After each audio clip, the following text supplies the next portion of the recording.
All right, give me a minute here while I set stuff up.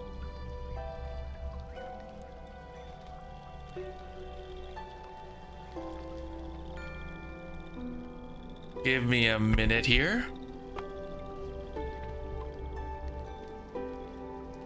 Aha! Someone's zoning out. Nothing escapes a vampire's eyes.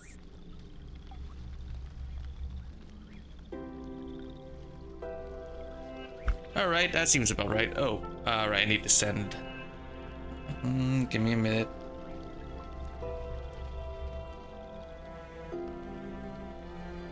Okay, so yeah, new week. New week. Give me a sec.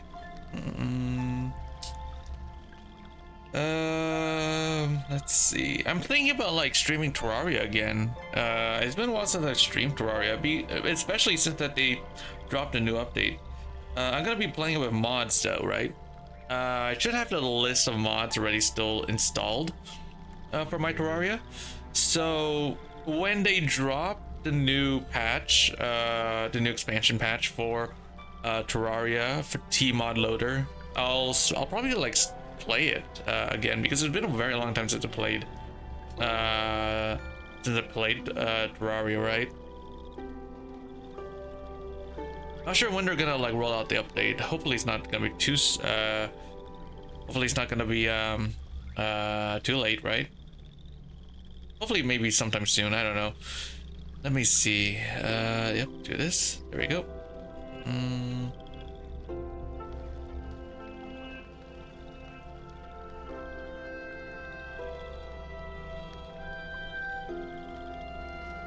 All right, so first things first. As you can see, my clear drops is, yeah. Yeah, my clear drops is 3,000. I lost all my pulls. I lost all my pulls to Marsha. I have Marsha now, right? I have Marsha. I do not know. I have her built, right? I already have her built. She's over here. She's 100% built. I don't know which resonance I should be like building her.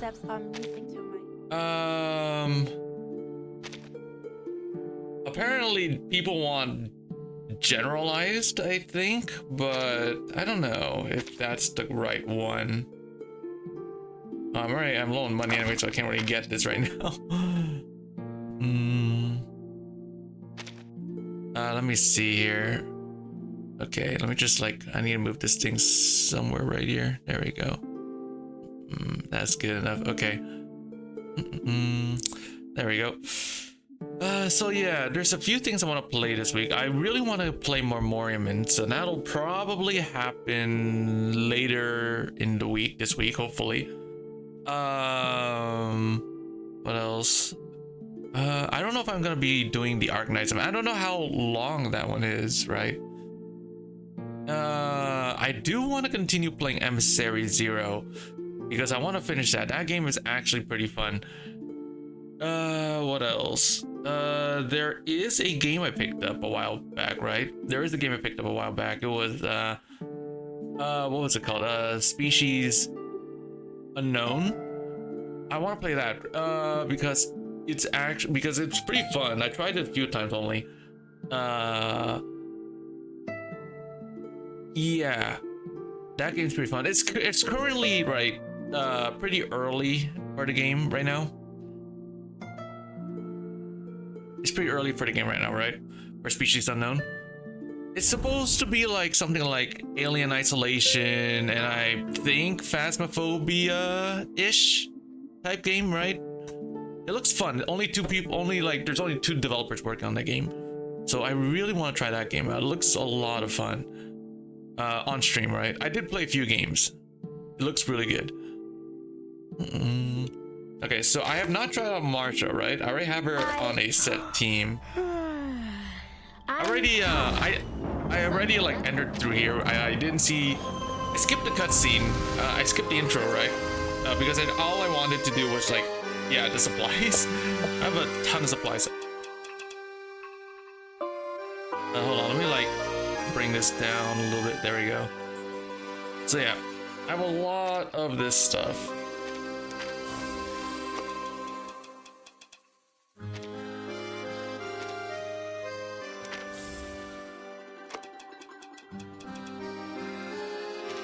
Okay, so first things first, we're gonna watch the trailer because we didn't get because I didn't show it on stream, and I didn't watch it because I skipped it because I wanted to get to the safe house supplies to get supplies to leveling Marsha. So yeah, let's get to it.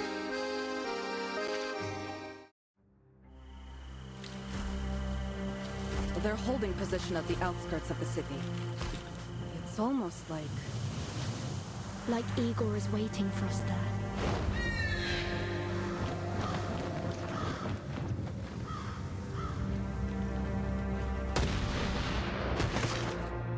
Blood pours across the steppe. So much killing. Haven't you had enough? Aaron's back, hey. You may hide from this battle, but what about the storm? The Cavalry Corps can shelter you forever, Meryl. many of our soldiers call this land their home. They're eager to see it after the storm. You expect me to abandon this place? But we don't belong to this era. The Cavalry Corps cannot intervene in local conflict. You have 2 weeks to withdraw. I can show you what Earth left behind, Timekeeper. Why help us? To atone for our sins. And to defend our home. For that, I'll need your help too. It isn't about the bloodshed. But if killing Igor paves my way to immortality, then why the hell not? Timekeeper.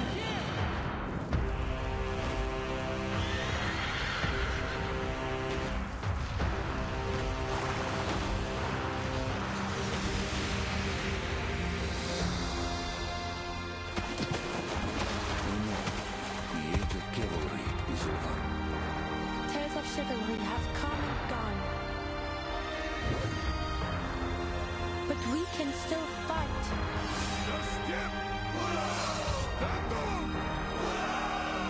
To defend the ones we love and the future.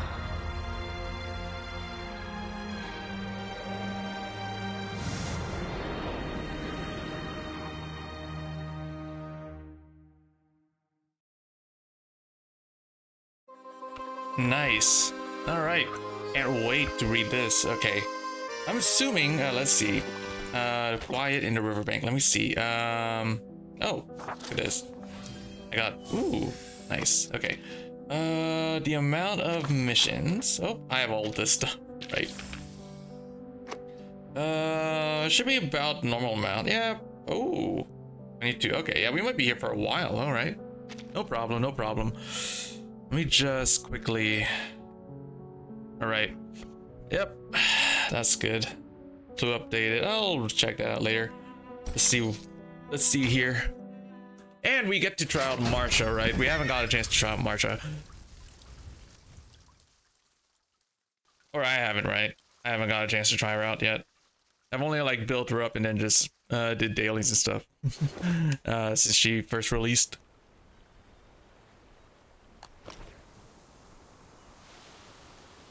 Did you see the bandits?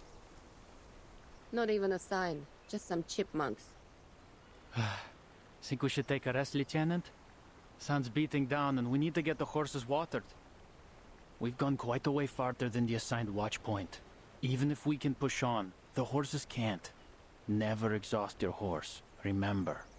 Fine, take a break, team. And Sergei, if you shine the light of that telescope into my eyes one more time, the last thing you'll see is a missile to the face. Understood? Understood, Lieutenant.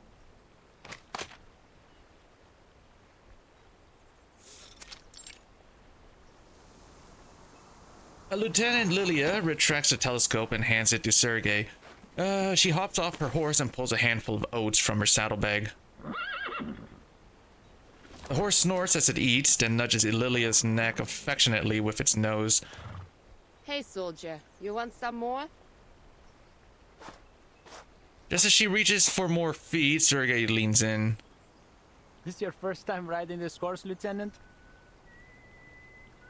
Yeah, he's a hungry fella. No, he's just greedy. Uses the same trick on all the new riders. If he wants something else to eat, he'll have to find it himself. Oh, little liar. You heard him. No more oats for you. Go get some water. Lilia pats its neck a little harder, denied another bite. The horse lowers its head before giving Sergei a dejected snort. Leave him to me, Lieutenant. Another soldier steps forward, unfastens the flying broomstick from its saddle, and leads the disgruntled horse down to the river for a drink. Lilia lets the broom down beside her in the unseasonably warm air. She catches a dry scent, sharp with river water and wormwood. This feels wrong, doesn't it? It really shouldn't be this warm. Ever seen a November like this, Lieutenant? Yeah, but on the other side of the world. This is weird for sure. Usually, the snow would be thick by now. But this feels like early autumn still. The newly enlisted cavalryman lifts a hand to wipe the sweat from his forehead, then points to the river, its surface glowing with a greenish light. The dawn would usually be frozen over in the shallower parts too. We'd be able to walk right over it.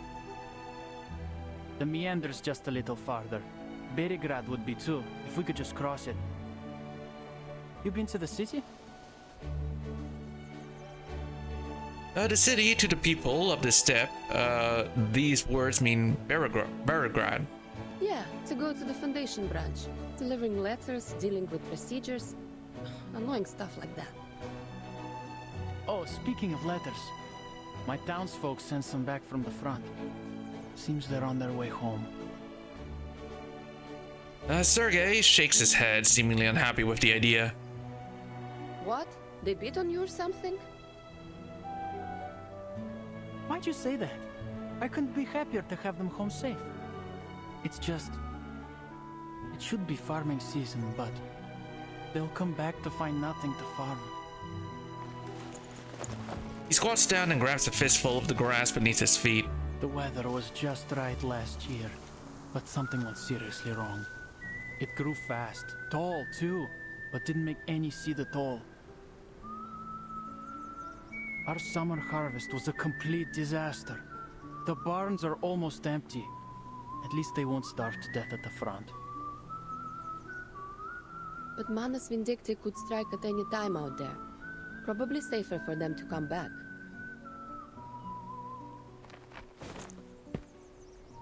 Do you think the Manus will reach the dawn? Hard to say. The main force is in Western Europe for now. But the Manus are like rats.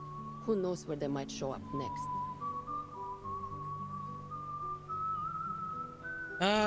The young Cossack scratches at the few thin hairs on his upper lip, the boy's best attempt at any kind of a mustache.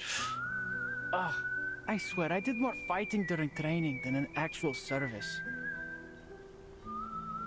All I do is wait around for orders, and this one's just stupid. Find out where the bandits are hiding. Are you serious? You're telling me we have to find just a few dozen people who only come out at night somewhere in all this forest. They may as well have us search for a needle in a haystack. So what do you think real war is like? Oh, I know what it's like. All the men in my family have fought on the battlefield. Мой дедушка, папа и брат. He dodges the question, fixing his eyes on the flying broom Lily always carries. Next ford's a few kilometers off yet. Why don't you just fly over and take a look? It'll be a heck of a lot faster. Be able to return to camp before dark. Red 38 isn't fueled by grass like one of your horses. And its flight time is measured in minutes, not hours. Or are you trying to keep me grounded if we get into a fight? I know. Why don't you teach me to fly a broomstick and apply for a new S101 VE? Then we can take turns scouting. Oh, I'd love to see your face when you fall from the sky. But I'd rather not tell your commander that his cavalryman broke a leg flying my broom. It's not like you're any better. If it weren't for Colonel Sternova, you'd have gone face first in the dirt your first day on a horse. I, on the other hand, was regularly riding from my village to Berigrad with sacks full of beets at half your age. Broomsticks aren't horses. And if I catch you sneaking in to steal it at night, you're a dead man. Got it? You're right to warn him, Lieutenant. Sergei's been stealing since he was a kid. The cavalryman returns with the horse just in time to join the verbal beating. Just last year he tried to nab our fishnet. My dedushka caught him, of course. Nearly broke Sergei's hand when he wrestled it from him.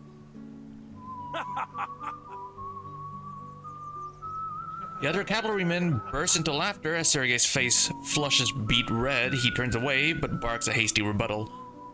Shut up! It's not like he ever used it anyway. But he can't stop the taunts. The cavalrymen take obvious delight in dredging up his old scandals one by one.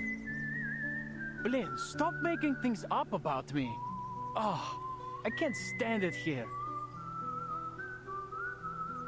You know what? When I get back, I'm going straight to the commander to get transferred to the Prisklonnaya company.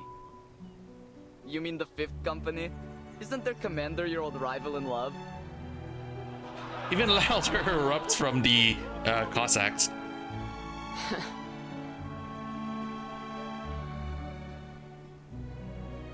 Ignoring their rowdy banter, Lilia lifts her gaze to the heavy clouds drifting beyond the river like white fortresses floating in the sky. Dry, warm air sweeps across the plain, driving the floating castles forward and tugging at Lilia's sweat-soaked hair. Already sweating. This heat's not normal. No one in the Foundation got the time to look into this? Maybe they'll send Vertin. That wouldn't be so bad. Her eyes are drawn to the merging line between earth and sky, a view she could never have seen from the Foundation hidden away in the mountains. Then along the slope, black figures burst into view, tearing ragged gaps into the horizon. Huh? Sergei! Someone call me? Me. You got the telescope, right? Hand it over. What's that, Lieutenant? I can't hear you. I said... Oh! Ah! A bullet tears through Sergei, the price for a moment of carelessness. Blin!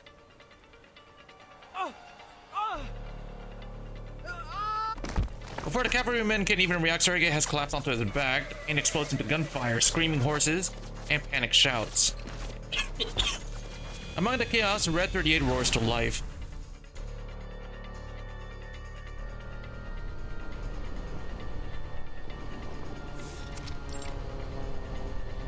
Lilia kicks off, circling low to draw the enemy's fire. Bandits! Across the river! Sasha, get Sergei behind the rocks. The rest of you cover fire in this direction. Empty a clip and mount your horses. Copy. What about you, Lieutenant? I'll take a little trip to their rear. Stand back! Wouldn't want to swallow my exhaust.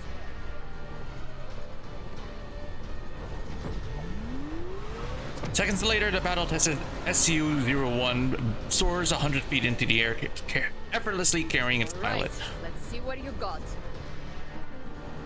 Alright, let's see here. We're going into the battle. Let's see. Okay, we're gonna be using, let's see, this team, right? Yeah, this is the team that I'm gonna be using.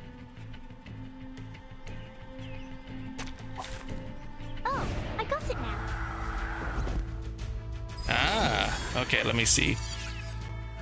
Oh, cool. Oh, wait, it's on auto. Shoot.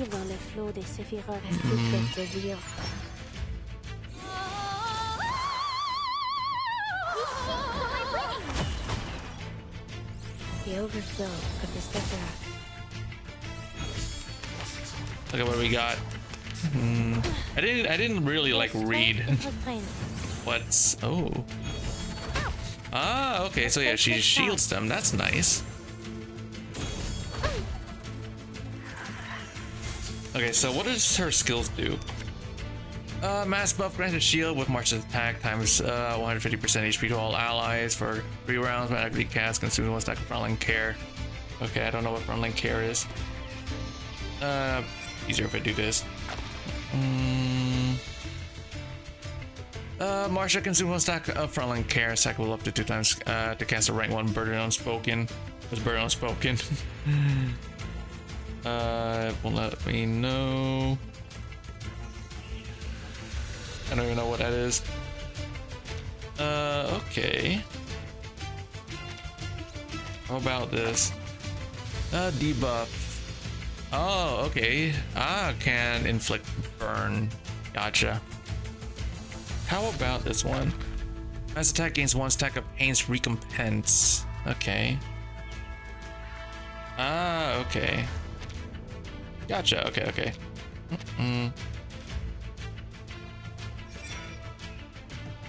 Wait.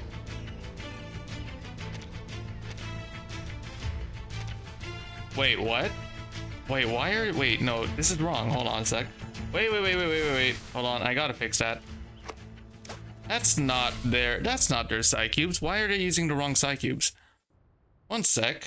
I have to like fix their stuff here real quick. They're using the right psi cubes. What?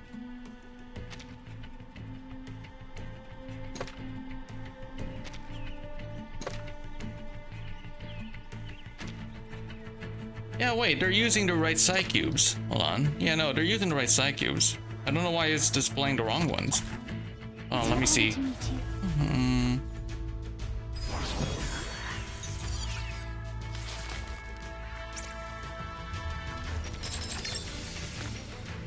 Let me see here.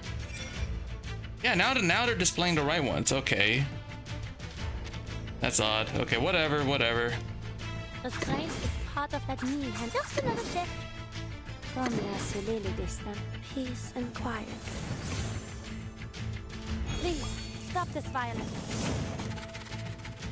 It's out with you. A ripple stirred. A sacred charge.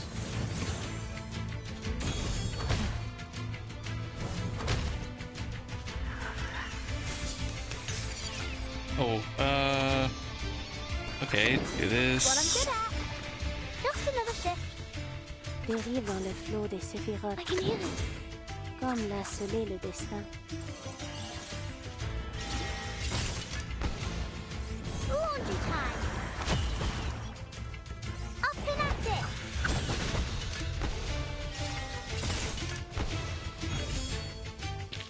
Nice. The curtain.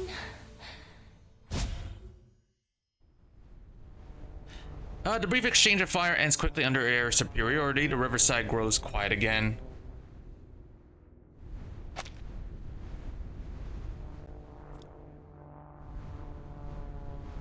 Lilia hovers above, keeping a bird's eye view of the area. 2 bandits down, last 3 heading north. Looks like they're taking cover in the woods. Only 1 injured and Sasha's with him. Nothing to worry about there. Rest are headed to the fort. They can deal with the down 2. Lilia turns in the direction of the fleeing bandits. I'll find their hideout.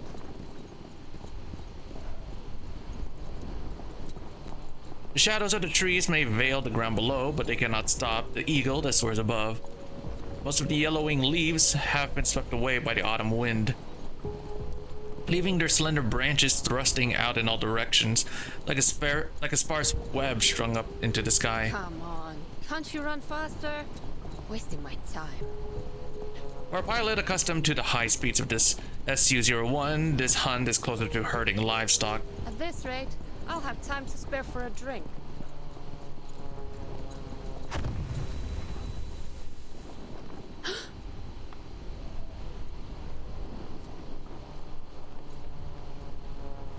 Black cloud explodes beside her ear. Then another and a third, hundreds of tiny metal fragments slice countless cuts onto her clothes. Triple A? How the hell did they get that? She drops down, flying so low that the tips of the branches nearly catch her as she presses on towards its source. Just a little closer. Let me see what you're hiding in there. Bare branches slice her view into fragments. Black smoke smears everything dark. But her determination grants her a fleeting instant, just enough for her to catch sight of a small glade where an anti-aircraft gun stands. Gotcha.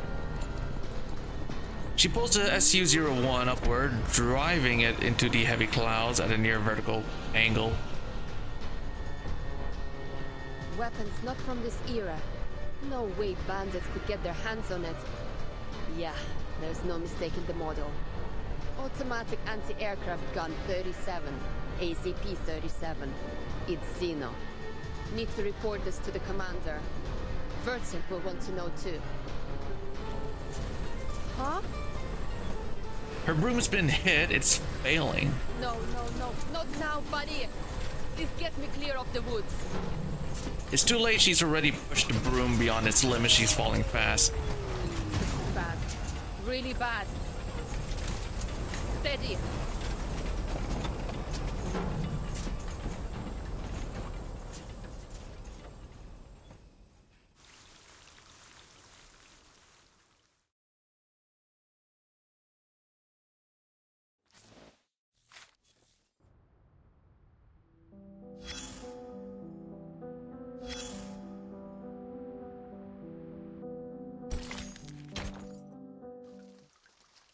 Eternal autumn.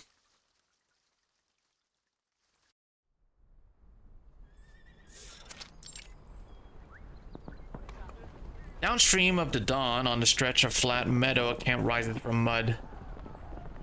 Packed earth and stacked logs is no grand fortress, but it's enough to shelter an army at rest. Xeno cavalry commander Ivan Ivanovich Burakov stands tall and broad, watching the recruits drill their formations. Commander? With her usual brief greeting, Xeno Cavalry Chief of Staff Sabina Sternova approaches. Yes, Sabina. You've left the war room. Any commands? Just catching a breath. That stuffy air will be the death of me. Besides, a little more time among the pups won't hurt. Keep their spines straight and their commanding officer's face in their minds. I think they know your face already. After all, many only joined the cavalry after you gave that speech in the village. Ah, Dambrovka. Tell me, Sabina, did the pups bring any news?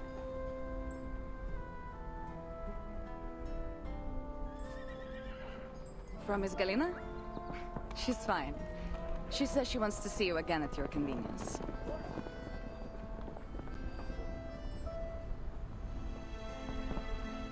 There are no great rides ahead for now. I'll find the time to visit her. If this golden famine continues to gnaw at us, the dawn will be no home for her. No winter, no crops. The steppe has turned her most brutal. I will find a way to persuade her to leave. We reported the famine to the Foundation long ago, but there's still no sign of their investigators. This is far from the heart of the war. With the Foundation so short on manpower, we're just dust on their boots. Messy hoofbeats burst from the camp entrance, the familiar sound of bad news. What's wrong? Out of the way, rookies. Wounded incoming. Yeah, don't you hear his whimpering? I could almost cry. At the rear, tied to a horse's back, sits a wailing injured boy. Shut up, Sasha! I got shot! Ради бога, shot! Ah! Больно! Я больше никогда не смогу ходить! Soldiers quickly clear the way for the reconnaissance team. Lilia dismounts first, followed by the rest of the team except Sergei. Leave Sergei to me, Lieutenant. You should report to the commander. On it. And find a way to shut him up before the whole camp's forced to listen to the wails of his great military feat.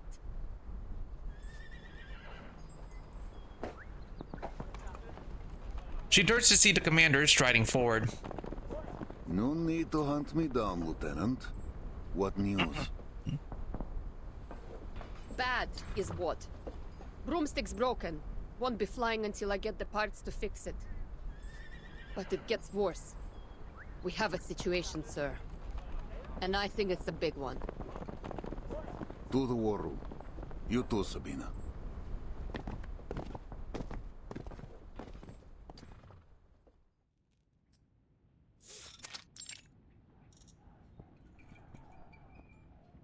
So, the bandits have Xeno AZP-37s and arcane-guided VT-Fuse anti-aircraft guns. You swear it, Lieutenant? Yes. We practiced how to dodge anti-aircraft shots with these kinds of guns when I was a trainee. Loaded with training ammo, of course. There have been no reports of missing weapons, and we're not carrying any AZPs.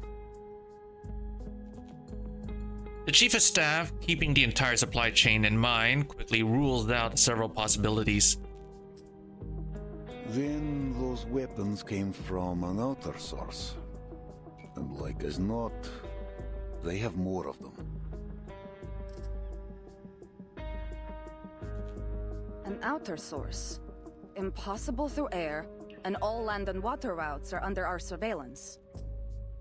And there's no reason the locals wouldn't know about any hidden bypass they might have used. I can't think of any way of transporting mass weaponry and personnel without drawing attention. Then we look to the hand that fed them. Who would hold Xeno weaponry besides Xeno itself? Manus Vindictae? They might have captured them on another battlefield and given them to the bandits here. Yeah, the Manus. That would save us some brain juice. But I don't think that's likely. Do you know how many humans there are among the bandits? Any Manus would blast them all to bits before they gave them so much as a pistol. Plus, these guys ran as soon as they suffered the loss. There's no way they're under Manus Vindictae's control. There is a possibility we're ignoring here. Igor's rebels. For a second, the faces of the cavalry corps' leaders freeze. Even the candlelight seems to stop flickering. Only Lilia seems immune to it. You served under Igor, didn't you, Commander? He's more than capable of transporting personnel and supplies in unconventional ways, right? I have to correct you, Lieutenant. You're right. While under Igor, I saw his arcane skill in use. He could slip men and guns through stone as if it were air. Well, good news is, Igor cut ties with Manus Vindictae after the ritual in Antarctica. So whether it's him or them, we only need to deal with one. It's like this cannot lift the iron-gray shadows sitting beneath the commander's eyes. If it is Igor, the questions only grow. Why bring this Griffin Legion of his to Beregrad, so far from the front? Even if he seeks something here, why ride with bandits? He never stomached their filth before. Is it supplies he wants? But the Golden Famine grapes the entire basin. Or is this all by his hand? His questions quickly trail off into agitated muttering. He stops himself before more can leave his lips.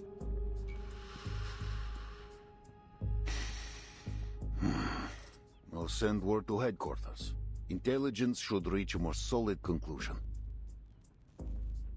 Sabina, double the patrols. I want eyes on the woods at all times. Yes, sir. Lieutenant Lilia, since horsemanship is not your expertise, you'll remain at camp until your broomstick is mended. That's an order. Lilia almost defends her riding skills, but quickly swallows her words. All right. Understood.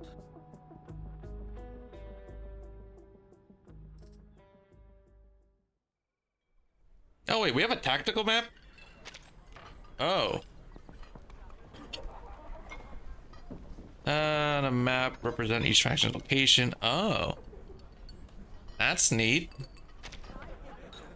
It's easy to find the field kitchen at this hour. The aroma of hot, unleavened bread guides their rumbling stomachs through the maze of tents. Right in time for dinner. She glances at Sergei, who's standing among the other soldiers around a huge soup pot. He holds his bowl, talking between heavy mouthfuls. In that moment, I saw the wolf coming at me. I'm This telling guy. you, my amulet worked. Gave me just enough time to dodge the hit to the chest. Still hit the leg though. You have no idea how much it hurts. Too bad it didn't hit your mouth. Hey, Lieutenant. His legs snap to attention, some cabbage soup spilling from the bowl in his quivering hand onto his fingertips. Oh yeah, must really hurt. Still managed to drag yourself to the mess hall for some soup though, didn't you? Well, of course. It'll take more than a bullet to take me down. Speaking of soup... He raises the bowl in his hand. Inside, a few measly scraps of cabbage float around a single soaked Look scrap at of this bread. stuff. We're soldiers, not rabbits. Quit your whining. I know you've got some dried meat. Eat it. Lilia grabs a piece of bread from the table and spoons herself a bowl of soup. The thin cabbage leaves sink into the bottom of the bowl like a damp gauze. Like everyone else, she dips the dry unleavened bread into her soup to soften it. Sergei hands her some dried meat, then pulls a bottle from behind his back. The liquid inside is clear, seemingly harmless. Here, have some, Lieutenant. Not bad. So, what was it? How come the bandits have something powerful enough to shoot you down? Don't know how, don't know why. Nobody does. Well, it isn't hard to guess. They're obviously going to rob the villages. Wait. This is bad. All the young and fit have gone to war. They won't be able to defend themselves. For a moment, a dark cloud falls upon his face, but soon it's lightened by another idea. Hey, no orders this afternoon, right? Want to go fishing with me? I'm going to the river.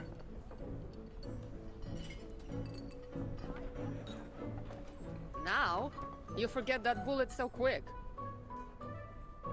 I know a safe place where we can fish, and I've got the amulet. There's no bullet that can kill me. Trust me. You're not going to tell me you're full after that sorry excuse for a soup, are you? There may not be any crops, but I bet there are still plenty of fish in the river. Lilia checks Sergei's allegedly shot leg. Weren't you just wailing about your leg a few hours ago? It's no big deal. He finishes the last of his food, drops the bowl, and jogs away. Shot in the leg. More like scratched.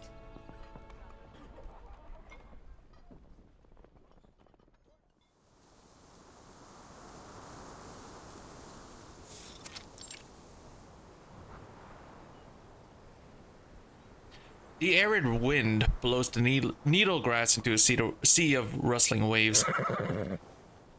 A horse's playground, but for a fugitive on a long run from the authorities, it's hell. Charon, how far have we gone since we left the road? Bro, dude, they gotta like make Meryl a playable character at some point. At some point. She has her own fit now, dude. On the open grassland, one might travel for hours without seeing another soul. Among the endless waves of grass, it's easy to lose your way. 15 kilometers southeast, perhaps less. Our speed is slower than usual. Are you weary? Would you like to rest? Maybe later. This doesn't seem like the best place for a break. Do you think this map is reliable? Oh yeah, if The I one the remember, cart driver Meryl like gave us. deserted, right? She like left with Charon. So she went AWOL. So she's probably like wanted by the Foundation for Treason or some. The cart driver.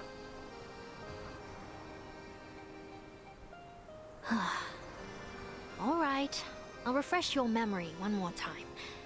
Or should I say, for the millionth time. It all started after we left Poland. Somehow, we got ourselves on a train heading east. The one full of Czechoslovakians. Memories of you insisting they let us aboard the train because you can avoid the soldiers in black in the east come to mind. Of course you'd remember that, of all things.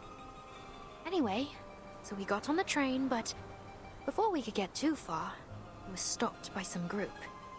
A fight must have broken out because there were gunshots everywhere. It was utter bedlam, so we grabbed Andreas from the stock car and slipped away south.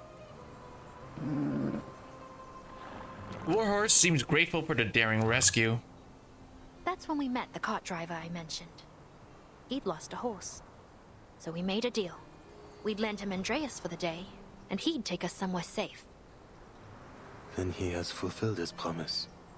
This is indeed a peaceful and safe place. Hardly. We're in the middle of bloody nowhere. If we can't find people soon, we'll... No, I'll starve to death.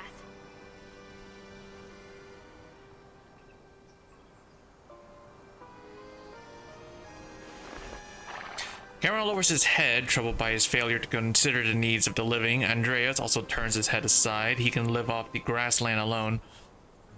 Oh, not to blame you two. Forget it. Guess there's nothing for it but to keep moving forwards.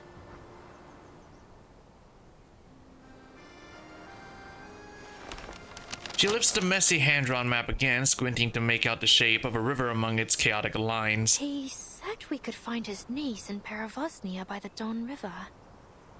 But which one is the Don? If we're even going in the right direction, that is. Or if this map is actually accurate. Could I stand on your back for a minute? Andreas lowers himself, allowing the girl to clamber onto his back. And they both rise at the same time, Meryl's feet trembling. What are you doing, Meryl? You could fall. I'm fine. Just be ready to catch me if I fall. All right? Meryl shakily detaches the telescope she picked up in some ruins from her belt and looks toward what she believes to be the east. Where could it be? All I see is grass and trees.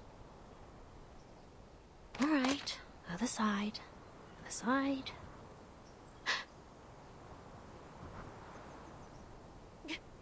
Charon! Charon, I see rooftops! Right ahead, you...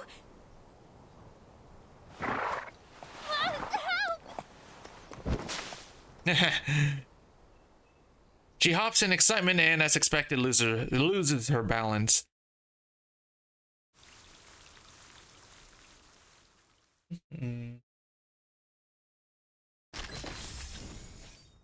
Ooh.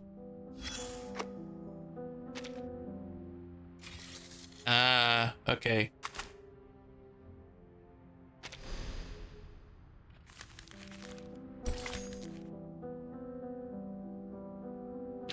Oh, okay, right, yeah.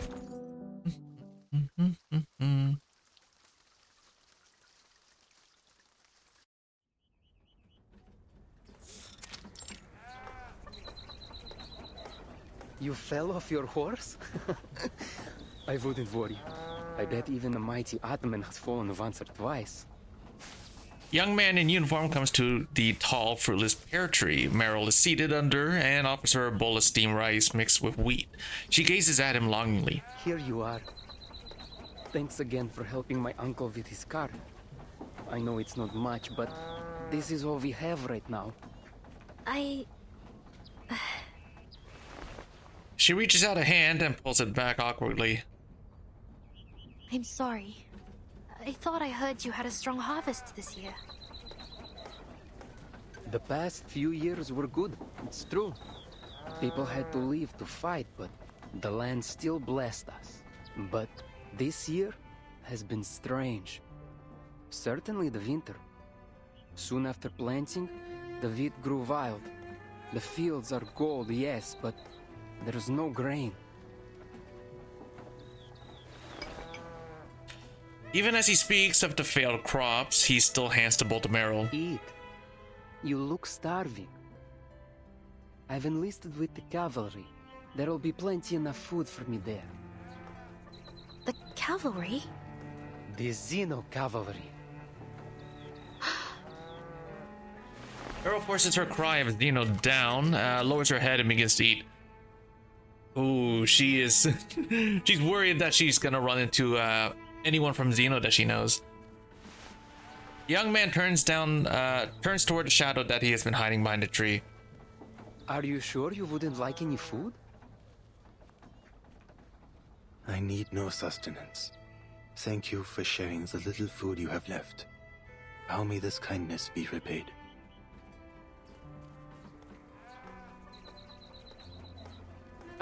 No need. I'll be leaving soon and there's no work to do right now. You have a beautiful horse. Wish I could have one as lovely as him.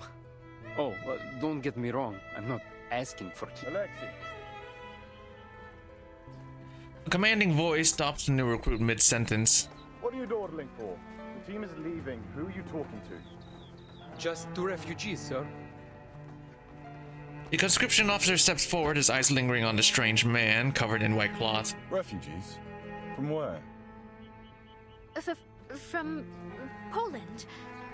I was looking for a friend there, but because of the war, I couldn't find... She stammers, blinking wildly over her clumsy lie. Fortunately, the officer is too distracted to notice her embarrassment. Arcanist, aren't you? We could use your talents in the Xeno cavalry. Room, board, and meals provided. Apologies, sir. I am only a wanderer. There is no desire to join any party within me. And I don't have any talents at all, officer. Sir, I can't even hold a gun. Another lie erupts from her, another bid to escape desperate times, but the conscription officer takes no interest. Then you'd better leave soon. This place is crawling with bandits. Bandits? Brigands, raiders, ruffians. You didn't bump into any on your way here. Lucky dogs. Though you can thank the cavalry corps for that.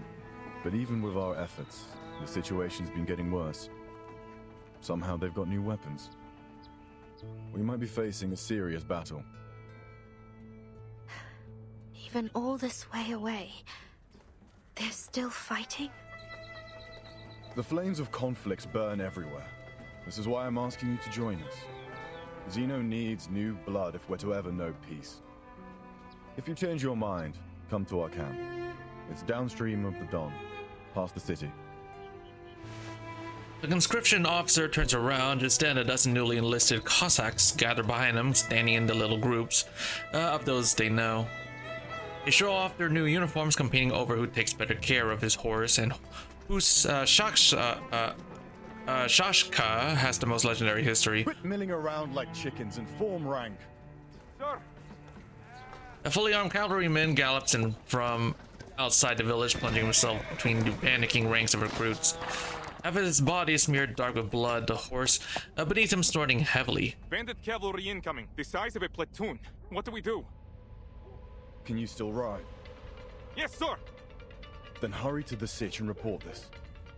The rest of you, form a blockade. Do not allow the bandits to enter the village. Sir, yes, sir! The conscription officer scans the area. The unsettled young cavalryman enlisted less than half an hour ago look to him as if he is their only savior.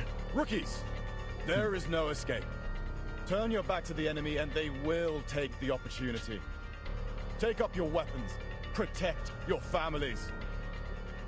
The boys shake off their scared looks, leaving their huddled groups and shouldering their weapons, albeit a little clumsily. What? Bandits?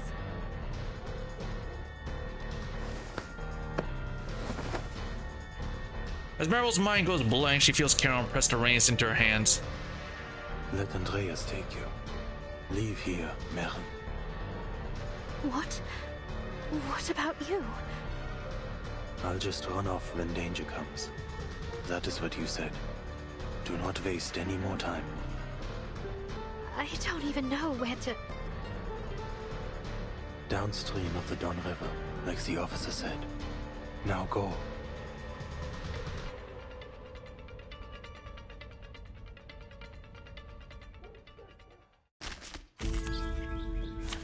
All right. Ich werde meine Pflicht Ah, look at these guys. Okay. Let's see here. I just like do purples. That's it. That's usually how it is. Let's see. Debuff. Do this. Buff. A necessary counterattack. It's out of you. There's strength in restraint. Secret reveal. Oh, I want to see what her ult does, right?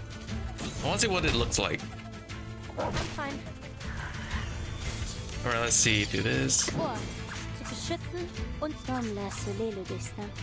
I can hear it. It is here.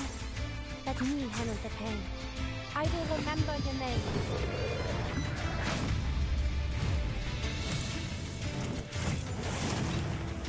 Ooh, nice.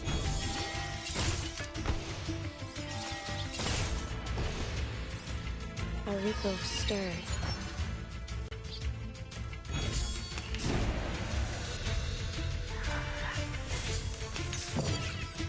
I glimpsed just another ship. I can hear it. Comme l'a scellé le destin, faites en tout révèle les séphirotes.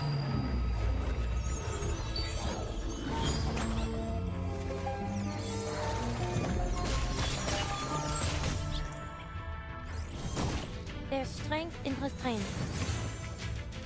Laundry time.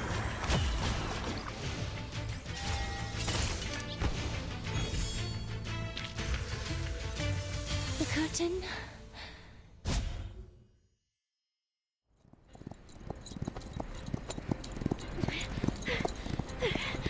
Andreas, I'm slipping.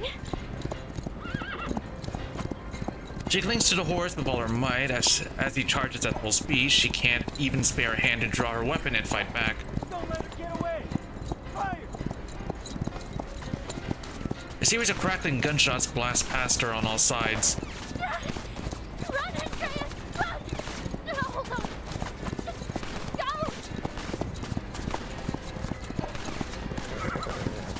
You can't cross the Dawn. Spread out, surround her. What? The Dawn! She gathers her courage and opens her eyes, only to find a broad river blocking her escape. Oh no! Her mind goes blank again, and Andreas can only slow down before the rushing water. She's slowing down. Don't shoot. You might hit that beauty she's riding. I'll take her out, and I'll get the horse. Oh shit. It's like a hammer has struck her arm. She loses her balance and falls to one side.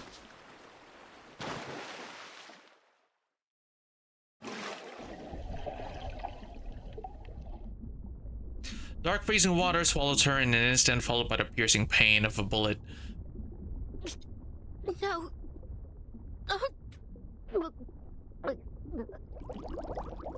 The shimmering light through the water above turns dark.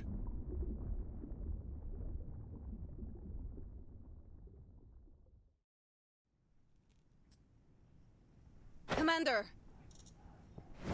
The chief of staff enters the tent. Speak. The commander's voice is hoarse, yet Sternova delivers her report without pause. Pirivasnaya is lost. We don't know the details of the situation, but it's surely devastating. The refugees said they saw a huge smoke cloud coming from the village.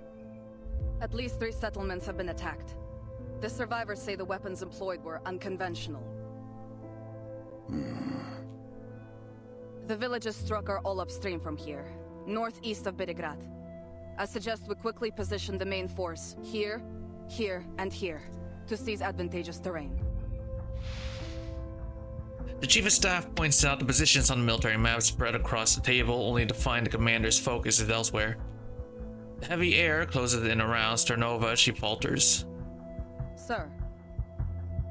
Headquarters has spoken. What did they say? They wouldn't interfere with the Cavalry Corps' tactics, would they?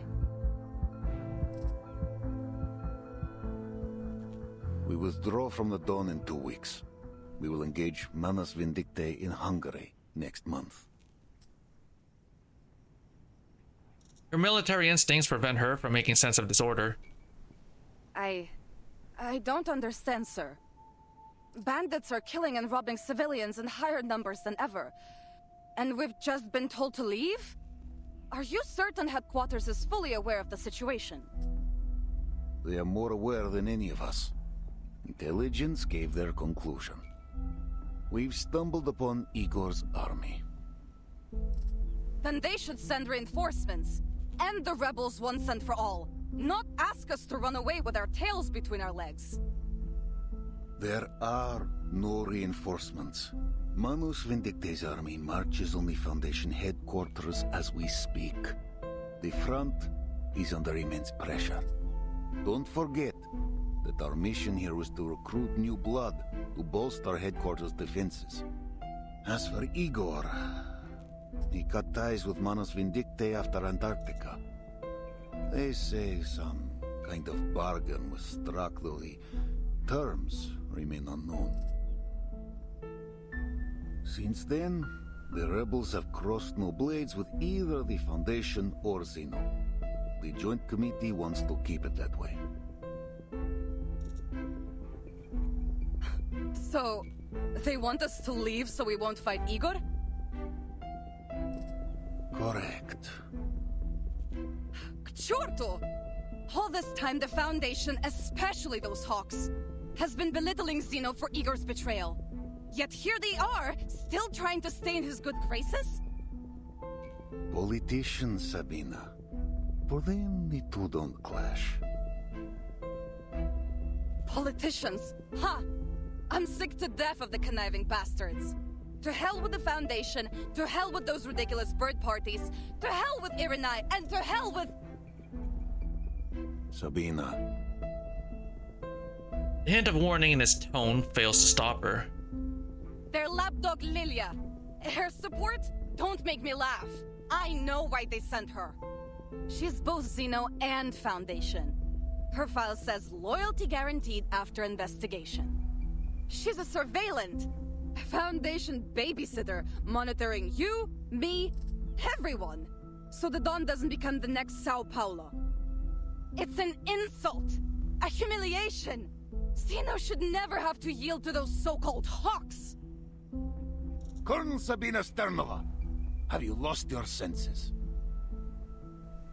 His gentle warning proving ineffective, the commander turns to a harsh reprimand. Do you accuse Lieutenant Lilia based on proof, or only because of her ties to the Foundation?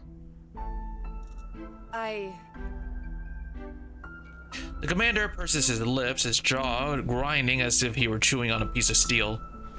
Bends down, draws out a crumpled letter, and passes it across the table. Sternova takes it, her brows knitting together. Ivan, Irenai's people have done it. Zeno's fate is inevitable. I write this letter only as a reminder from one friend to another. The Joint Committee is tightening its control over Zeno's military operations. Every commander stationed outside of HQ must be accompanied by a liaison entrusted by the Foundation. You were once Igor's most trusted subordinate.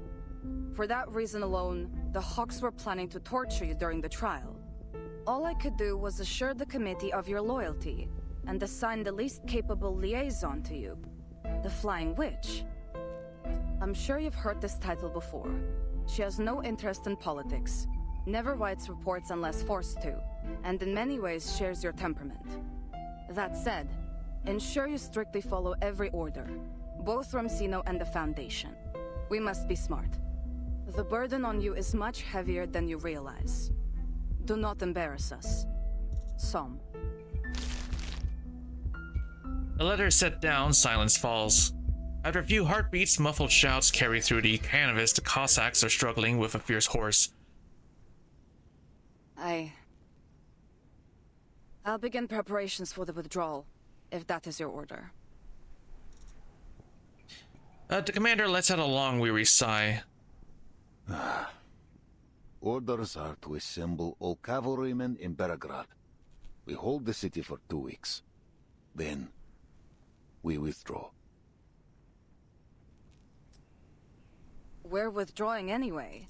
Why risk the 2 weeks? For the safety of the Timekeeper. The Timekeeper?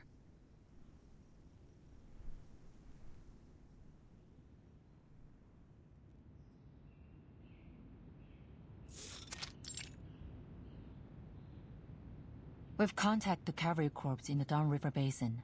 Lieutenant Lydia's communication device was damaged during the battle, but she has returned to her post safely. That's a relief. However, according to her report, it's all but confirmed that Igor's rebels have shown up at the Eastern Front. Burton, is it possible to delay your plans to travel to Belgrade? A conflict is highly likely to break out there. There's no need to hide intel from the trusted few. Kria's privately conveyed to me a message about Erd. It said there's some information to be gleaned about her in Belgrade. I'm not sure how dependable it is.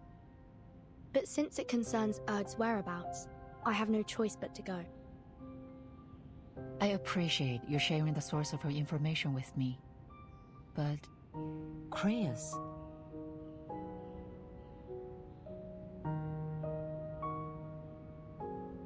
Madame Z betrays a rare look of surprise. Before the Antarctic operation, he was just a liaison of the Foundation's military department, responsible for communication and coordination between the Foundation and the Xeno Task Force. He got promoted after we entered this era, but all information held by the Foundation concerning Erd is strictly controlled, only accessible to the authorized few. And he's not one of them. More likely than not, this information came directly from the Hawks. They're using you to obtain information they can't legally acquire themselves. And Kria's is their intermediary.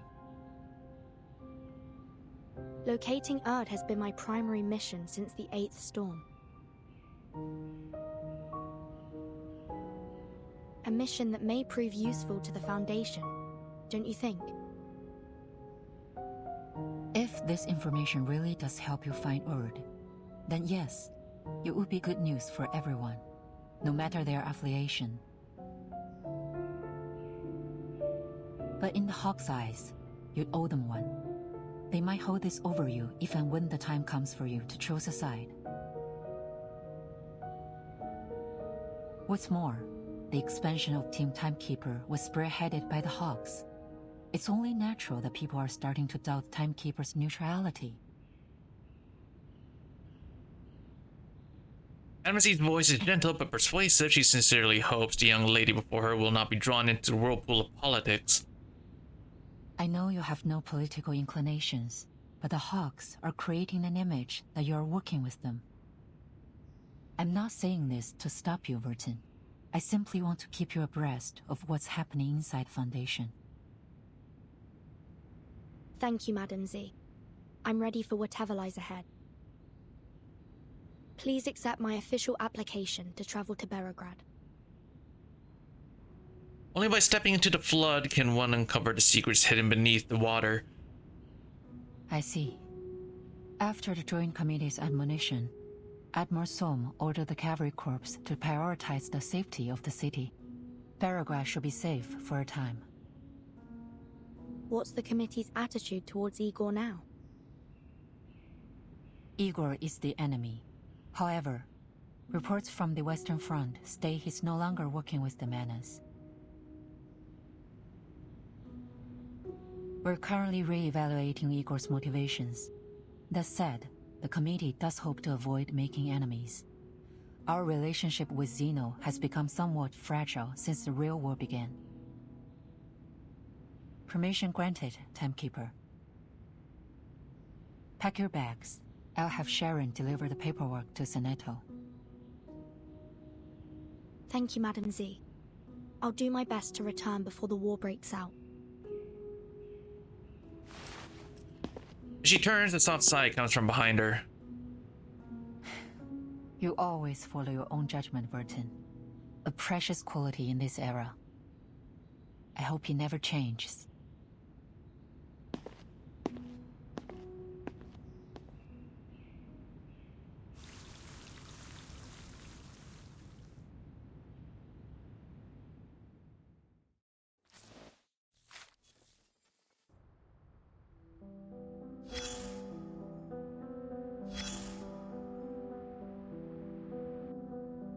Ah, we meet again. Though it isn't much of a surprise. Your move from the Western Front to the Eastern one is utterly predictable. Running around like a lost chick following after her mother hen, or really anything big enough to grab your attention. Will you ever learn to stand on your own? When will you grow up? When I find her, she's more than just a mother. She's key to saving the world. That's what you're saying? I'm tired of it. Tired of sick jokes like this, with self-important ideologues bragging about securing a bright future for everyone. You hear any cheers or laughter? Nope, because everyone who believed in their causes already died fighting for them.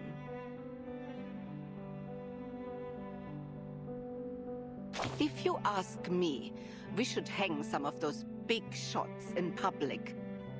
It wouldn't bring peace, of course, but maybe the rest of us would feel a little relief.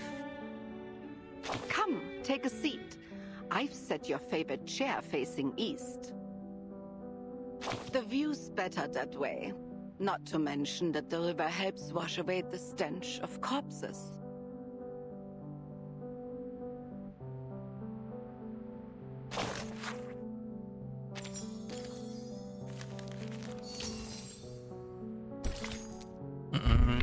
Okay, I'm gonna be right back. I'm just gonna go feed my cats their lunch, so give me a few minutes and I'll be right back, yeah?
I'm back. Sorry that took a while. I also made myself some lunch, right? Hmm.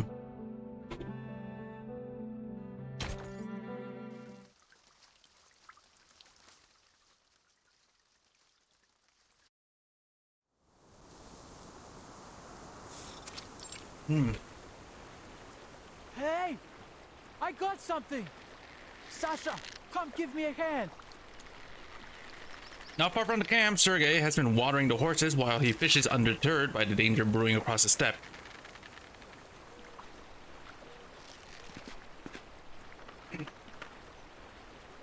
The fish net has failed to steal last year. The fish that he failed to steal last year ended up in his pack before he left home. Old Samal put it there himself.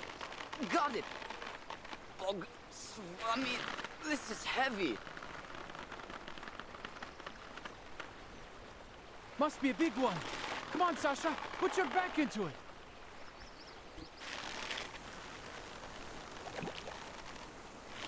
The two young men, children of this very river, used all their strength to drag the fish net to the river bank. Have you ever caught a fish this big before?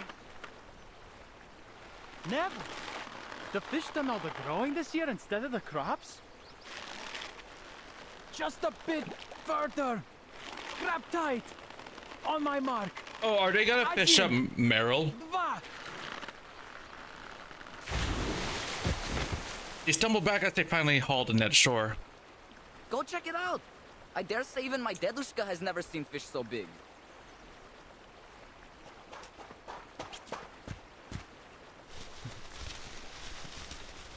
Sergei runs to the net and untangles the cords like an expert. It's not a sound a fish would make. Huh? This is... What kind of fish is it, Sergei? Sasha hurries over to join them. What da. Sasha! It's a person. A person? Have you lost your mind? Oops, hold on.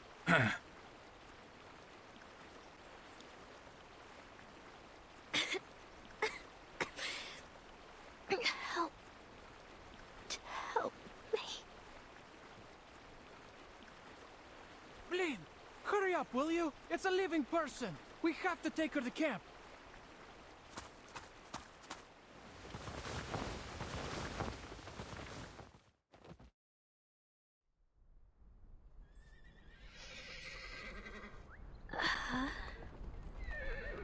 The sound of dozens of horses neighing at once echoes from somewhere far away. Andreas. Charon. Where am I?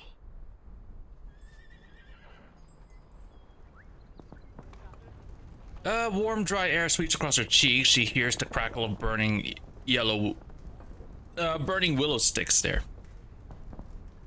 You're awake? Try getting to your feet. My head's spinning.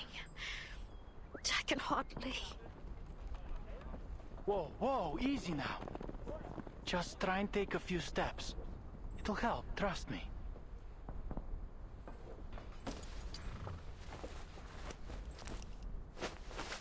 Meryl doesn't know how she gets to her feet. All she remembers is swaying as she somehow pulled herself upright. What is this place? Relax. You're in the Xeno Cavalry Corps camp. It's safe here. Xeno? Oh, you've got to be kidding.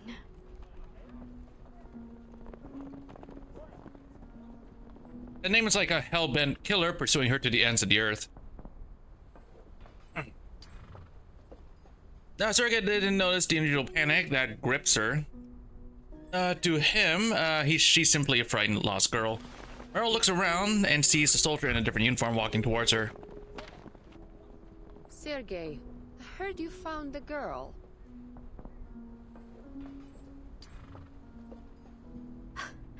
No, can't be. We fished her out of the river, Lieutenant. She just woke up. And you just brought her straight into camp?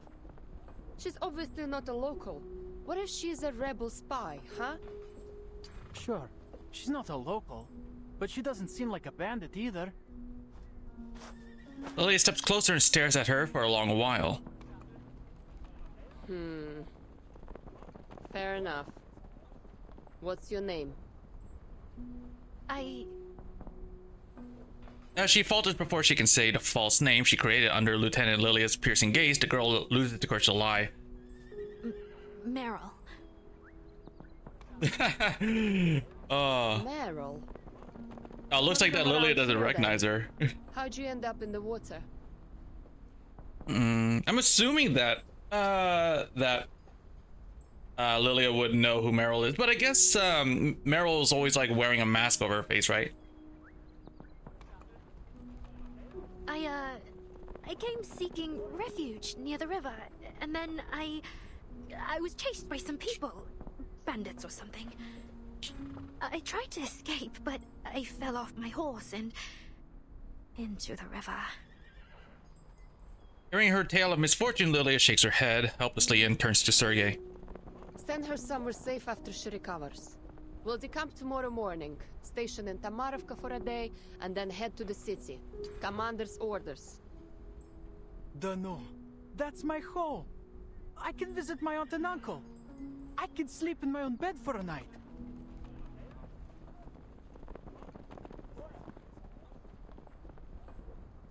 You'll have to apply for leave to do that. You eaten anything, Meryl? We still got some canned meat from the Foundation. Canned meat? The temptation of canned meat outweighs all fear of the Foundation. She swallows her saliva. After the lieutenant leaves, Sergei returns to his usual complaining. Too bad I only caught you today, huh? Sorry? Don't worry. It's not every day you fish a person out of the river. Oh, by the way, you can stay at my uncle's when we arrive in Tamarovka if you like. It's no Zimny Dvorets, but it's better than a tent, that's for sure. You live with your uncle? Yeah. Father died at the front 4 years ago, and my mother was sick. Lost her 2 years later. My aunt and uncle took me in. I do have to do farm work to earn my keep, but that's no big deal. How about you? Where are you from? You said you're a refugee. Where's your family now?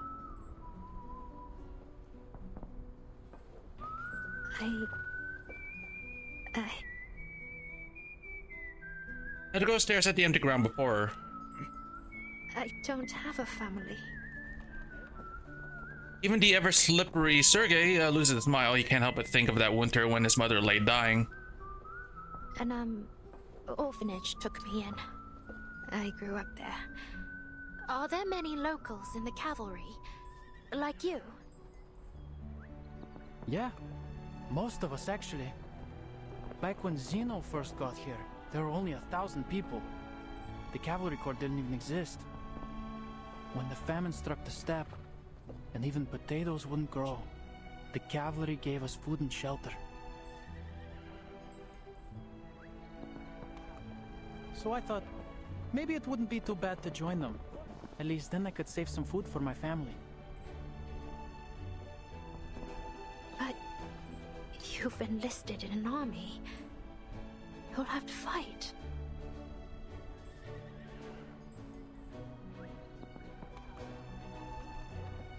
But I haven't had to yet. And everyone's alive and fitter than ever. Isn't that enough? Friends already, huh?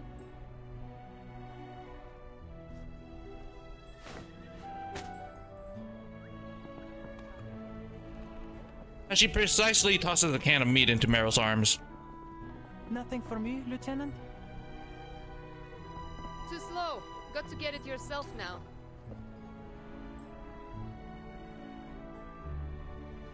Meryl, silent among their chatter, stares at the Foundation symbol on the can for a long while. Finally, she slips her index finger under the ring and pulls the can open. She lowers her head and sips the oily gravy.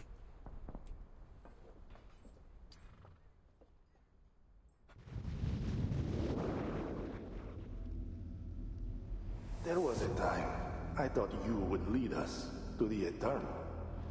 I thought you were like me, a man with ambition, a leader worth following. But look what you've become. A coward. You buckled while I stood tall. I have far excelled you, Igor, and the world will worship me for it.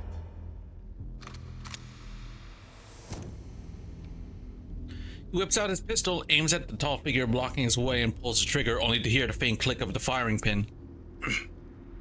No mortal can transcend eternity, Krutov. His opponent calmly draws his shashka. Your arrogance has gone beyond your means, turning you cruel and foolish. How disappointing. You can't kill me, Igor. You...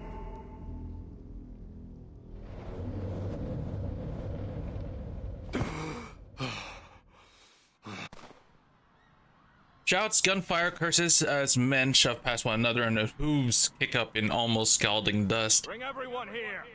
Separate the Arcanists from the humans. Xeno's captives in their own line. Move it, slackers!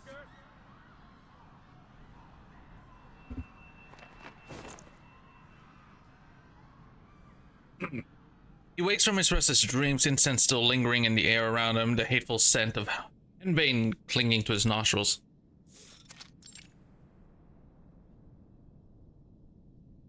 Useless. I knew that witless ritualist was not to be trusted. General Krutov. As if having foreseen that the man in the tent would wake, an only dressed ritualist slips inside. You have awoken, yet the incense has yet to fade. I suggest you return to your dreams until you're capable of overcoming your nightmare. Enough of your riddles and trickery. Why are you here? Captives. The first batch has arrived. Then you do as we agreed. Take the Arcanists and leave the rest to me. What part of that do you not understand? There is a peculiar individual among the captives. Unawakened. We didn't discuss how to deal with them. Oh, talking about Charon, huh? Unawakened? Those can be particularly useful. What do you know of it? Thanks to the knowledge bestowed by her, I was able to glean some insight. Though I'm surprised to have encountered it here. It seems the human fools named it after a mythological deity, as if by doing so, it would somehow render it capable of resting their sinful souls in peace. Interesting. Take me to it.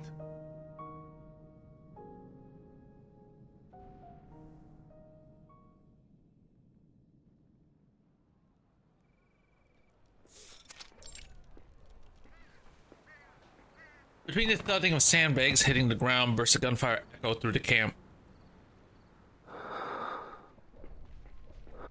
Having already given his life to the tragedy of this age, Charon has already sensed what is happening around him. He wants to leave but cannot move. Not long ago, a ritualist scratched a series of symbols beneath his feet, binding him to the spot. Charon, is it? He senses the approaching footsteps only when they are already close, then turns towards the voice. Why did you kill those who surrendered? Well, too many mouths to feed. There isn't enough food across the entire Dawn to keep everyone alive through the winter. You could have set them free. They were only civilians. They would cause you no trouble. Civilian implies civilization. Civility, wouldn't you say? The Cossacks are barbarians. Setting them free would only bolster my enemies. I will not take the risk.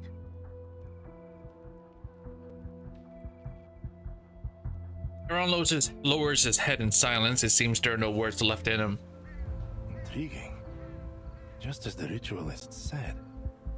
Tell me, are you able to foresee a man's death? The shadow of death lingers over these grasslands. Countless will die in a killing driven by starvation and hatred. That is what brought me here.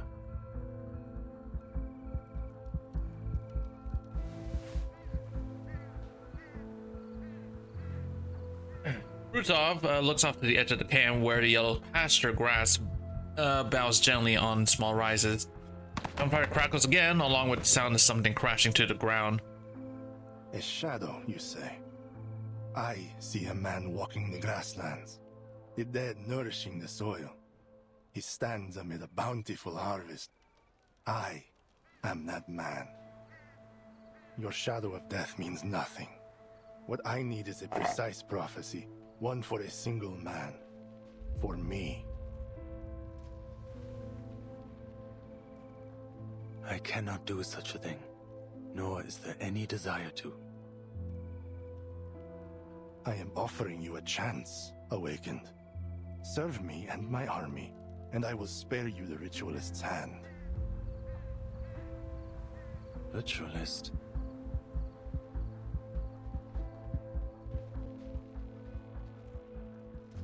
Krutov gestures towards the binding ritual beneath Charon with his chin.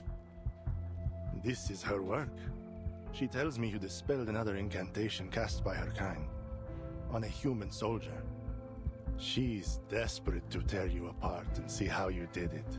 Some special arcane skill, she claims. Trust me, what she will do to you is one thing you do not want to foresee.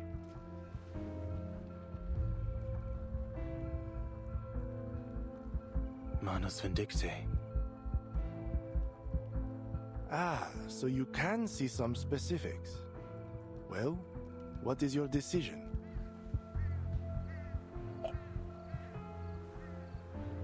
No. Neither your enemy nor your ally. There is nothing I can do for you but bury the dead.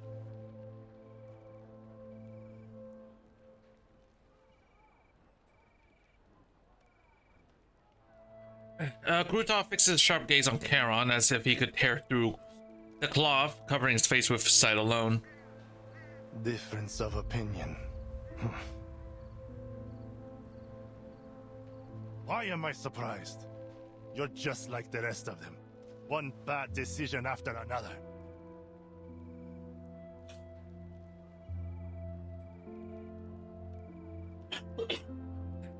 His cursing seems to be directed at some invisible onlooker rather than at Charon. And I am left to right their wrongs. It seems only I can.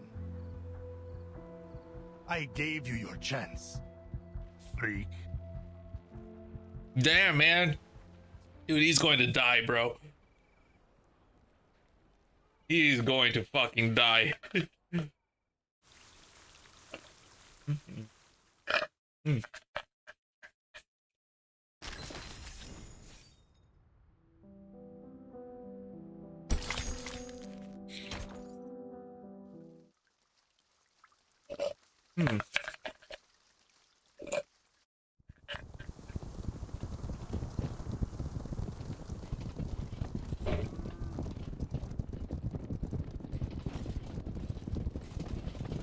Now is it? Oh, okay, that's not.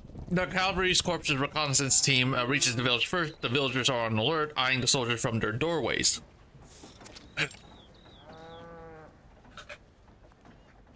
You heard, Meryl? A Foundation big shot's coming to the village. That's a first. Big shot? Who? Meryl unconsciously reaches for her mask, suddenly realizing that she lost it during her escape. Not sure. But the commander needs to welcome them personally. Forget it. None of our business.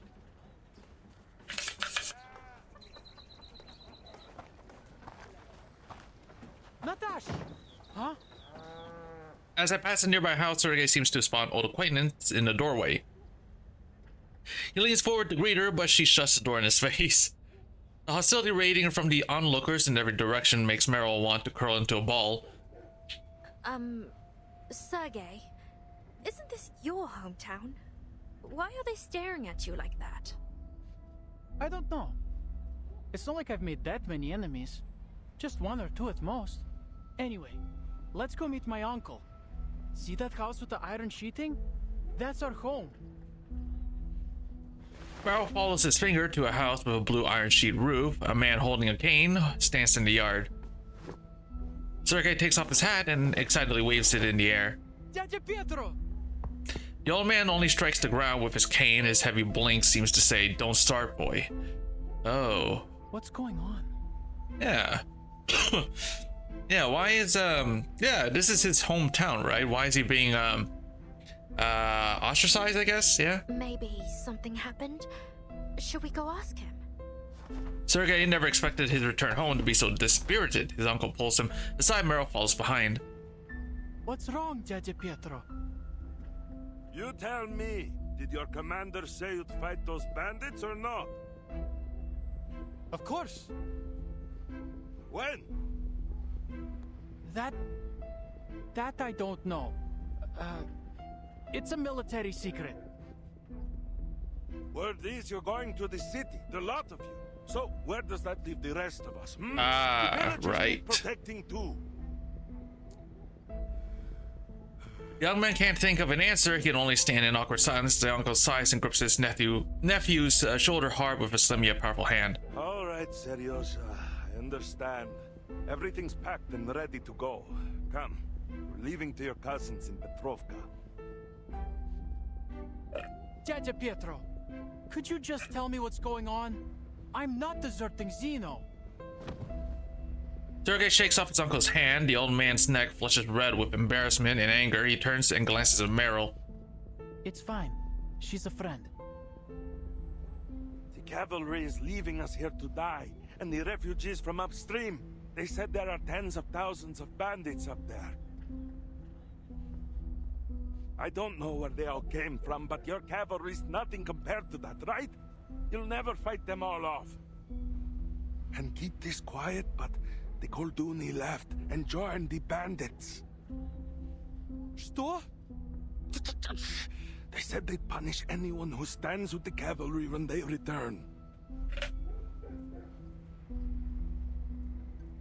He watches the cavalry corps soldiers passing by the village entrance. If you can't fight them off, they'll burn the village to ashes. So, are you coming with us?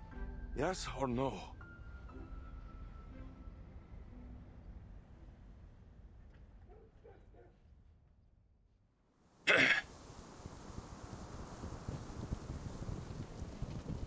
I see Lilia.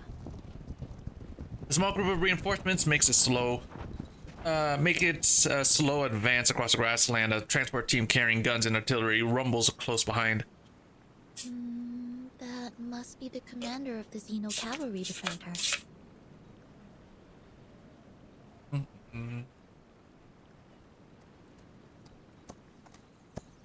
The cavalry corps officers awaiting them ride out to the head of the team to guide them to their destination. Before the commander can reach them, an old friend steps forward to greet the timekeeper. Capitan, why did the Foundation send you here? Isn't exactly the safest place in the world right now. I applied for it. There's something I need to find in Beregrad. Don't give me that look, Lilia. Madame Z approved it. All right, what Z says goes. I'm glad to see you safe and sound, Miss Lilia. Your message had us worried. Huh. The Foundation seriously needs to update their communication devices. At least make them bulletproof.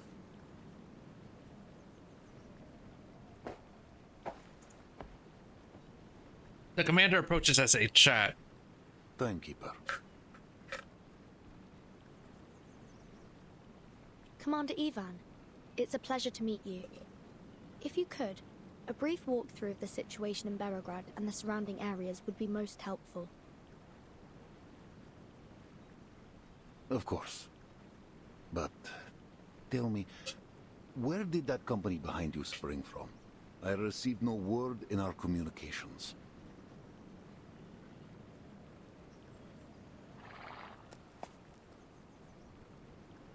The commander's eyes settled on a small detachment within the reinforcements, about 100 soldiers strong, led by a red-haired knight. Oh. Excuse me. The knight notices him too. She dismounts and steps forward. Vice Admiral Burakov. I am the medic of the Foundation Special Unit 12. Behind me are the soldiers returning from the front lines and our field medical team. Every one of them is willing to enlist in the cavalry and join the fight against the bandits. Good to know. Go to Colonel Sabina Sternova. He will see your men settled. Yes, Commander. The knight leads the special unit away. Follow me, if you will, Timekeeper.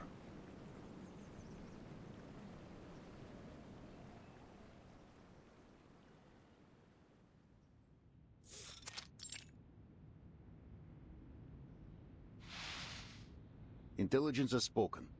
The scattered bandit forces are converging upstream of the Dawn. They carry Xeno weaponry, though their identity is yet unknown. Most likely, this is Igor's doing, though we've kept clear of them thus far, as headquarters ordered. Villages have been plundered.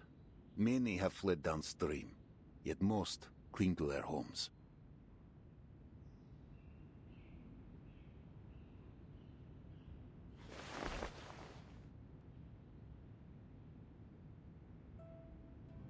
Commander lifts his eyes from the map, still deep in thought.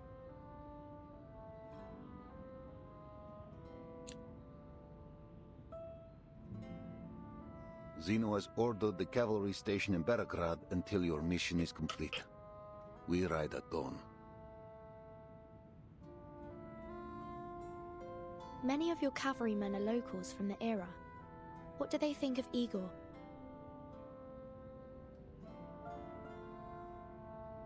What happened in Sao Paulo is classified. To them, he's a warlord like any other. We do have a controlled route to the city, but, Timekeeper, are you certain you wish to enter?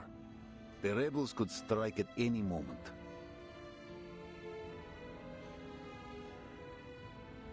Yes. I'll complete my mission quickly. Hopefully before any conflict arises.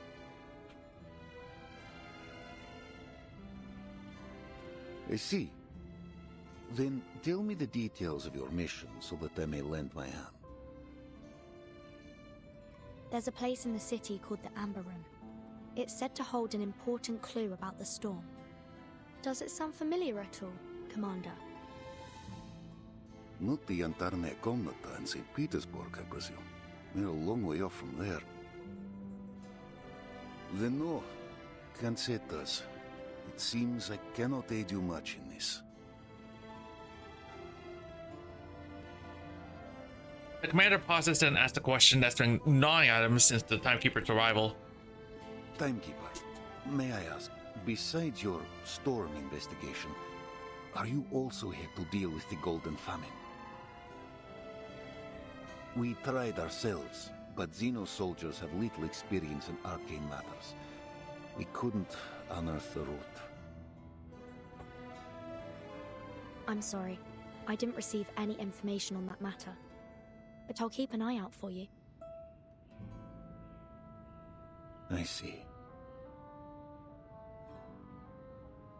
The cavalry will aid you in any way we can. But with our strength as it is, I cannot guarantee the safety of Berograd. I'm not sure how much it will help, but I heard reinforcements are on the way.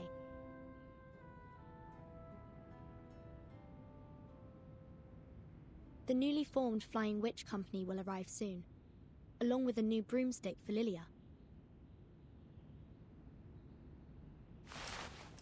Lilia suddenly perks up. Zeno reformed the Flying Witches. No. This unit belongs to the Foundation. Lilia, committee member Ironite asks if you'll serve as its temporary captain. What do you say?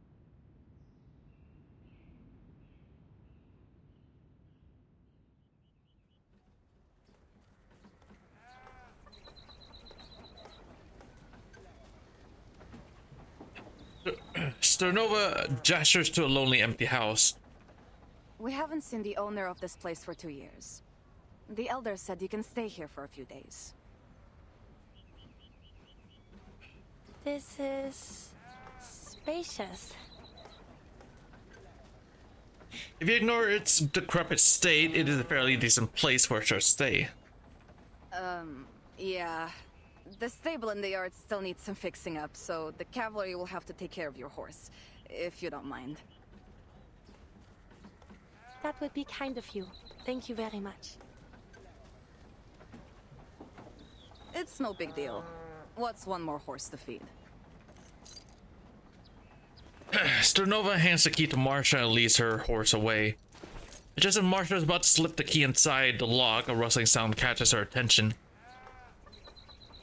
Is that a rat? Not the sound of a rat would make. A small black shadow vanishes behind. Excuse me. A small black shadow vanishes behind the once leafy elm in the corner of the yard. Or a child from the village? Never mind. I need to rest. As she hears it again, she looks over to the same spot. Who's there? Uh-oh. I think Meryl is just hiding back there. From behind the elm, a head peeks out briefly before briefly meeting her eye. Yep.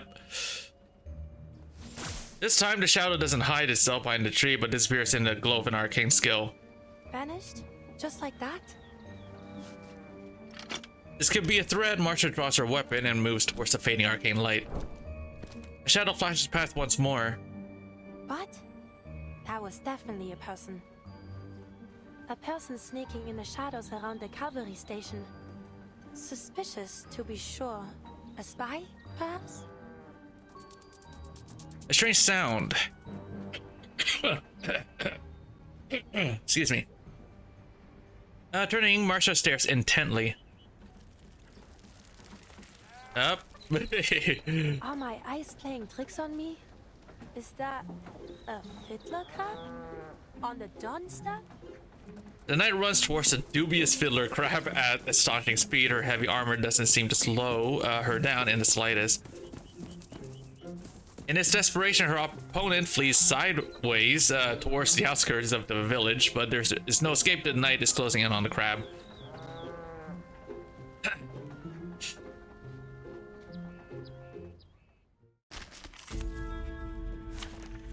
All right. This is Meryl, isn't it? Yeah. Does Meryl have the ability to change her form? I don't remember I don't remember if it's ever described what her arcane skill is. Let me handle the pain. Restraint is terrible le flot des Sephiroth. These sheets are my wings! There's strength in restraint. A necessary counterattack. The tremors of fate.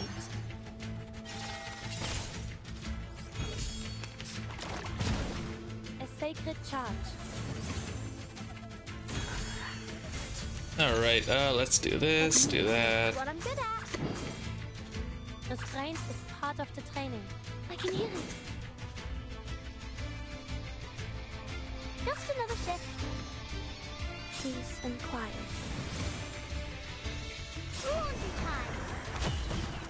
Nope, it's dead. Are there any injuries? Just give me a shout. I'm here. Gotcha.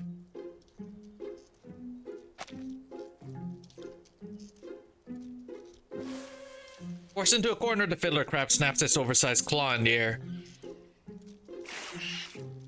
A Enough, shapeshifter. This is absurd. How would a fiddler crab make it out here to the plane? Yep, Meryl didn't like think that through, huh? And might I remind you that you're too big to be a crab?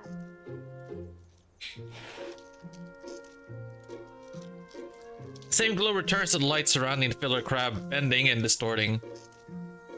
It reveals the figure of a girl.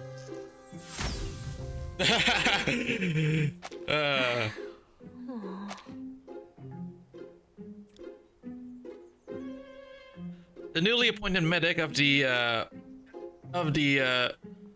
wait, what's it, as 12 squad locks eyes with her team's deserter. Yep.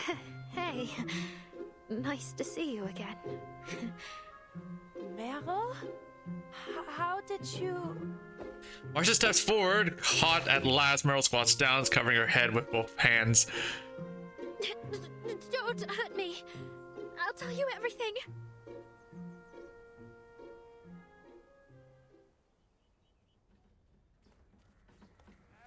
You mean to say you plan to stay here until the war is over? Well, I don't really have much choice. At least with the cavalry, I won't starve. And if the storm comes, what then? I'll be fine. I took an equilibrium umbrella with me. And maybe in the next era, I'll find a safer place to stay. Her face sinks. Oh no! I lost it when the bandits chased me.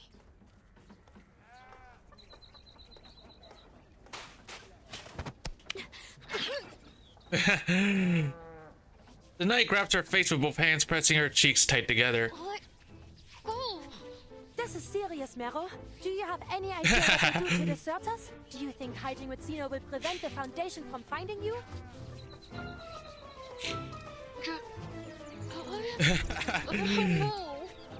You may survive one storm, but what about the next? And the others after that?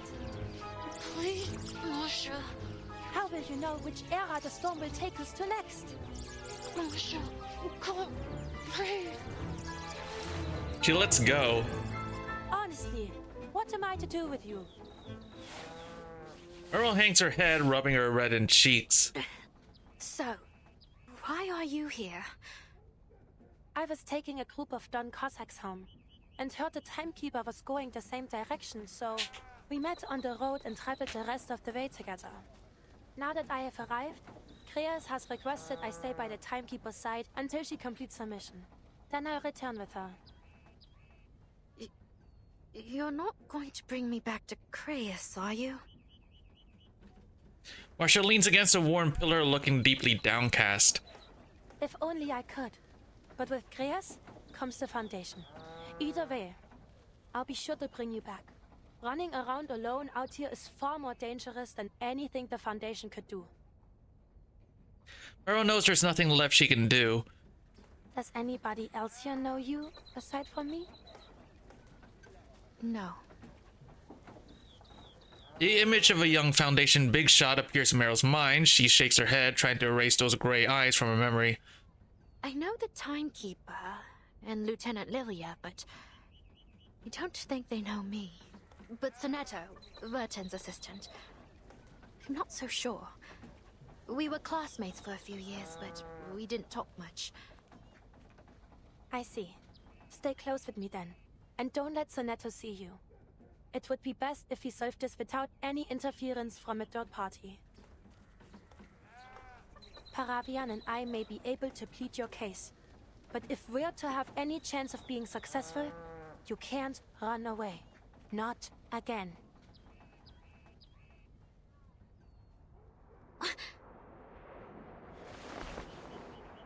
A sharp noise breaks the silence, startling the still nervy Meryl. She jerks her head up, but sees only a few swirling trails of condensation lingering in the sky. What is that? Marcia looks up too, but she shows no signs of alarm. It's the Foundation's flight unit. They're here.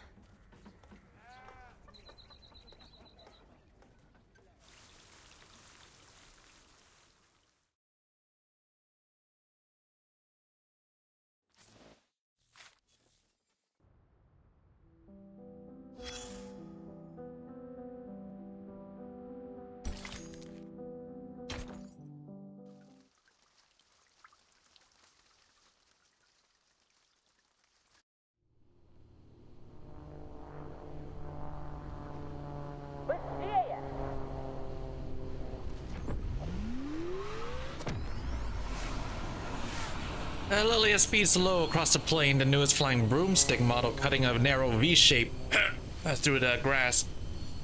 Tenant, we're losing sight of you. Then you better learn how to get your speed up to 240 in 5 seconds. A series of vague replies come through the communicator, their voices strain as they struggle to catch up to their captain. But at this height, according to the manual.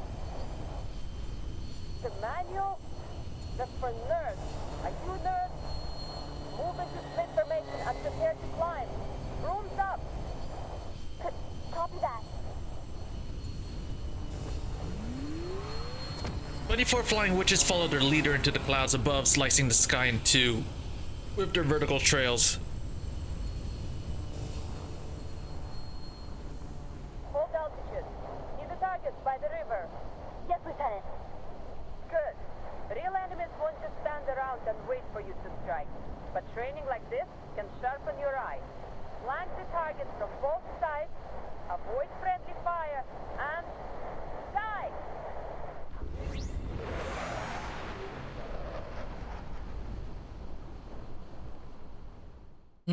Alright. Let's see. Oh, I got it now. Ah, okay.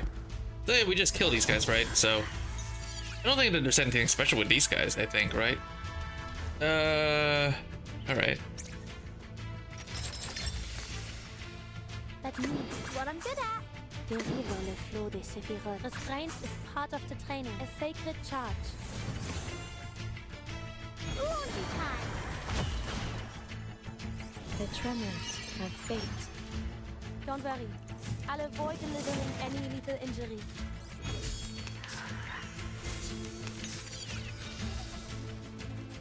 From la cellule it is here. Let me handle the pain. I can hear it. Just another step.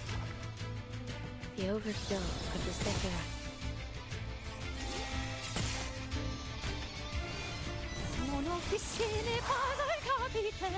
Peace and quiet. Listen, keep your eyes on the target and fire as soon as you hear the command. Wait, it's the Foundation's comms we're talking about. Scratch that. We'll use a flare instead. Open fire the next round after the flare goes up. Clear?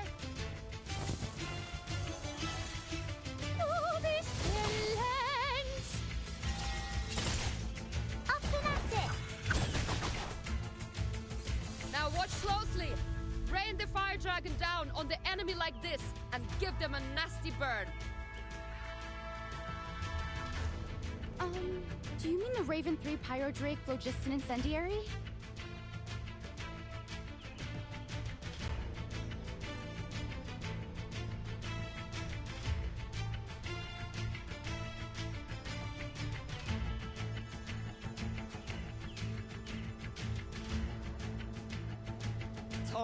Tomato. It's a fire dragon from now on. Use it to interrupt the target's channeling status. You got that?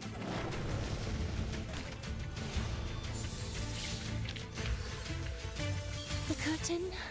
Oh wait, am I at max level, account level? Is level 80 the max account level? I noticed that's not increasing anymore.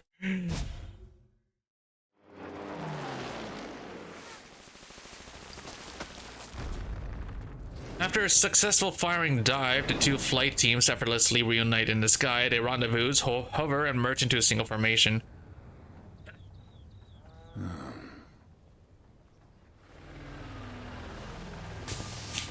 The howl of engines quickly drowns out the commander's conversation as the flight unit descends onto the open ground outside Tamarovka.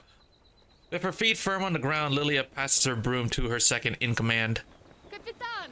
Oh, Commander! The swirling air around her sends Lilia's pristine uniform fluttering like a flag in the wind. She walks straight towards the cavalry and Foundation leaders who stand at the entrance of the village observing the training. New broom's nice. Rookies aren't too bad either. Ah, dude. Only problem is they rely Rapid on looks tech too sick. much. Should spend Looks a great. little more time on their arcane skills. Have to say, I never thought I'd wear a Foundation uniform. Wait. Don't tell me I have to follow the committee's orders from now on. Don't worry. You're still on Team Timekeeper. Your new uniform's just for easy identification while you're acting as flight captain. All right. You have some time to sharpen your little birds, but conflict rides fast. Work quick. The Foundation swore us enough fuel and ammunition for your entire unit, and more besides. You alone have access to it. No applications, no paperwork. Just go directly to the quartermaster. Nice. I'll make sure the rookies never step foot on the ground.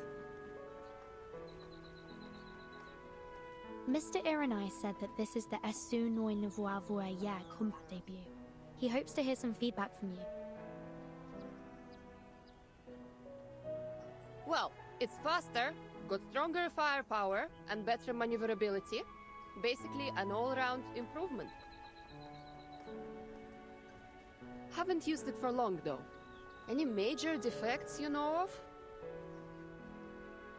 The price. 102 costs nearly triple the amount of an 01, or even more. Who's paying for repairs? Me. The Esu Noi Nouveau Voyer assigned to you is the property of Team Timekeeper. Okay. I'll do my best not to break it. Noon descends, the sun hangs tilted in the sky, casting an unreasonable dryness across the grasslands. The aroma of a simple meal that drifts from the household, whether in times of famine or prosperity. The plain scent of wheat is equally tempting. That is all. Dismissed. With the order given, the high-ranking officials outside the village drift away. Lilia turns to glance at the units still holding position. Capitan, I need to go take care of the baby birds. All right. See you later, Lilia. The temporary captain of the flight unit turns away. Timekeeper. Anything I can help you with, Commander? Hungry? Come to my home for a meal, won't you? I'll send for your assistant too. My mother's stew could raise a fallen horse. She would love for you to try it. A simple invitation, yet under the circumstances, its recipient perceives it subtle unease. Sorry, I was just thinking about something. Do you mean to say that your home is in Tamarovka? That's right. Will you come?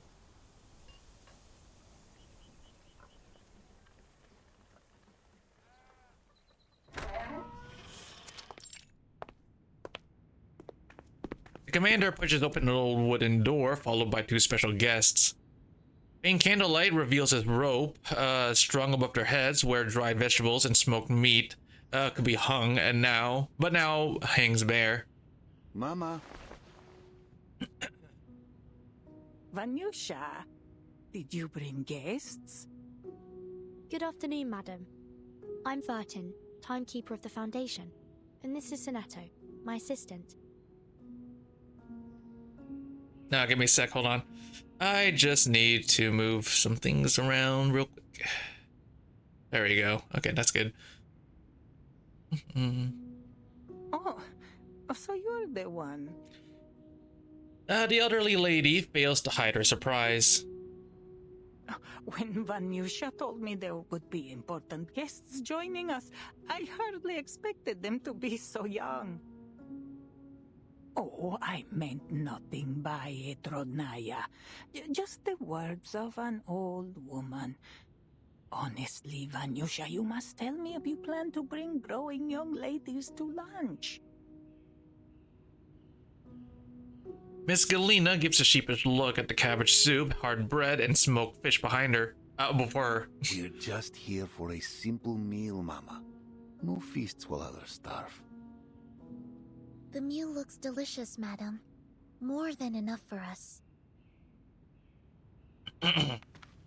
Ivan pulls out his mother's chair and helps her to her seat. Timekeeper. Miss Sinetto, sit. Eat. Thank you.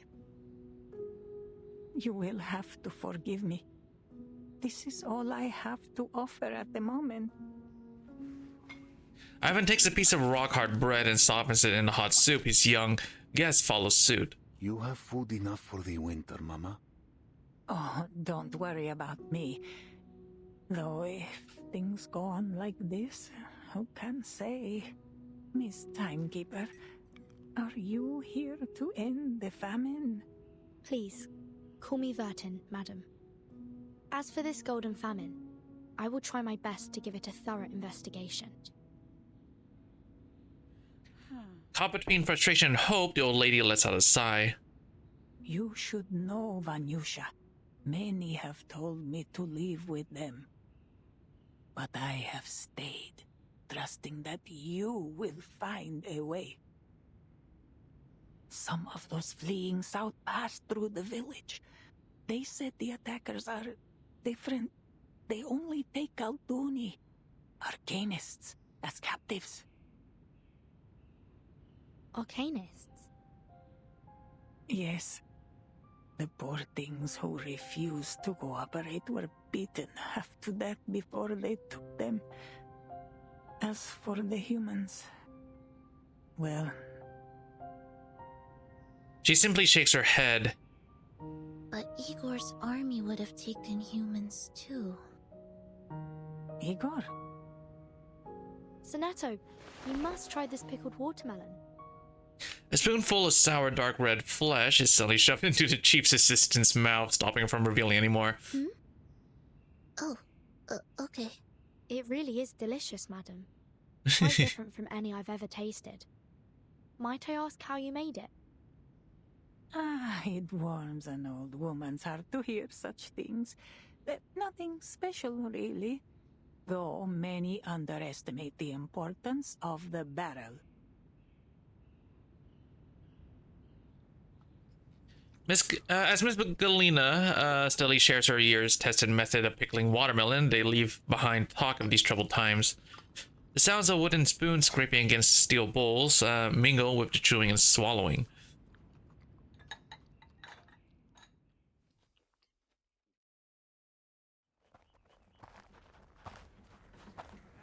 The lunch finally ends in an uneasy silence. Leaning against the door, Miss Galena says goodbye to her guests. Apologies again for the poor meal. Hush now. The meal was hearty and our bellies are full. There are a few stews better than yours. Yes, it was just what we needed, madam. After her son's reassuring words, the old lady finally closes the door. I know you have questions, but this is not the place to talk. Come, walk with me.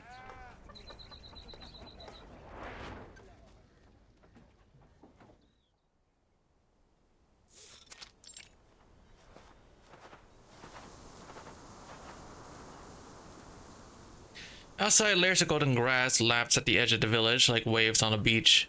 How could Miss Galena be your mother? The directness of this question adds a touch of chill to the unusually warm air. The commander smooths a wrinkle in his collar. Timekeeper, you know the same pain, yes?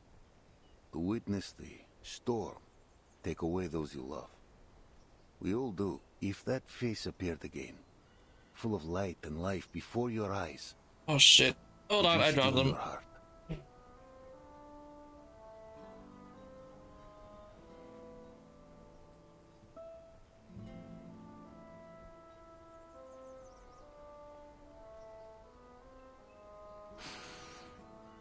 When I saw her again, she was no longer my mother, but a teacher with no children, devoted wholly to her students. She never once left home. The reason for this phenomenon still remains unknown. However, observations have shown that each of them has a complete memory, identity, and social relations. Their independent will is undeniable. We can't force them to be the person we think they are. I know. To speak of the storm would only break her.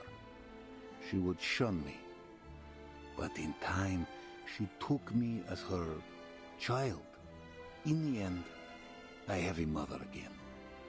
That is enough for me. I'm glad you figured it out. figured it out? The truth is the opposite, Timekeeper. I chased Kalina like a lost pup, hoping to find my mother in her. And I did. Her face, her body, every line and wrinkle. She is the mother I lost to the first storm, down to the gentle smile when she talks to me. The commander takes several deep breaths to stop his teeth from chattering. Think of it. Those you lost, standing before you again. Only their clothes and memory changed. Would you call them dead and gone? Would you not hold them close, praying memory returns?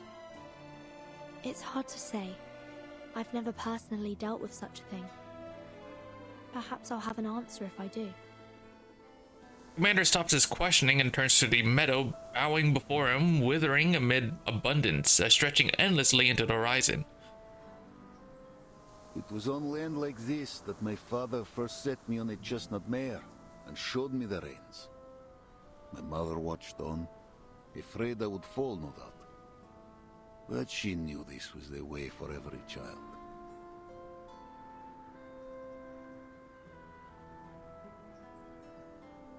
For centuries, the Cossacks have lived by the steppe. She feeds us, she fights us. Rebellion runs free in our blood. The steppe never changes, nor do her people. Sometimes I find myself asking, is this truly a false 1920?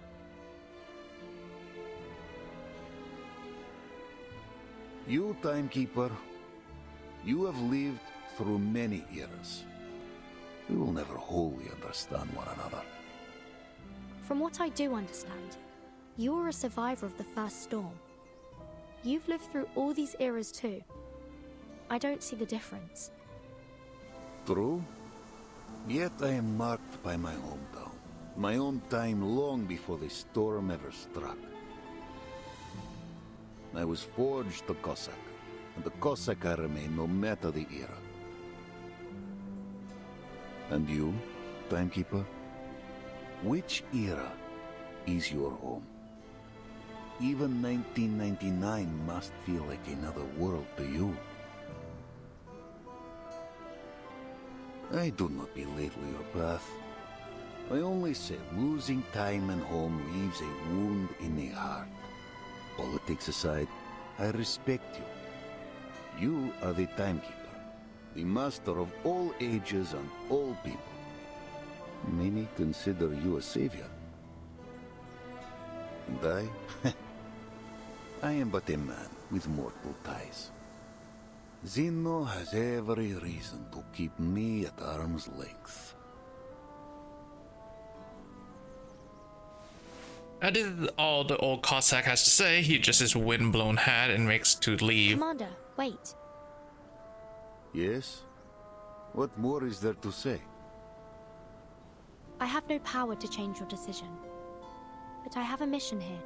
I need to know. Will you follow Zeno's orders and lead your army to Berograd? I will see you safe to the city and stand with you in your mission. This I swear. I understand. Commander! They turn back to see a figure rushing towards them, arms flailing. Commander! What are you doing out here? I thought you were at home. What's the matter? They got too drunk. A brawl's broken out. Uh-oh. Well then. Who got drunk, I wonder?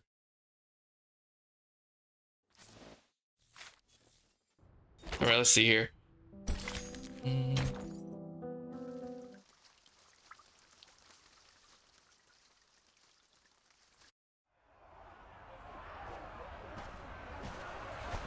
Several young men in Xeno cavalry uniforms surround the house, along with some boys not yet old enough to serve.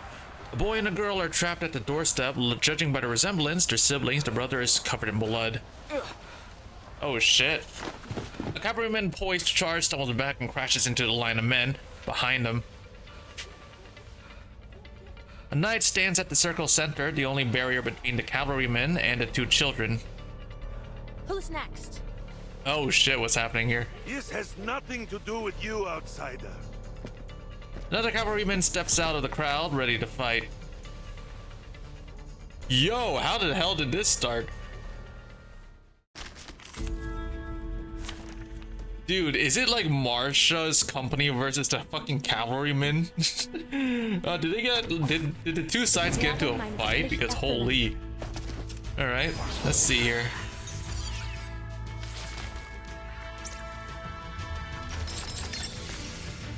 Restraint is part of the training. Volunteer it is here. Let me handle the pain. There's strength in restraint. Laundry time!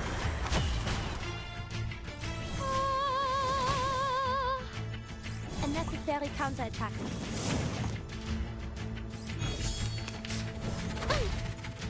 A sacred charge.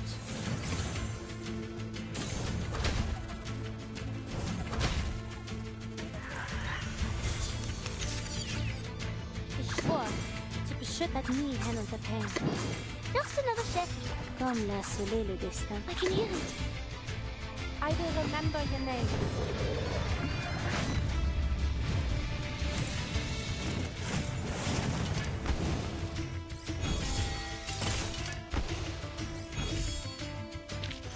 That weren't even as tough as waking up an old factory man.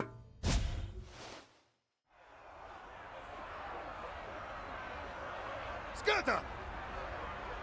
A word from the commander immediately silences the cavalrymen. They instinctively step aside, clearing a path to the house for him. Commander. The knight puts away her weapon. Forgive me for bruising your soldiers. I don't mean to interfere with the Cavalry Corps' internal affairs, but this incident could cause serious harm to people outside the military. The commander raises a hand, prompting her to skip the formalities. What is this? Someone discovered a stash of unfamiliar weapons in these two children's house. It seems their uncle joined the bandits last night. These children, they're from an Arcanist family. Yes, some Arcanist villagers fled upstream, claiming they would join the bandits and return to rob the others. Some soldiers thought it prudent to do a preemptive strike. The commander looks over his soldiers sternly. Their evasive eyes prove the knight's words. Are you hurt? No, they didn't harm me. You've stopped the worst. Thank you, Miss Marsha. Leave them to me. Certainly. The knight has no intention to fight. She packs her equipment and takes the cleared path to leave. Commander approaches the young boy on the step. He appears to be below the enlistment age. Commander tries to say something, but sees only refusal in the young boy's eyes. He gives a gentle gesture for them to enter their home.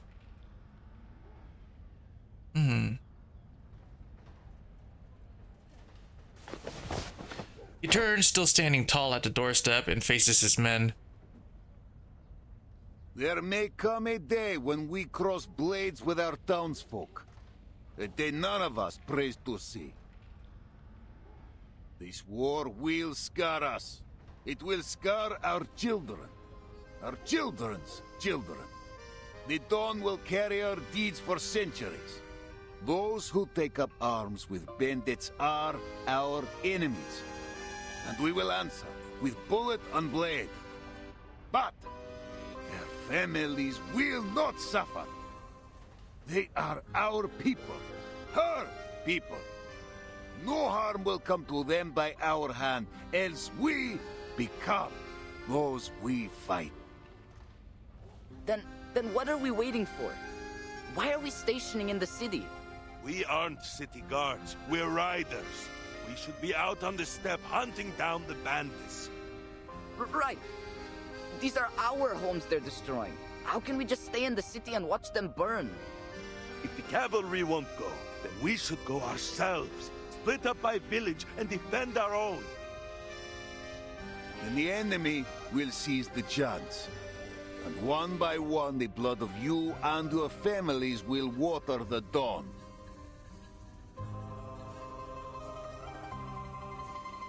We fight for the peace of the steppe. If she's to flourish as she once did, then we must stand united upon her plains. No more words on this. I forbid it. All those who brawled will be punished as necessary. Now, go to your chief and get packed. The rest period is cancelled. We ride in 1 hour.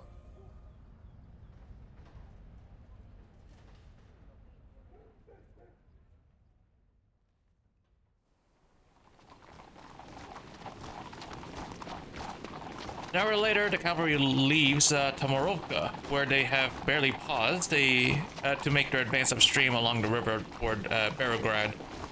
Thousands of cavalrymen make up most of the head of the marching column. Behind them follow a small number of infantry units and a long supply team. Ah, so good you joined me at the Vanguard. Interesting company, the two of you. What with all your stories from the West. Pretty sure it was you who insisted on coming with us. Reminds me of my days scouting for the Order. It wasn't an easy position to be in. Sergei looks up at the sky. At this rate, it'll be dark before half the corps sees the city. Best we hop off and wait for the others to catch up.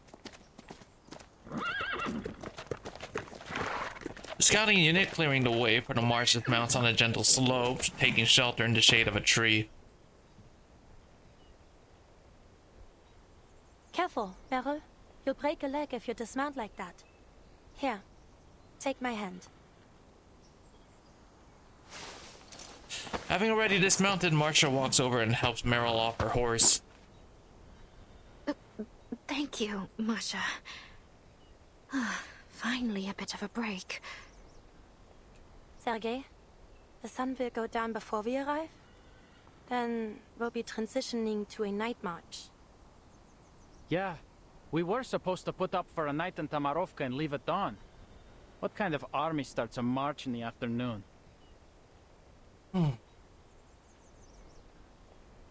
Night marches come with considerable dangers, especially when we don't know the enemy's movements. What's got the commander so anxious? He's a commander. He must have his reasons. Believe me, I know what it takes to lead a troop. My great-grandfather was a general, you know. Fought off Napoleon side by side with the Tsar himself. Came home with a chest of medals, too. Shame my family lost them. Well, at the taunts of its townsfolk, there's no one to rein in Sergei's bragging. If you ask me, it's because of the Timekeeper. The sooner she finishes up whatever it is she wants to do in the city, the sooner he can send her on her way. Sergei voices his opinion freely, not realizing that the person in front of him is a member of the Foundation. Then, we won't be stuck guarding the city, and we can finally show the bandits what's what. You know how dangerous they are. What's the Timekeeper doing here? You could always ask her. Aren't the two of you around the same age? Wouldn't you have been classmates at school? Seriously? Can't we just drop this? Burton was already the Timekeeper by the time I got there. I never saw her in school. The SPTM. A school full of arcanists. It should be an interesting place. Not as much as you'd think. Everything we learned was for the benefit of humanity and the supreme mission of human survival. Every day, there's a morning broadcast of the school motto in 12 languages, and the student handbook's thicker than the Oxford Dictionary. Oh, and the fence. It's electrocuted. Can you imagine? 230 volts of electricity buzzing day and night. It's more like a prison than a school. There was a rumor back then that a group of students managed to escape. People said it was the Timekeeper who organized it. The Timekeeper? That's difficult to imagine. She seems very level-headed. people were kind of scared of her. Apparently, she was their leader. Did she or the other children bully you? Amaro freezes at the question. Not at all. Why do you ask? I was bullied by someone of that type when I was in the Order. Marsha speaks as if it were nothing more than a passage from a textbook. I was about half the age I am now. As an arcanist, my physical fitness was poor before I received training from the Order.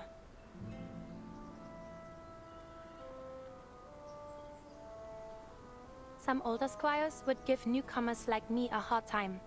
We didn't stand a chance. What's a squire? They serve the knights, and are usually candidates for knighthood. Newcomers take on menial tasks while they study the arcane skills of the Order. Those who master them become squires. Wow, and you ended up a knight. Did you train thinking you'd go to war?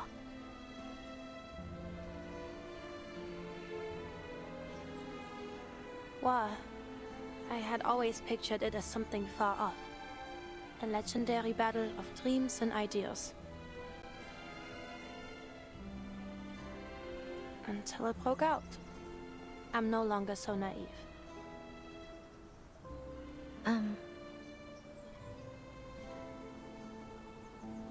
You must have taught those bullies of yours a lesson, right?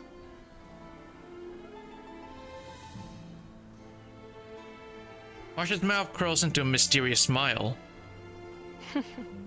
Very few squires are granted knighthood. Sergei, who has been listening along, cuts in. All right, rest's over. Back in your saddles. Better not let the team see us lounging around. Sergei straightens up and checks that the saddles are securely fastened. The others follow suit. You'll see Berigrad once we reach the top of the slope.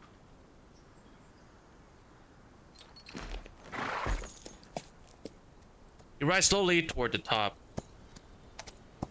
Those were some stories. Didn't have anything half as exciting in my childhood. There's a Turkish place that makes the best kebabs. Ah, but they might have fled already. Leading the way, Sergei quickly reaches the top of the slope. Behold! The dawn's great... What? Sergei pulls hard on the reins, stopping his horse just before the crest. What's wrong? Wait, am I seeing things? Why are there so many people outside the city? Right up to his side, a dark crowd forms a wall across the cavalry corps route to Berigrad. An army. They're blocking the entrance. What? At this time of day? Sergei, tell the commander to halt the march. Merle and I will stay and observe their movements. Go. All right. Yeah.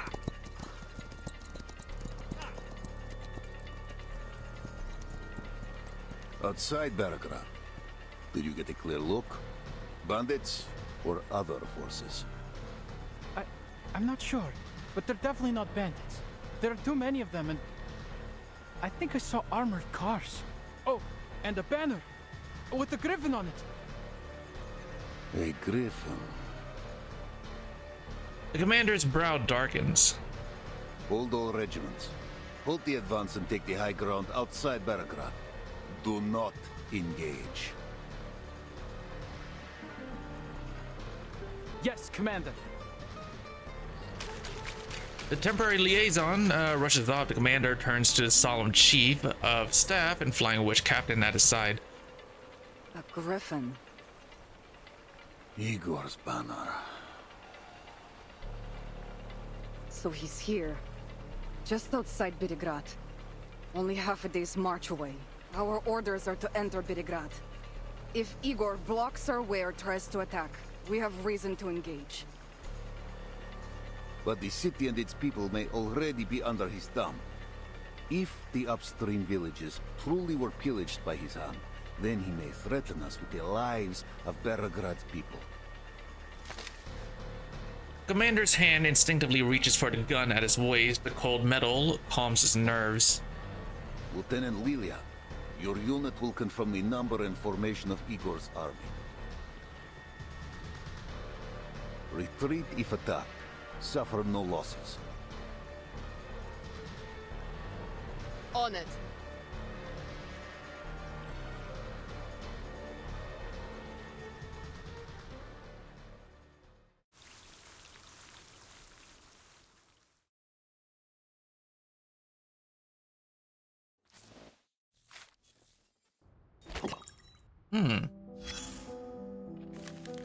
Alright, I'll be right back. Just gotta go put some stuff away, so give me a few minutes.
Okay, I'm back. What's up?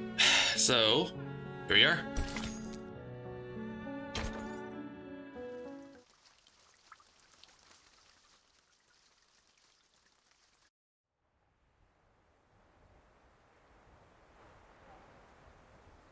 A shallow valley separates the two armies. The wind stirs seeds and dust. The war horses grow restless under the eerie silence. I'll be damned. It's really him, Igor. After all this time, he just shows up here in Beregrad? What's he trying to do exactly? Whatever it is, he should do it soon so we can end him. I bet he wants to take his chances against us, too. Not so fast. You know Igor parted ways with Manus Vindictae after the Antarctic operation. Are you on that traitor's side? He parted ways with us, too.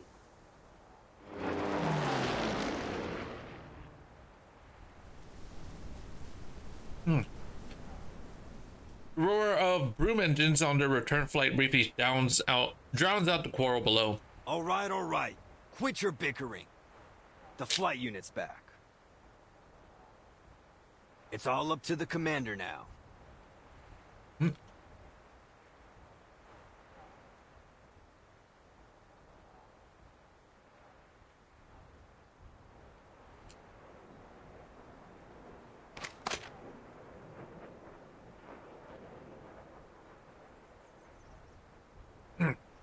The commander lowers his telescope as he awaits the Flying Witness news. Lilia emerges, yep. Status. It's weird. It's Igor, all right? Triple Ace and all, but they didn't attack. I flew low, too. Even looked eye to eye with the soldiers, but they still held fire. As for the city, there's no signs of damage. Or of Igor's men. His soldiers are all outside the city? Yeah, got his main force positioned along the main road to it. It's like he wants us to see him. He wants us to see him. If he wanted to stop our advance, capturing the city would have been the best bet. It's almost like he's welcoming us.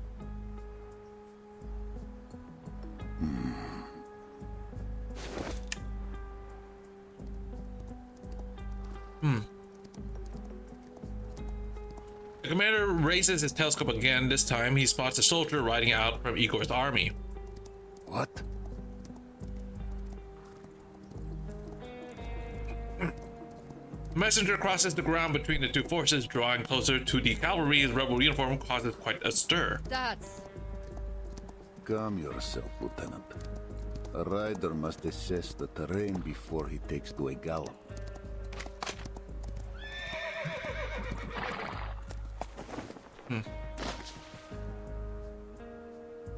The commander holds fire. The messenger reaches cavalry formation and approaches the commander, escorted by a guard. Commander Ivan Ivanovich. Oh, it's this guy. It's been a while.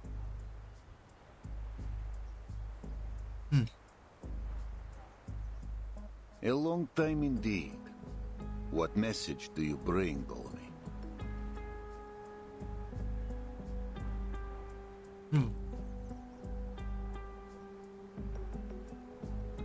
Oh, hold on a minute.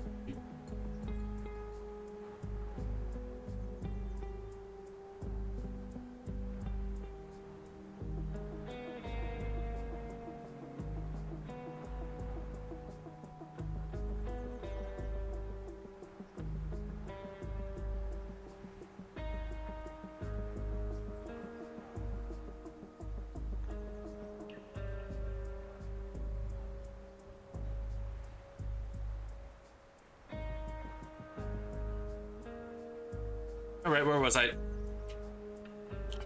The messenger stares straight into the commander's eyes, intent on carrying out the mission entrusted to him by his father. Admiral Igor wishes to talk with you and the Timekeeper. who is currently under your protection. There's something important he wants to discuss. About Beregrad, the Dawn, and the Timekeeper's mission.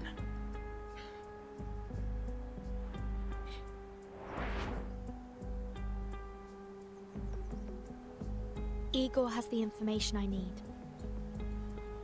Seems he knows why you're here, though this could be a ploy. It's too dangerous for the Timekeeper to meet Igor in person. They should speak via communication device instead. They could easily have reached us through such devices, given this message was brought by one of his most trusted subordinates. I don't think it's negotiable. What are your thoughts, Commander? Commander finds himself in the most unsure of his decision. I want to know his purpose here. And him stationing outside the city does look like a gesture of goodwill. That said, I shouldn't meet him in private. Word will surely reach the Joint Committee. I understand your concerns, but either way, I'll meet him. Timekeeper? I currently have almost no information on my mission. I'd like to know what he has to say, even if it's a lie. Commander pauses to consider. Our orders are to avoid confrontation. Accepting his request may be the way to do that. But whether I join the meeting is your decision. Me?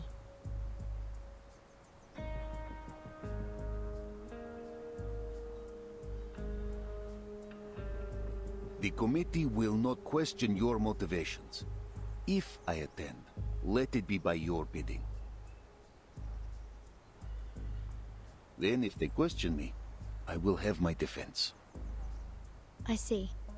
I'll make the decision. But how can we ensure the safety of the Timekeeper and the others? Meeting Igor, huh? Take me with you, Wurtson. I'd like to hear what he's got to say. All right. I accept Igor's invitation, and I request the Commander join me. To ensure the safety of both parties, I suggest we each bring our own bodyguards. Lilia will be ours. You could use another Timekeeper. Sonetto, you're the only one who knows the details of the mission besides myself. One of us should stay in a safe place.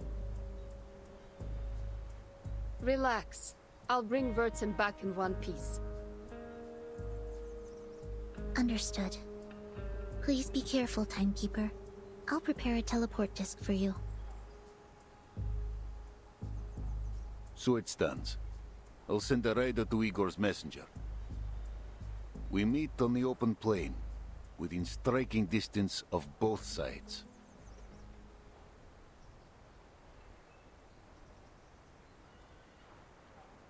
In that space between armies, the air seems to tighten under the antagonistic stares. Tens of thousands of eyes are fixed on the few figures on the center of the valley.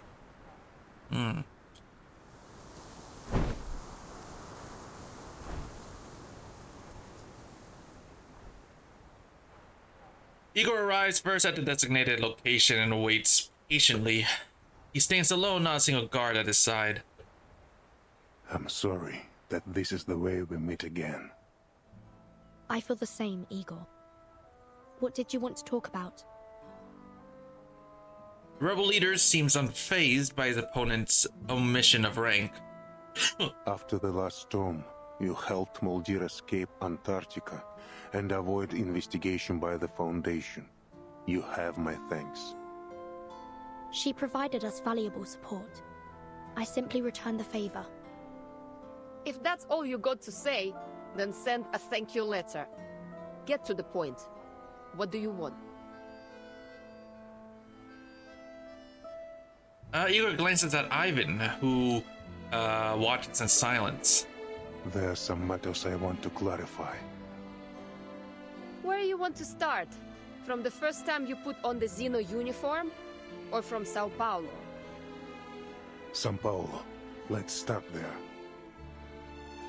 To everyone's surprise, the Admiral lets out the city's name. The sound of it almost stings. The corner of Ivan's eye twitches. Before I arrived in Sao Paulo, I struck a deal with the dead Arcana. You communicated with Arcana after her death? Yes, you witnessed the events in Antarctica. I trust there is no need to explain why I heard her voice. Death and resurrection are part of the myth she aimed to construct. I refused to become her follower, but I desperately needed the reward only she could provide. Arcana needed Erd to complete her resurrection ritual. What did you need? A true shelter. A boon, a hidden place. A promise from the surpassing excellence. She used many words for this little cube. Is it familiar to you, Timekeeper? The material's similar to the Tear of Kamala. The origin is the same, but their function is different. Igor clenches his fist and the black cube disappears. Why make a deal with Arcana if just to avoid the storm? The Foundation already provides you shelter. When you learn of Earth and the Umber Room, you will understand why I cannot trust the Foundation's promises. They have chosen a perilous path. The name, mentioned too many times of late, plucks at the golden threads in her mind. You know about the Amber Room too? I know what led you here. Earth, Umber Room, the words appear together. But whoever gave you this intelligence likely knows little more than that. Beregrad is not a large city, but without guidance you will never find the Umber Room, even if you turn it inside out. Fortunately, its location is not a secret to me. Because I was involved in it all. How much more do you know? No more questions. I am no longer bound by the Foundation's confidentiality rules. I can lead you directly to the answers. Igor gives them space to consider the deal, then turns to the cavalry commander, who has not spoken a word. Ivan, I know you care deeply for the Dawn. I admit some responsibility for the looting of the upstream villages. Then... it was you? It was Krutov. Krutov? Hear you. What difference is there? He betrayed Zeno at your side in Sao Paulo. He follows your orders. Not since Antarctica.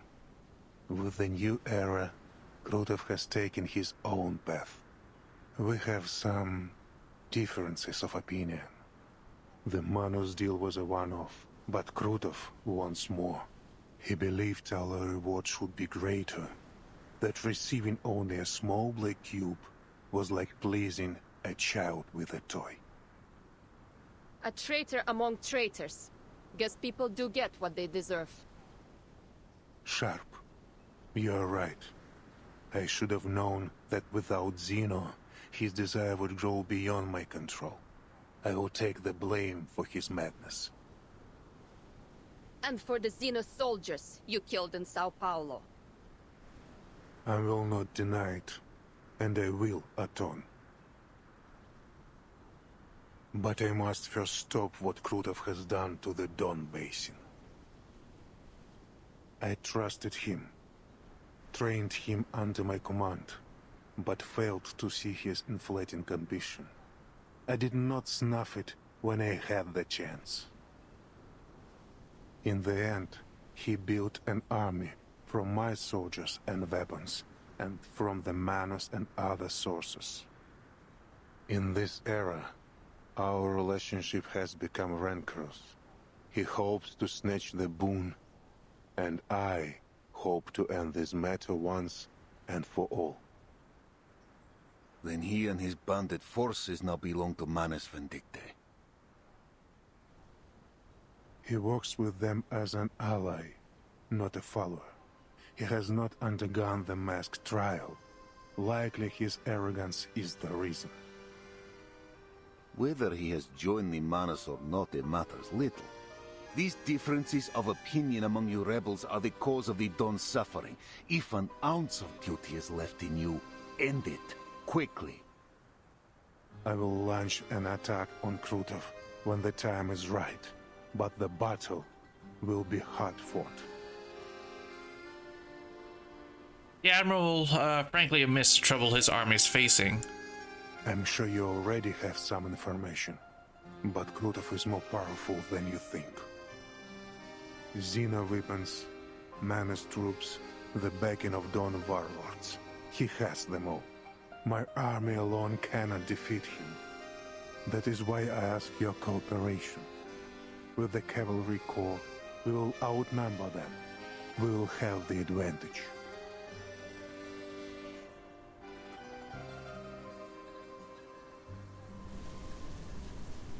Igor's words are like a shashka sunk into the mug, waiting for the other to.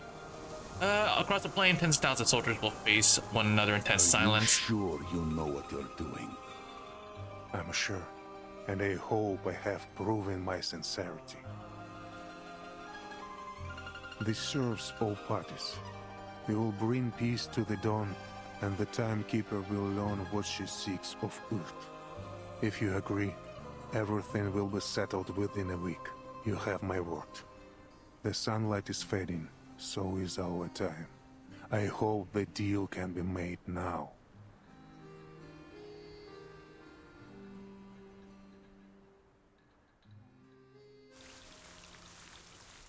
Oh. All right, let's see here.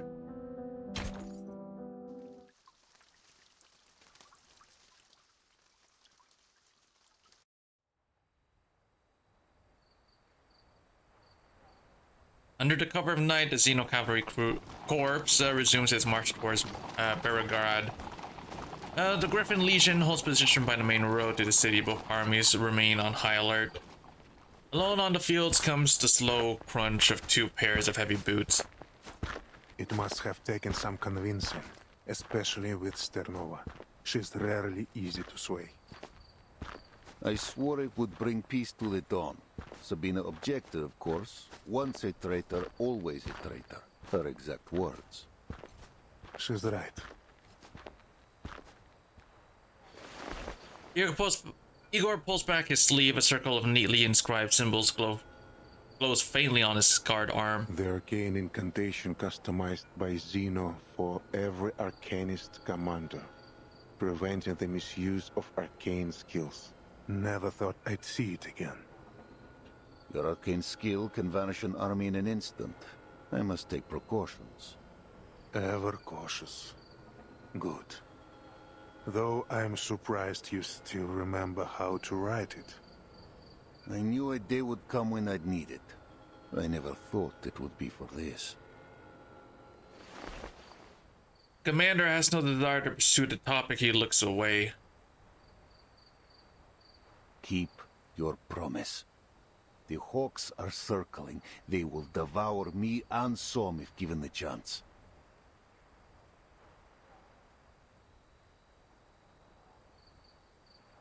I know the Foundation wants no conflict between the cavalry and me, and the Timekeeper must have promised to vouch for you. Her words will not go unheard. Were it not for the Timekeeper's mission in Beregrad, they would have ordered you to leave the Dawn immediately. No two-week buffer.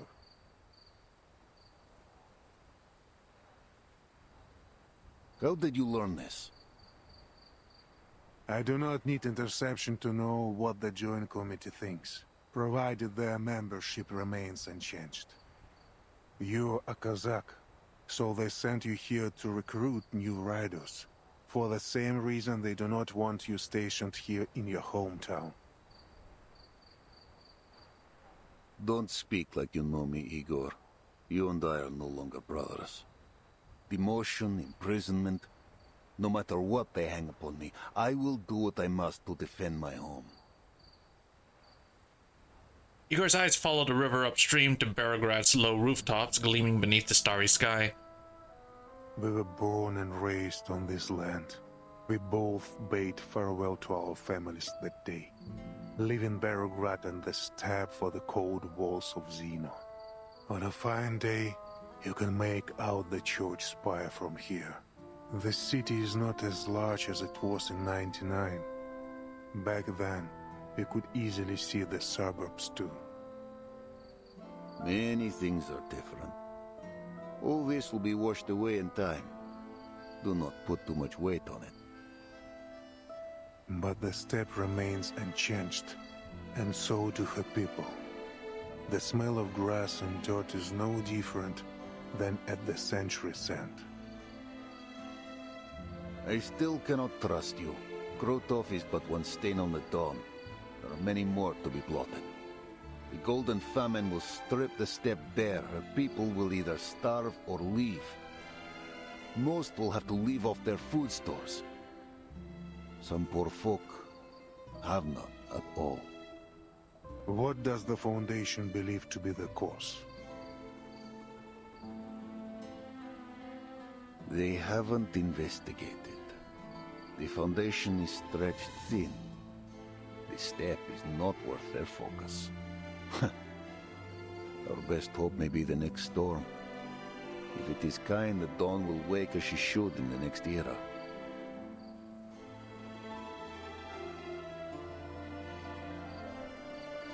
Igor lets Ivan's almost cruel joke pass. This heat is the result of an arcane ritual.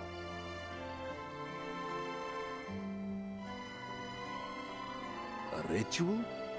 Bending the weather over the entire lower dock. How can it be done? Commander!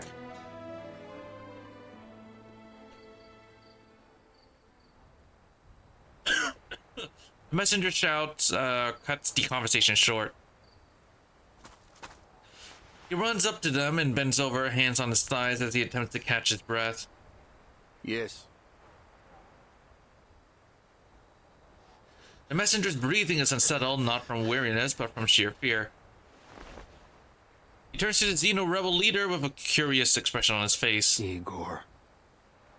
He mumbles something imperceptible to himself, gradually steadying his breathing. And the moment he straightens up, he whips out a pistol. This is for Alyosha! Oh shit, yep. Oh, this is bound to happen. Igor staggers back 2 steps and drops to one knee. The messenger's trembling hand throws the shot off course, denying the bullet its deadly purpose. After a brief moment of shock, the commander lunges forward to seize the messenger's wrist. Soldier! What do you think you're doing? He forces the messenger's face to the ground. He tastes the dirt of his home with every word he roars. Alyosha! My brother! You killed him! You killed him in Sao Paulo! Why did you do it? Because he wasn't an arcanist? Because he wouldn't help you cozy up to the Menace scum? No one answers besides the struggling. The night returns to silence. Your commanders may execute any soldier who sabotages the army's strategic goals as a traitor. This is Xeno law. Igor rises slowly and grips the military identification tag hanging against his chest. A dent remains where the bullet struck. He is as calm as the silent nights as of the dawn. He steps forward and kicks the fallen pistol away. Let him go. This is my army. You have no say here. Not far off, a few warhorses neigh. Torches quickly light up dark like street lights. Let go of me! The messenger struggles free of Ivan's grasp, rolls down the slope, and vanishes into the marching column. One by one, the torches go out. Sure, it was me. The commander fires several shots but hits nothing. Father! Igor's ever-loyal son rushes over. Burakov! Don't even think about protecting that bastard! Igor raises a hand and turns to the commander. I'm letting it go, and so are you. Many of your cavalry have long served Zeno. They will protect him. Pursuing this will only undermine morale. Nothing matters more than unity in the army. I taught you this. Your cavalry must be united, brothers and sisters on the battlefield. This is what they are, a family.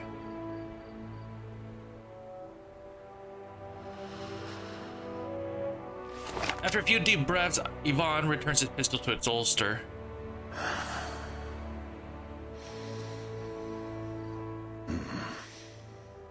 The hatred of those who once trusted you. A bullet to the chest. Krotov's betrayal, a home soon to be aflame.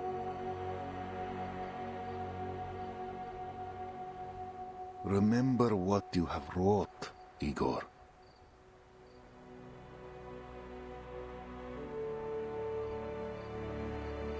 I can never forget. About the ritual that caused the Golden Famine. It was Manus Vindictor's doing, composed of multiple rites. Their goal is to expand west, first the Don, then the Dnieper. Soon, millions of square kilometers of land will grow no crops. All of Europe will face hunger. What sort of ritualist has the power to change the weather over such an area? Remember, Ivan, our enemy is a resurrected deity. Fuck, how do you say his name again? With Ptolemy's support, Igor makes his way down the slope.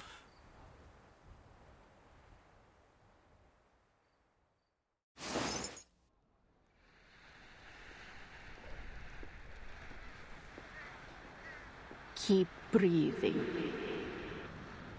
The ritualist lifts a censer above his head. Colorful fumes spill from its veins. They creep around the bound captive like a gaseous myriapod.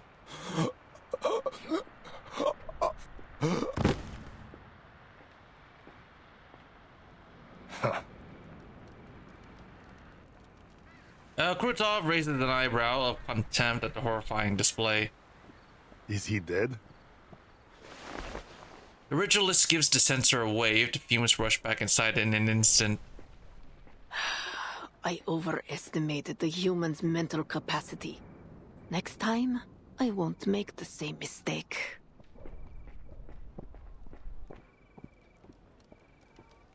Why not bring them to the iceberg? Or do you aim to monopolize the fruits of the experiment?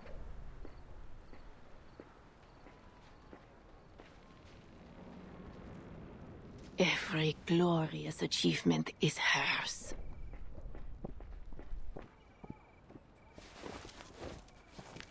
The ritualist's answer is vague. Krutov waves a hand, signaling a soldier to drag the body away. I have no time for your little experiments. My army departs for Beregrad in 2 hours. Beregrad?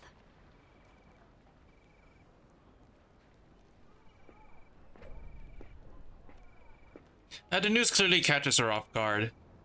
We will eventually conquer the city, plunder it of its wealth and vitality. But departing now, you say? There were no such orders from the iceberg.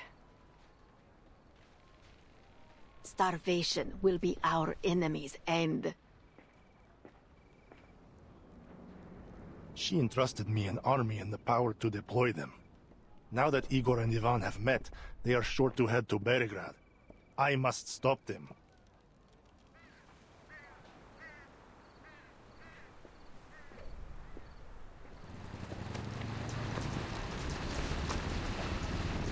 The low growl of engines rolls in. The transport unit responsible for heavy weapons is departing.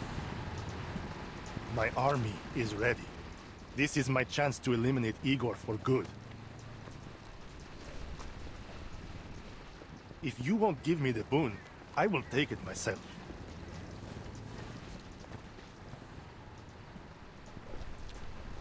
The loss of one right will affect the efficacy of many others. If the weather cools and winter returns, our attack on the Eastern Front will be jeopardized. Our entire project will be delayed. Your privilege has its limits, General. You and your followers will accept the trial. It is only a matter of time. Watch your tone, Ritualist. You never asked Igor and his men to wear the mask. You have no right to ask us.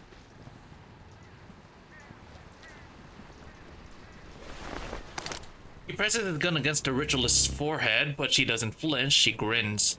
Igor is a weak, indecisive coward who doesn't dare face his true desires. I am greater than he will ever be.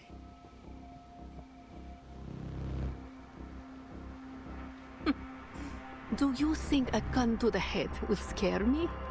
Death is but a return to her embrace. She will resurrect our Arcanus, clarify our deeds. I will die with her name on my lips. Krutov lowers his gun. Monsters.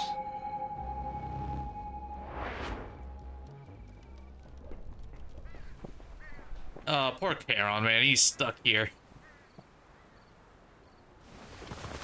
He looks on as one of Krutov's soldiers drags a fresh corpse from the camp. For the man who is already dead, this moment feels closer to withering. How many more will die for this? The soldier glances at him without a word. He lowers his head and walks away. Charon feels a stronger pressure closing in on him. They die because of you, Charon. The decision was yours. Charon turns back. If joining you will teach you to respect life, then I will do so. But it is unclear what difference my choice will make. These people will still die by your hand, only for another cause.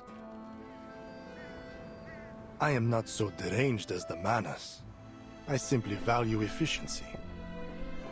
If you are not one of them, if you detest their behavior, why do you work for them? They work for me. These lunatics know nothing of military tactics. They simply point in a direction and let their entire force loose. Krutov pauses. What similarity could I possibly have with them?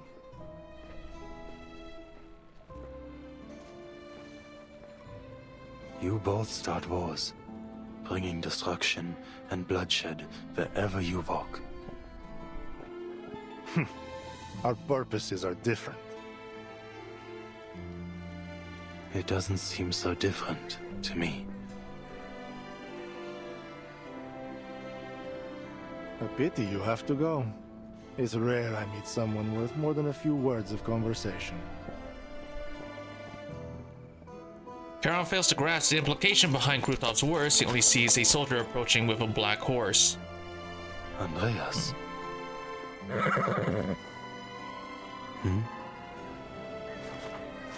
Before he even realizes it, he is bound with rope by the two soldiers behind him. Why do you bind me? The ritualist has already limited my movement. I have other plans for you. Uh-oh. Oh. What does he have planned, dude? Where is he taking him?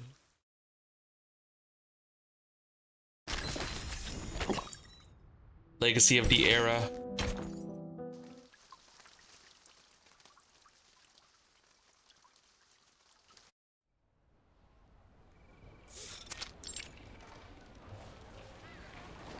Beregrad receives the thundering hooves of the cavalry and dead silence. It's as if the city has been deserted. Oh, hold on, wait. Be right back. I need to check something, hold on.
Okay, I'm back. Sorry, I just had to check some. Where were we? Yet the soldiers sensed the stairs, frying alert, resentful, peering through every rusted doorway, every shattered stained glass window. They settled on the weary war horses, on dust-stained uniforms, and on the black barrels of their guns. What are they so scared of? The cavalry is here to protect them. After all the chaos, letters from the front, soaring prices, bandits. Beregrad is worn thin, even afraid of its own shadow. Just like the people of Tamarovka. The commander looks up at the shuttered windows around him, then turns to the shadows hiding in the alleys. You didn't keep the cavalry's orders confidential? Igor walks beside them. From time to time he passes, he presses against his ribs where the sting of the gunshots still echoes. Word always gets out.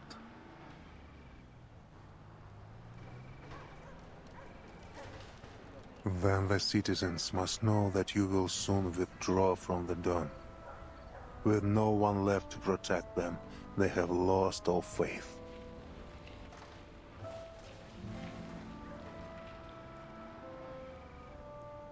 They do not know why the cavalry comes. I'm certain their minds are filled with the worst possibilities.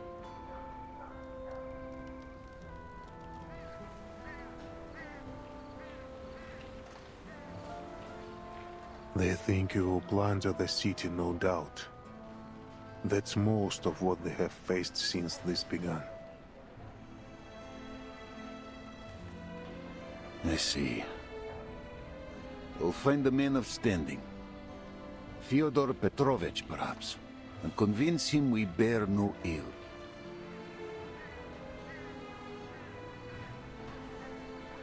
People don't understand what they cannot see with their own eyes, and you cannot tell them about the Foundation or Zeno.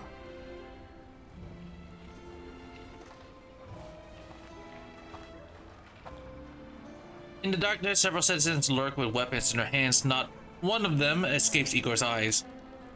They have already formed a militia, preparing for the worst. All we can do is remain discreet and avoid adding fuel to the fire. We must end this quickly. Deal with Krotov. Captured or killed, it doesn't matter.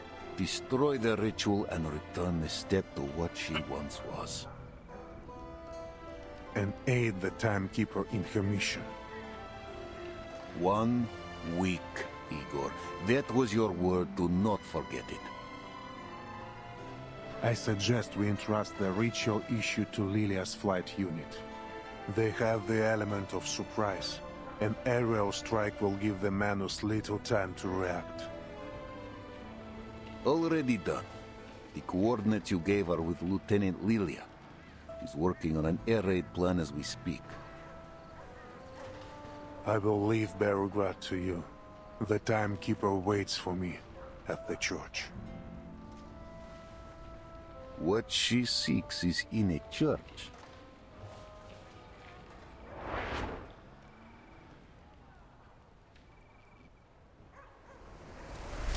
Lilia brings her broom to a stop outside a church. This church is unremarkable among the many others in Berugrad, medium-sized and without a distinctive dome, only its position sets it apart. It stands on higher ground, giving it a clear overlook of the Golden Plains. What kind of church is this? Place is abandoned.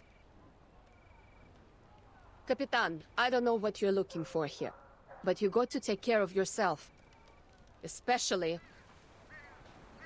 As she glances over, she spots Igor approaching from afar. I will, Lilia. Have a good flight. Never had a bad one. Though smashing into the Vice President's office would make it a little better than the rest. It's a farewell to Lilia's own style, but she doesn't leave. Instead, she fixes her gaze on Igor. Lieutenant Lilia, my interests do not conflict with the Timekeepers. The coordinates I provided are correct. We are on the same side. I am not worried. If you dare to lie about this, you're not leaving the city alive. Lilia steps forward, directly squaring up with the rebel leader. But no matter what you do, now or in the future, I'll never forget what you did in Sao Paulo. I'll live through this war, and I hope you do too, so I can walk you to the judgment seat myself and see you punished for everything you've done.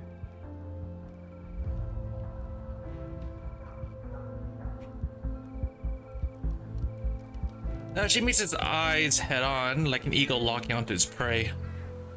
And if the court doesn't sentence you to death, I will. Meeting Lilia's eyes, Igor understands that this isn't a threat, but a declaration. He doesn't confront her, but he doesn't avoid her gaze either. Lieutenant, I know what I've done. I see the faces of those I sacrificed more clearly than anyone. A suffocating stillness settles across his face.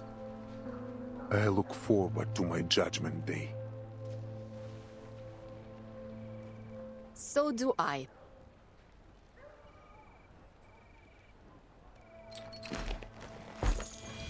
Lilia mounts her broom and takes off. Igor watches as she rises into the sky and rejoins her squad. He lowers his head. Let's go, Timekeeper. What we search for is underneath the church. Underneath? As there is change, so do landmarks. There was a time the Amber Room was buried beneath the market even. The church's cellar is deep, near the periphery of the Amber Room. Ptolemy led the digging of a simple tunnel between them. Just they are about to set off, Sonetto lets out her anxious hesitation. Timekeeper, are you sure you want to go down there alone? It's all right, Sonetto. Only Igor and I are allowed in the Amber Room. That was the deal.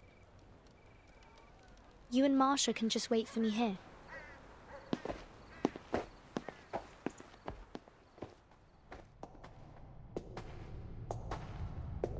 The road down is not long, but the darkness of the suffocating earth devours any sense of time.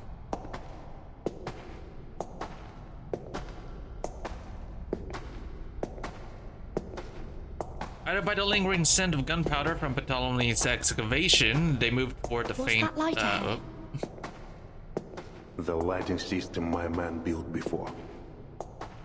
Before? When they dug the tunnel? Earlier than that. The light grows brighter, revealing an unexpectedly complex structure as I pass through the entryway. Oh. Oh, wait. A metro station. It appears to be a vast subway station or some grand theatrical stage. Whether or not an ode has ever been sung here, this is clearly not something that could have been built in this era. Yeah. A metro station? Looks like Cold War period. What's it doing here?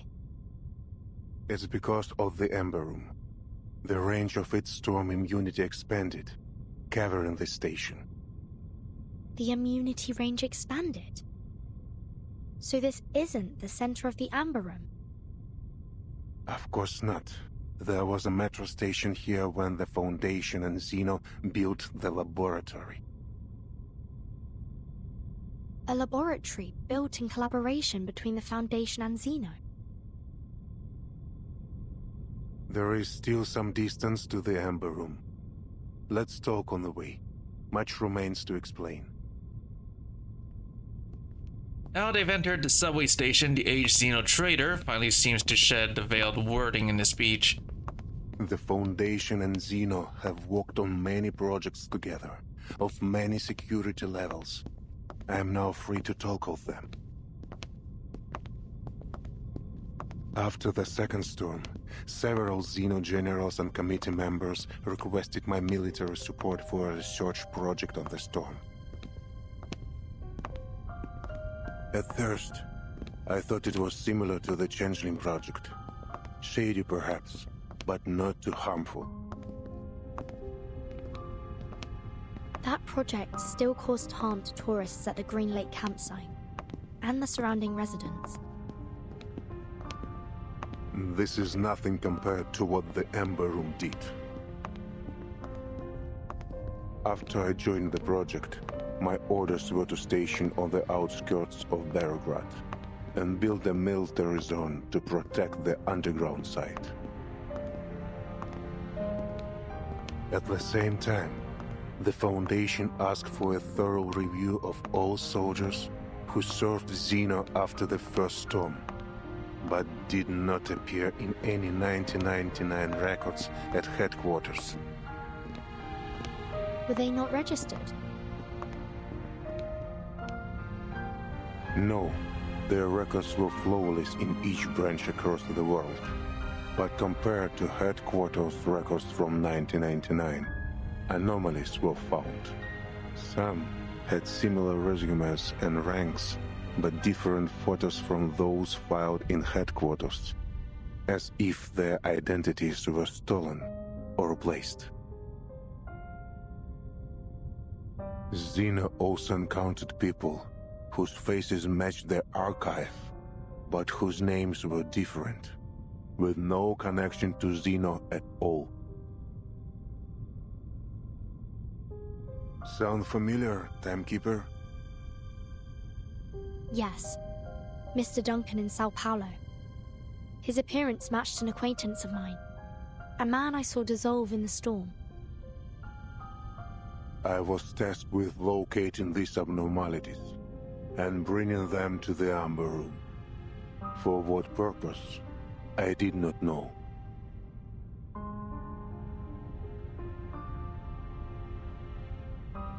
The guard there confided to me that people look different after leaving, as if no longer themselves.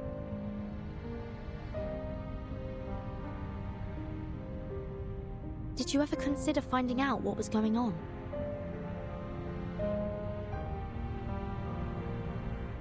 No. Back then, my faith was firm.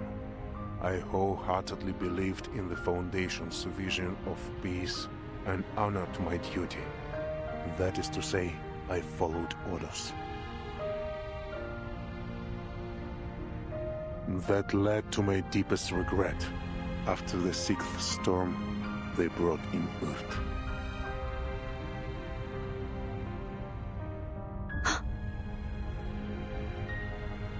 The Foundation found Erd that long ago. Specifically, Those leading the Emberon project did. By order of the Pax House, all information on the project was sealed. The 2 subsequent storms came suddenly. During that time, something happened to Earth. Something different.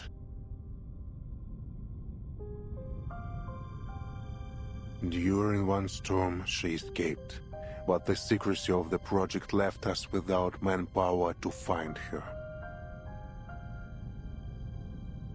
This is what led to her multiple disappearances in the following storms. She could have stayed in the safe zone, couldn't she? Indeed. From my view, the Foundation only searched for her to cover for their mistakes. I remember well the last time I saw Earth. It was on a vast land. Dangerous, barren, much like the Dawn Steppe.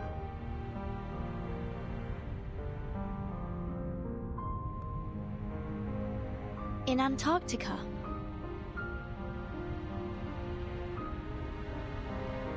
That was Dr. Doras. I talk of Earth.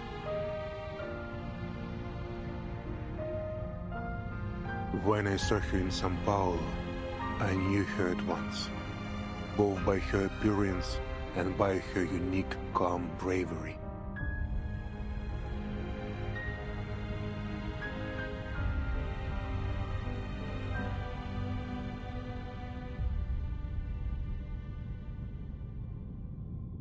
But Dr. Doras was not the woman I knew in 1999. She was lost, a soul trying to reclaim memory and identity.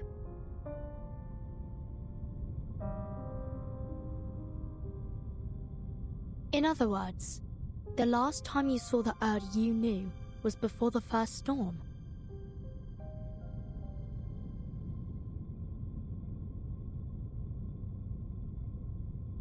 Correct. In 1999, the year the first storm rose rain from the earth. This is the second event I want to tell you about. At that time, our army stood ready in Kazakhstan for a war none had ever seen before.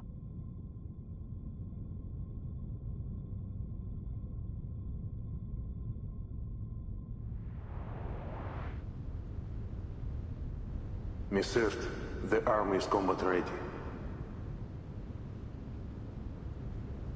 Thank you for letting me know, Admiral. At the moment they start the ritual, they'll be their most vulnerable. I need to be close to its center at that time.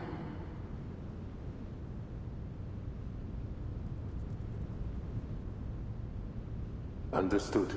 You know what you are doing. I believe in you. Their defenses are weak. There is no need to worry, Miss Earth. Everything will go smoothly. I'm not worried about myself. I'm worried about her. You mean your daughter? Yes. She's still too young to understand all this. The SPDM will take good care of her. The Foundation made the same promise. I suppose it's the only way.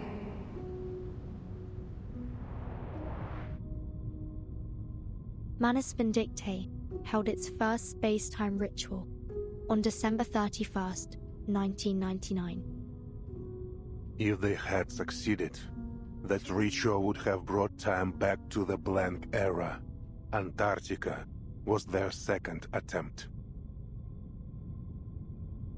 The results were much the same. The flood summoned by the ritual was incomplete and turned into the first storm.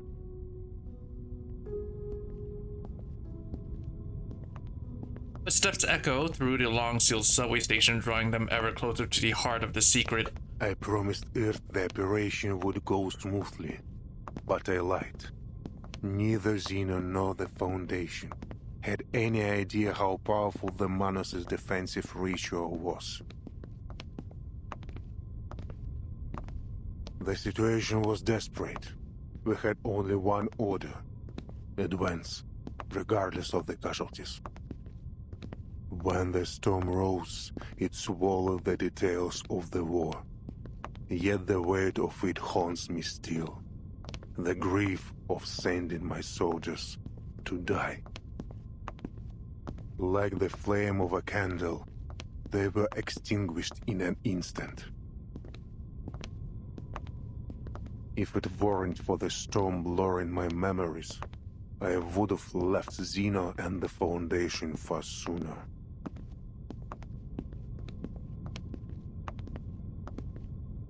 The subway station ends, and ahead of them lies a broader space where white light and air pour in. Then what ultimately led to your betrayal? Igor halts and turns towards an obscure door at the corner of the hall. We've arrived. It's carved from the same smooth marble as the surrounding wall, its outline only perceptible on close inspection, unobtrusive, unremarkable even, but ever so mysterious. It was the Ember Room project. It showed me the Pax House's arrogance. By now, I don't know which shows less respect for life, the Foundation or Manus Vindicta. I once thought that we fought and sacrificed for a firm conviction, to bring a bright and peaceful future. But I can fool myself no longer. The Pax House may aim to build a peaceful future for both humans and Arcanists, but their means are no longer justifiable. And with Arcana as she is, this is a war for gods. How can we stand, let alone claim victory, as mere mortals? How I wish to have a god on my side, Timekeeper. There is an almost pleading note in his voice. What lies in the Ember Room, I cannot fully say. Data fragments, Miss Earth's words. Whatever it is, she wants you to have it. Destiny has seen it survive several storms, waiting for this hour, for you. This is a door only you and Miss Earth may open. Go. Walk through it. I'm still not sure if you're telling the truth. But thank you for bringing me here, Igor.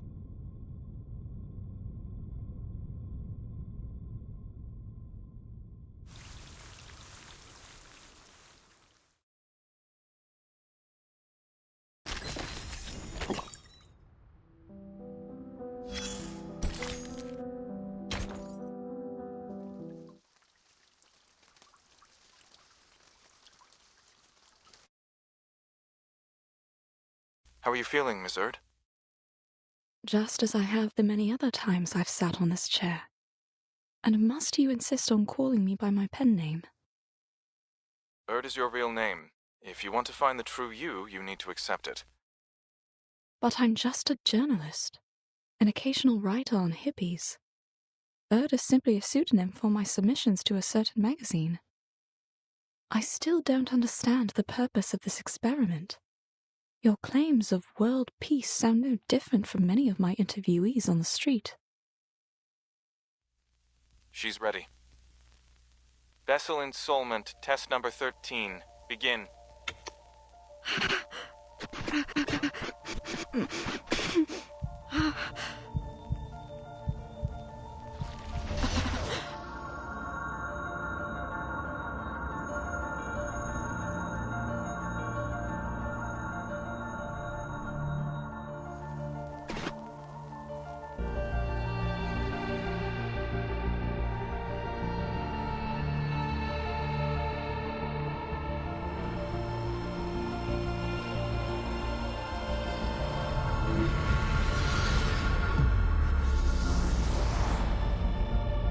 Burton?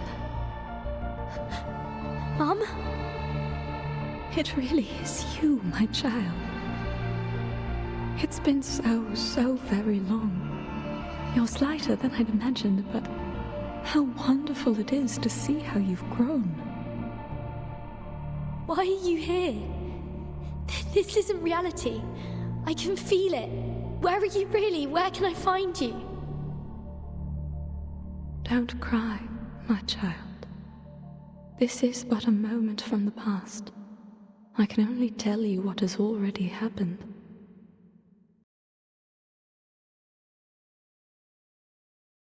Was the installment successful? Not quite, but it's the closest we've ever gotten. Amazing. All previous subjects couldn't bear the side effects of the experiment. Only Erd. State the conclusion. Yes, sir. Erd's true personality may have briefly returned during the 13th test. We know this because of the disappearance of the Amber Room. That is to say, for a few seconds, the room became unobservable. All feedback signals were cut off. My assumption is that the Amber Room traveled into the future during that time. The future? Why? For what? Only time will tell.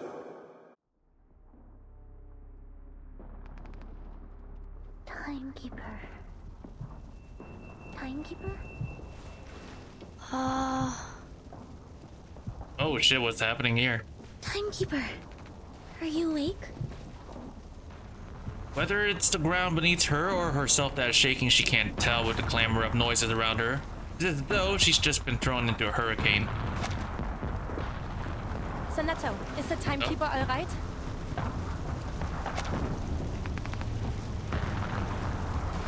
She's awake. Sonetto? Marsha?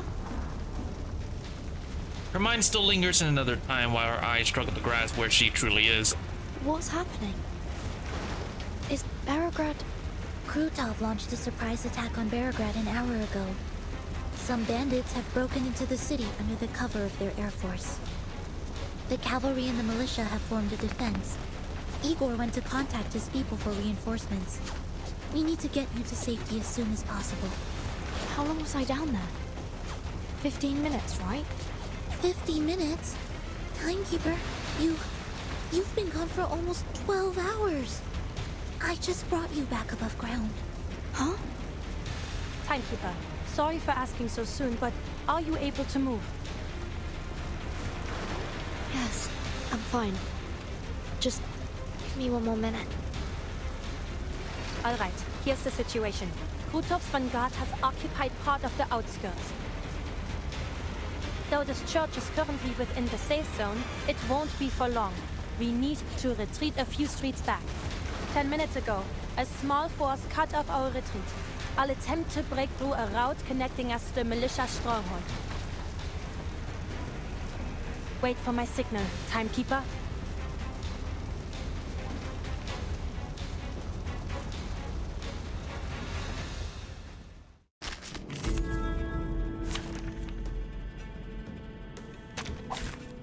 It's an honor to meet you. Ooh, okay. Let's see here.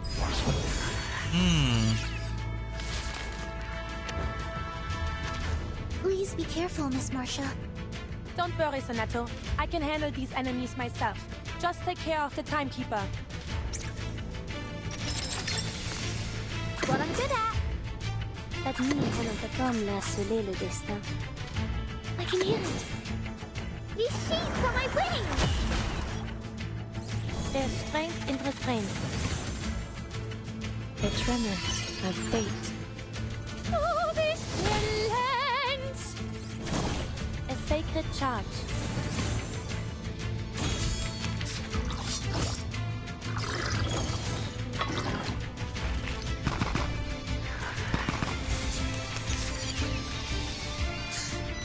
We can't get close with this firepower pitting us down. Hey, down there! Go do something about it!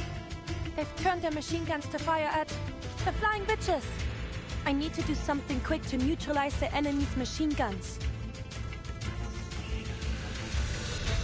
Restraint is part of the training. There will le flow de Sephiroth. It is here. Let me handle the pain. Comme l'a scellé le destin. Please, stop this violence.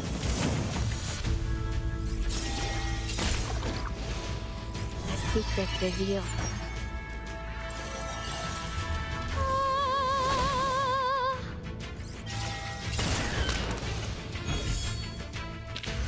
Are there any injuries? Just give me a shout.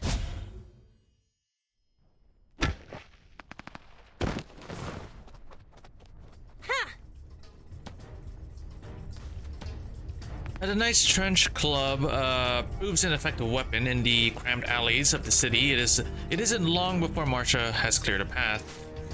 Timekeeper, Soneto, this way, quick! Timekeeper, please hold on to me. Right. Even with half her weight on her, Soneto manages to cross the open danger of the main street with astonishing speed.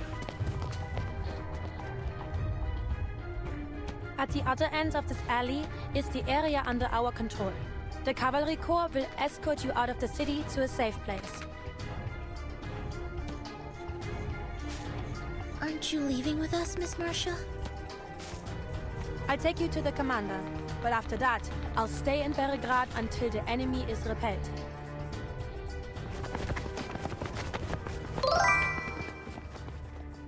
Give me a sec. There's a bot in my chat. Hold on.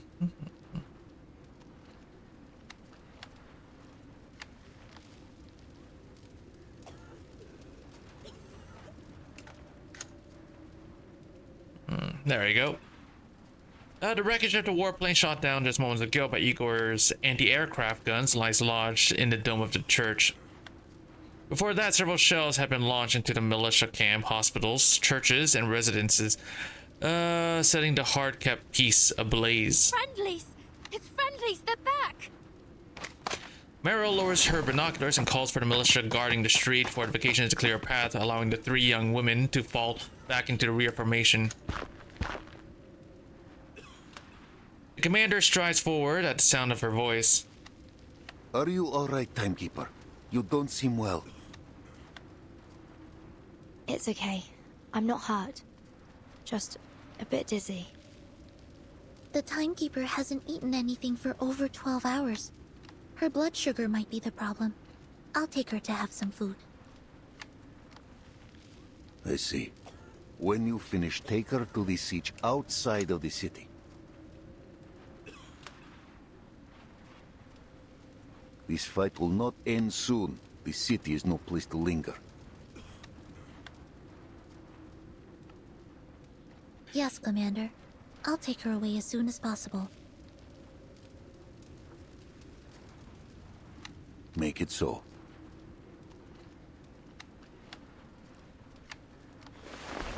The commander nods and turns to the knight waiting nearby. Meryl is standing at her side, unnoticed until now.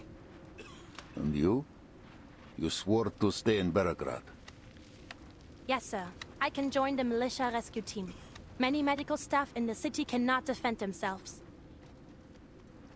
Good. Medics of the Cavalry Corps and Griffin Legion will stay as well.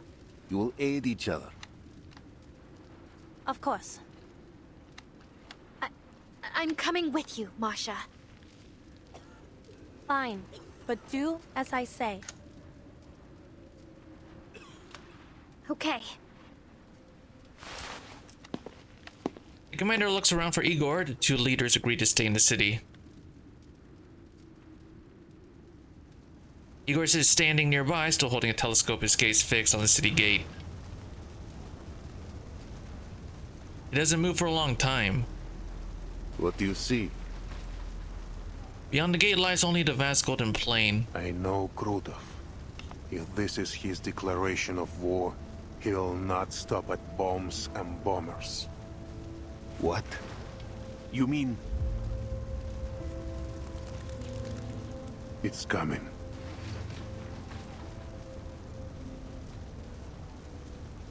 The grass bows low as black galloping hooves carve a path straight to the city. Oh.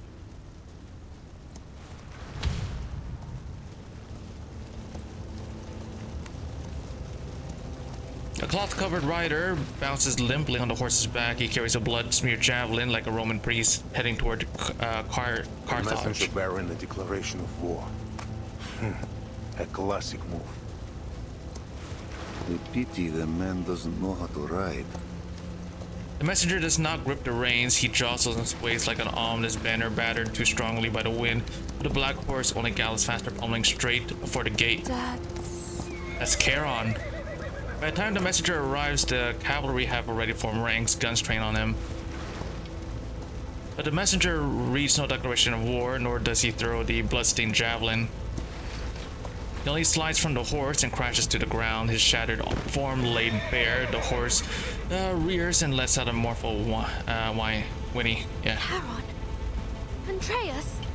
Is that really... They finally realize who it is. They rush to the gate, charging through the ring of cavalrymen. The instant Meryl lays eyes on Charon, she crumples up to the ground, her eyes wrapped tightly around her head. No! Don't! Cavalry barely manages to hold formation as the warhorse shy back, champing and stamping their feet. They too can smell the stench of death. Something isn't right. Don't get close, understood? Don't look at him. Meryl, come to me. She lunges to Meryl's side and drags her behind cover, blocking her view of Charon. Cavalrymen scatter as wave after wave of nauseating howling washes over them. The guards at the city gate have no choice but to fall back. Entry to Beregrad lies wide open, filled with nothing but the stench of death. Someone needs to take Charon to an enclosed space. I suppose I have to give it a try. Just as she had done countless times before, Marcia draws a deep breath and stills her emotions, paying no heed to what happens when she finally releases whatever fear she is soon to face. She gives Meryl a gentle pat on the shoulder and steps out from behind the shelter. She walks towards the abyss of death, looking directly at Charon's fallen body.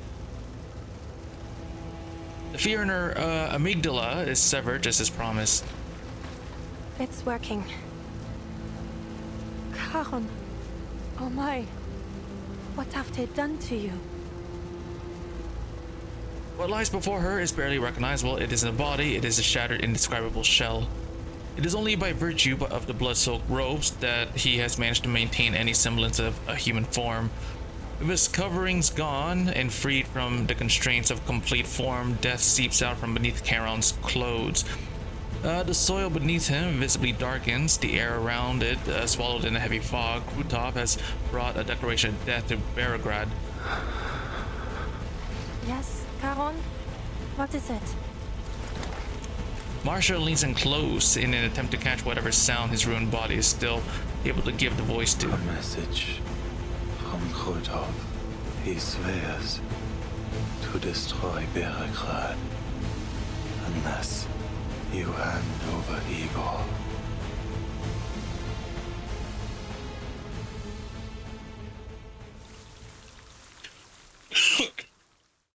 Bro. Dude, they're so going to die by the end of this chapter. I swear, dude. Krutov, bro. He hurt. Dude, he hurt Charon, man. That's not cool.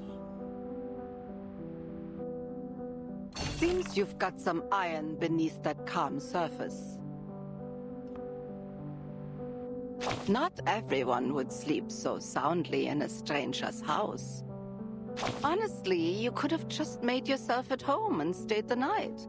When I take out the trash later, I'll be sure to toss you out along with it. I had a dream that I missed dinner. You did, and I owe you my thanks. Your sleep-talking added a bit of flavor to my otherwise bland meal. I haven't had such an appealing appetizer in a long time. Oh, give me a sec. Hold on.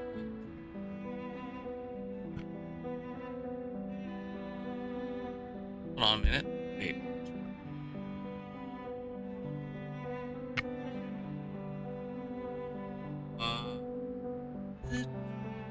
Wait a second. Well, hold on, wait. a second here. Huh. Not supposed to be there.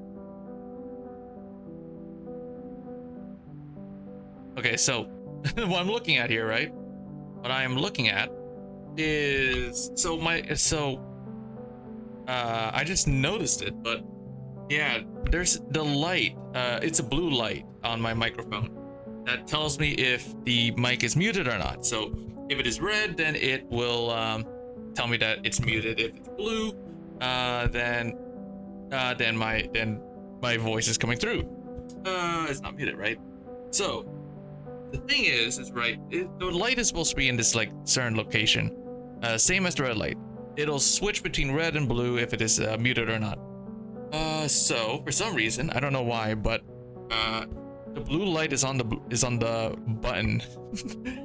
The button, right? It's like a see-through thing. It's not supposed to be shown there. Yeah, it's not supposed to be shown there. It's supposed to show in the same location where the red light is. But yeah, the blue light is shining on the mute button for some reason. I don't know what's that. Hold on, let me see.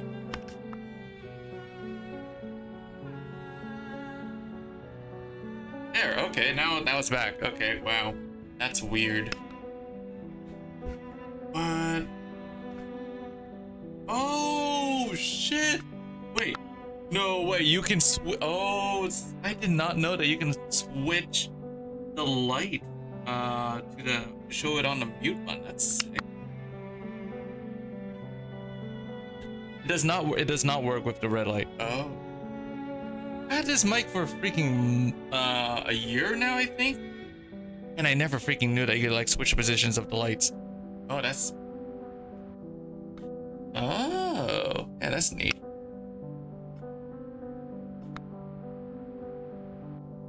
Yeah, you can't do it with the red light. Oh, okay. Okay, that's enough of me sounding amazed of that a simple light just like move from one location to another. Okay, so what about my meal? The soup's gone cold. That ship sailed. That's because that's probably because I got amazed by simple light switching from one location to another. You may not like the reality served on your silver platter. No one does. But you'll have to swallow it.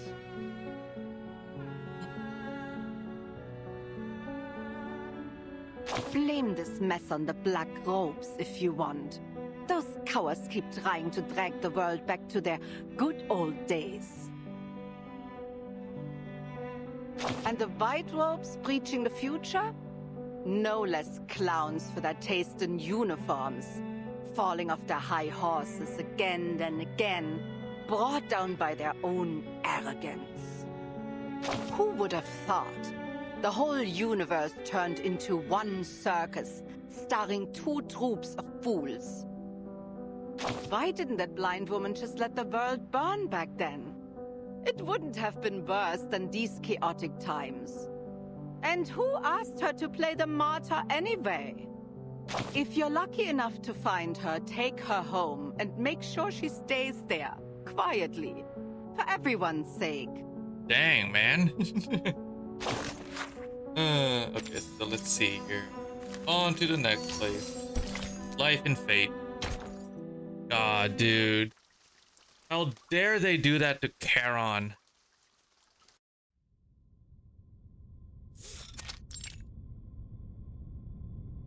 He does not feel pain as the living do, but it has left its mark all the same. He must have endured unmanageable torment.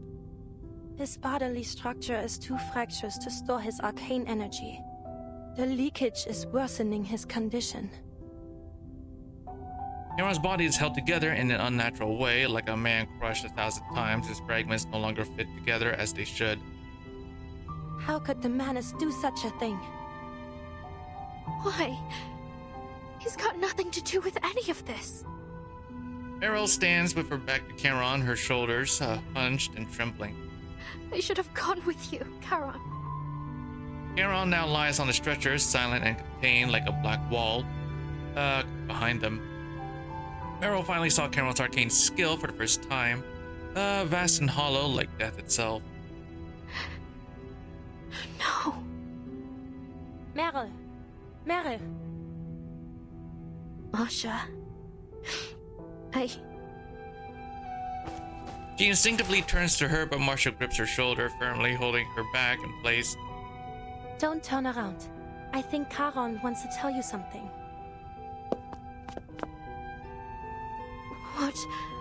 What is it, Charon? Meryl. Charon, I'm sorry, it's all my fault. With a single word, Meryl's words come rushing like a river breaking its bank. You protected me, walked with me all this way, hid me, kept me safe, and after all that, after everything you've done for me, I left you there, all alone. If only I weren't such a weakling. If only I were brave like the others. I could have taken you with me. Saved you for once. But...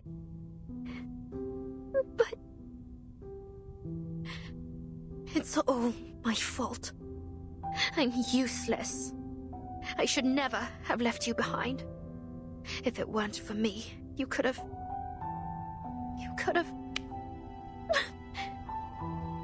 The words choke in her throat before they can be spoken. No, Meryl. Charon finds a chance to piece together his broken speech. You promised to run away when danger came. Why do you remain here? Go, find a safe place. No, I can't. I can't run away anymore. I shouldn't. I should never have run in the first place. If I'd just gone back to the squad. If I hadn't asked to go with you, if... Meryl's too overwhelmed to speak. A pair of hands gently wipes the tears from her face. Hush, now. How are you supposed to help me fix Charon up if you keep crying like this?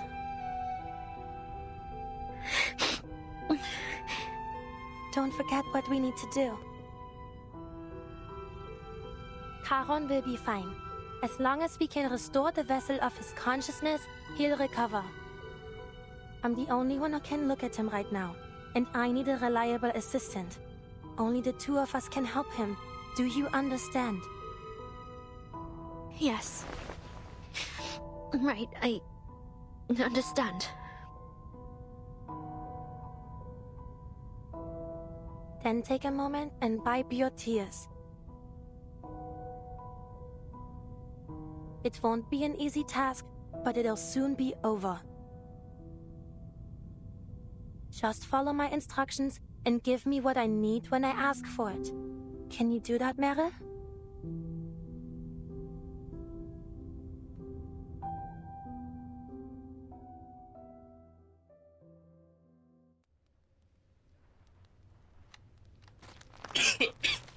Boy steps onto a fallen stone pillar directed to the warp plane in the church behind him. It's been shot down, yet it still seems to posture in defiance, a grim reminder of how fragile the city is.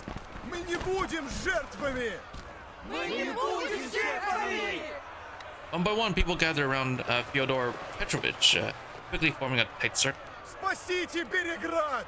Выдайте Игоря! More and more voices join the chanting.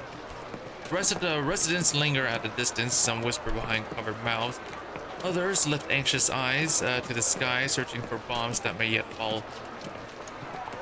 The chanting crowd chambers over the street barricades, only to be halted by the gun barrels before the fortifications of the city defense headquarters. Stop! Don't go any further. Stand aside, kid. I need to talk to your commander. You can tell me. I'll pass it on. Sergei feels a shove from the side. Hey, I know this man. Let me talk to him. The Beregrad militiaman climbs onto the fortification, standing taller. Fyodor, take your people and turn back. Or are you here just to cause trouble? Still standing strong with the cavalry, are we, Dima? Don't you know how many have sided with us? Them? Just little sheep following any dog that barks at them. You war crazed Duraki. All we have to do is hand over that Igor and Krutov will leave us be. The choice is obvious. You're the Durak. They're bandits. You can't trust a word they say. And this Igor, who is he? No one here has ever even heard of him.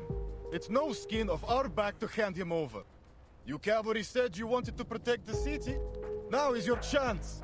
If Krutov has some personal issue with Igor, then I say they solve it themselves on the step. You don't know what you're talking about. The drinks pickled your brain. Just look at your nose. You've got no say here anyway, so shut it and go home. A cacophony of boos erupts in the crowd. Or you can use your enthusiasm to fight off the bandits and get our market back.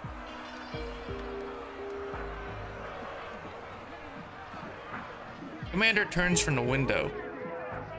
Tell the 1st Battalion's commander to evacuate the citizens trapped outside.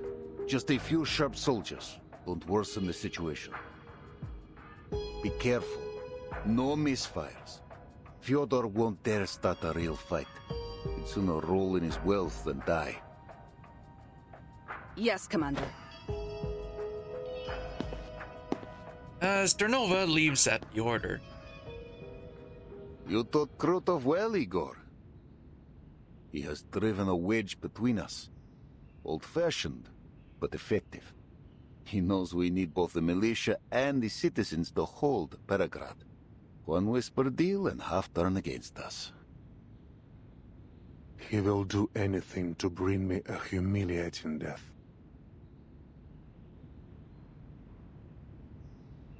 Why? I never warmed to him, true, but I had no inkling his hatred ran so deep.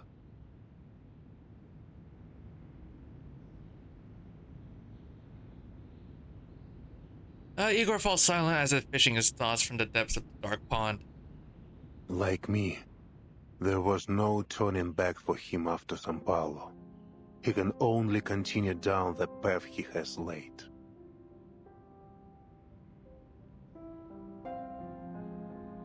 Since the deal with Manus Vindicta, he has resented me.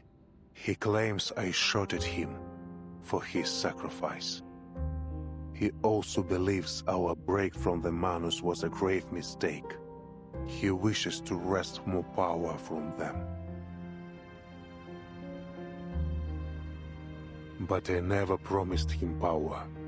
I promised him a chance at survival. Still, he calls the boon a sacred thing that will grant him the power of a god.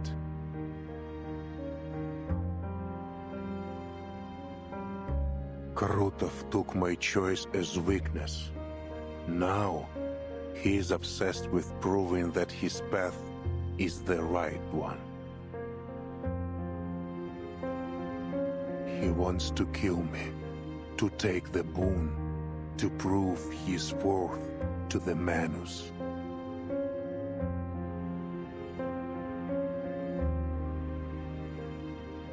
We can take advantage of this.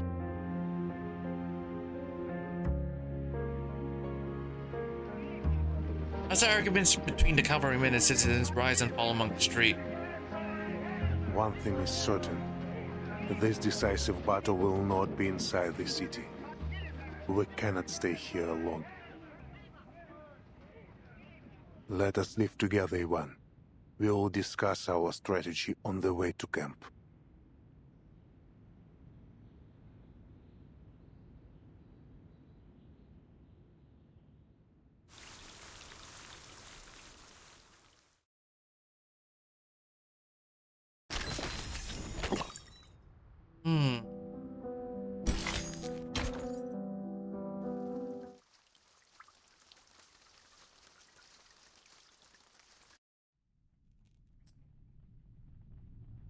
So, you're saying you devised this plan with Igor?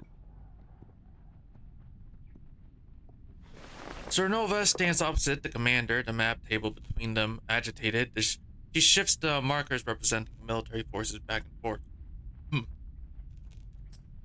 The Commander glances up at her. Her words are minimal, but her stance is made clear. Put the griffin down, Sabina. We're all in the same boat now. Ternova raises a hand and sweeps the wooden griffin to the edge of the table. I'm not questioning your orders, but I will state for the record that leaving our back wide open to Igor is too risky. After dark, the cavalry will advance upstream with minimal gear to launch a surprise attack, cutting off Krutov's supply lines. It makes sense. Our riders know the terrain like the back of their hand. This will allow us to capitalize on our superior mobility. But we would be leaving the right bank, the forest, the Siege, and even Beregrad exposed. We're throwing ourselves into the old lion's mouth and praying he won't bite. You're right, we'd be exposed. But the coalition without trust wins nothing. You've seen Krutov and his army. Neither the cavalry corps nor the militia can meet his air power or artillery. Belgrade would be rubble if not for Igor's anti-air guns.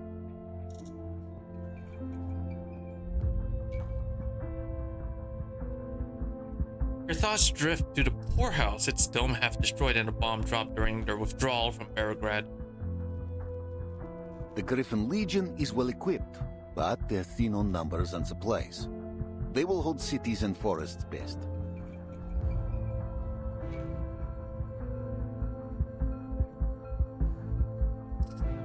Let them guard the city. Our riders will flank the enemy by night. Both Igor and I agree on this.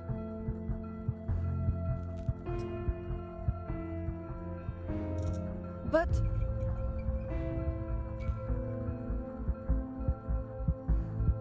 She knows the commander has reasons, yet the smoke of South America still hangs heavy in her memory, casting an inescapable shadow over this coalition. I hear your concern, Sabina. He picks up the wooden griffin and sets it down on the Siege. When the operation begins, Igor will come to our Siege. All his communication will be monitored. how? I doubt our operators can tap his line so effectively. There will be no such need. On our return from the city, I asked Igor to use only our lines for the operation. He agreed.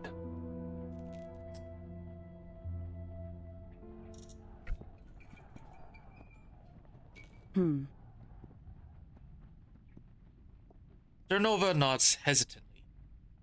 I see. Still, I'll be keeping an eye on him.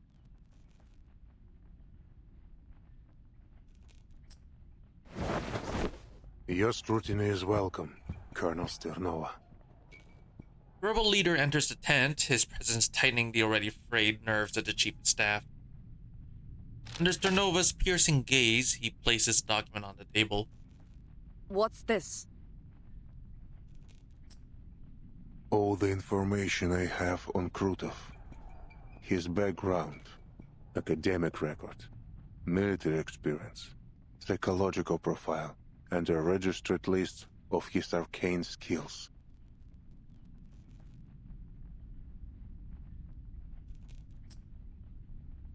Information comes like rain upon a desert. Such a clear proof of good faith silences Sternova's worries. She silently agrees to allow the collaboration to continue. Spasiba. We know little of Krutov. I'll be sure to read this before we begin. Under the high noon sun, blurred shadows fall across the canvas wall of the tent. Huh? Who's that gathering outside? I saw some officers discussing something in camp. It may be them. Let us hear what they have to say, Sabina. This is Igor predicted. There is a group of officers standing outside the tent. Their hands rest along the seams of their trousers, their faces each wearing a complicated, cautious expression. Why are you out here jabbering when you should be making preparations? The leader of the 5th Regiment takes a small step forward and delivers a textbook salute. Commander, I am here to make a request of you. On behalf of the men, sir. I'm listening. He draws a deep breath, the goatee upon his chin trembles slightly. As you know, many of our comrades have homes nearby, families. We formally request a half-day's leave to visit them. I swear to you, sir, not a single rider will shirk their duties. We are Cossacks, true, ready to shed blood on the battlefield. We were born soldiers of the steppe, just as our fathers were, and theirs before them. We know that not all of us will live to see the rising of the sun tomorrow. So, if we have a chance to see our loved ones... He clenches his teeth, facing the commander. The speech he prepared seems to have slipped from his mind. Though it simply remains silent after all, the most important request has already been made.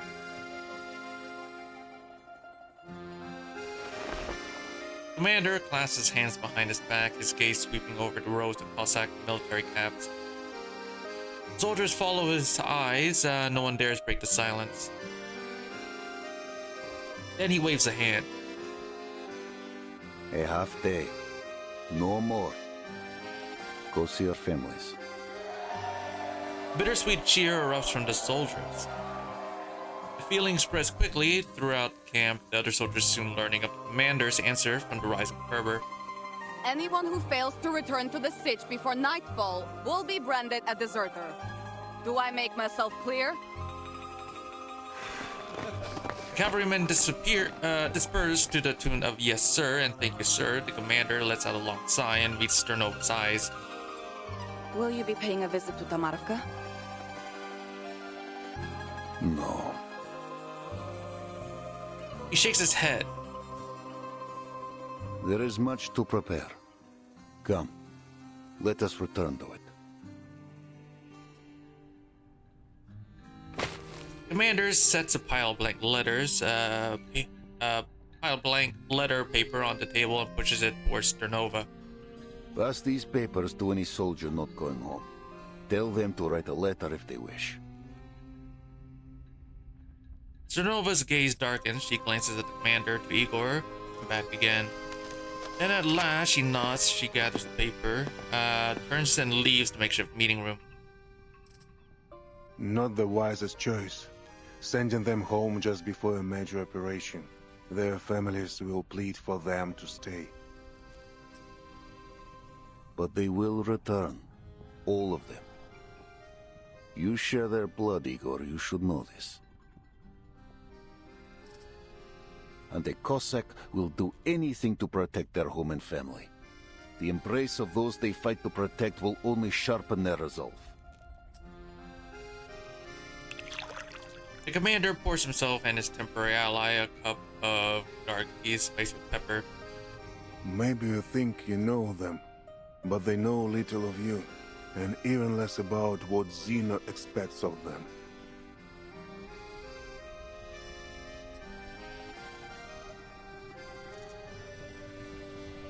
They will be sent to other battlefields, away from their homes.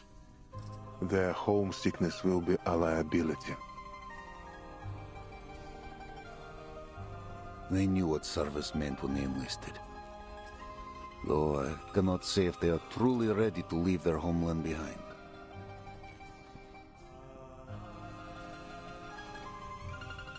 Homeland. Every voice fought on someone's home, yet its name is used to forge the young into unbreakable soldiers. It seems you still understand this. But tell me, Ivan, why don't you go to Tomarovka? The road should still be safe.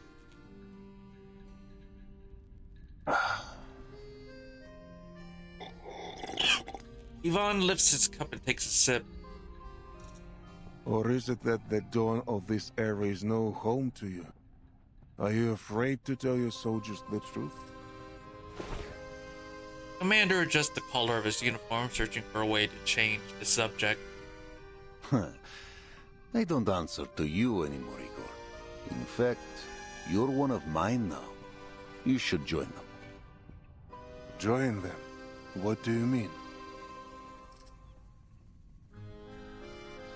Write a letter to your loved ones.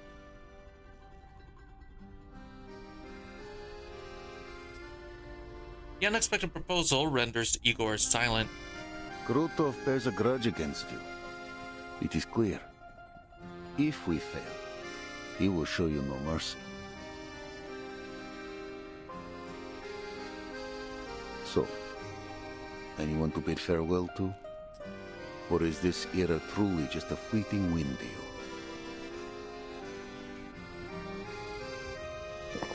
Igor drinks the hot tea in one gulp. He rises and pulls on his coat. I'll leave you to your walk.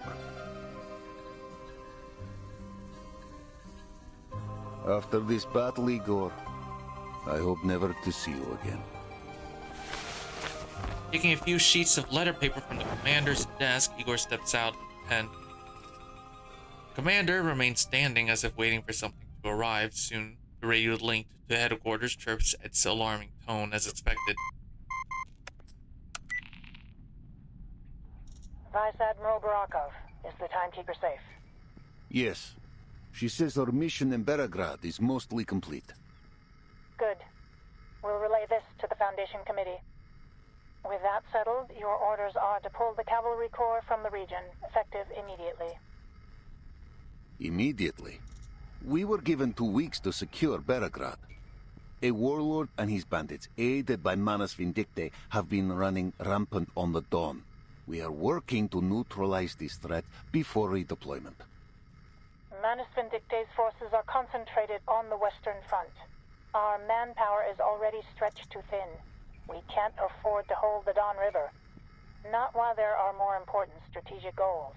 The decision is set. No 2 weeks. 5 days. That's all I ask. We will resolve the threat here and ride to Hungary without delay. And how do you plan to resolve the threat? With Igor's rebels? Did you really think you could hide your coalition with Igor and his traitors? You and I only turned a blind eye for the Timekeeper's sake. But the Timekeeper has finished her work, and you are still collaborating with them. Are you prepared to face the committee if they demand an explanation? Vice Admiral Barakov, do you read me? Ivan Ivanovich, you understand what I'm saying, don't you?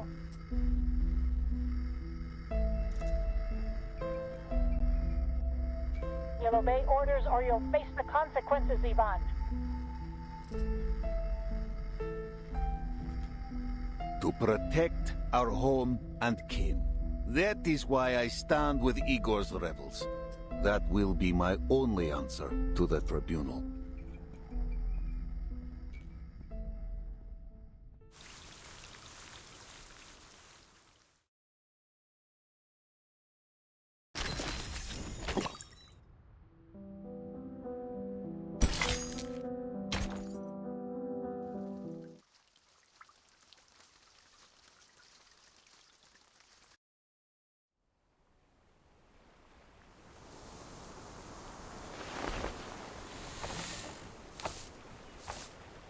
Zenetos steps outside, looking out over the endless grassland into the sky beyond. The afternoon wind rushes from across the steppe, carrying an unreasonable dryness.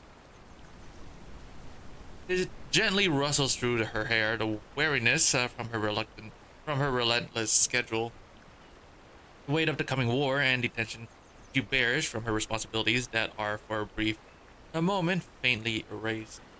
Greetings, Miss Sonata. Mr. Igor. Their greeting is awkward, yet it doesn't stop the tough old admiral from leaning against a tree not far away. He gently closes his eyes as if listening for something. How long has he been standing there? Zenetos swallows the question before it reaches her lips. What are you doing out here? There is a sound as the wind brushes over the grasslands. I find it eases my mind.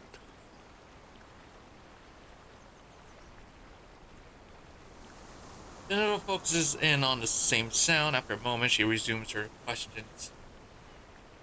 You're here for the Timekeeper. Is that right? Is she still resting? What she saw in the Amber Room must have impacted her greatly.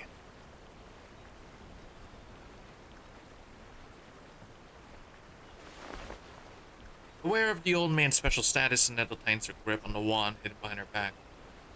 I only want to have a word with you. Nothing more. We are on the same side.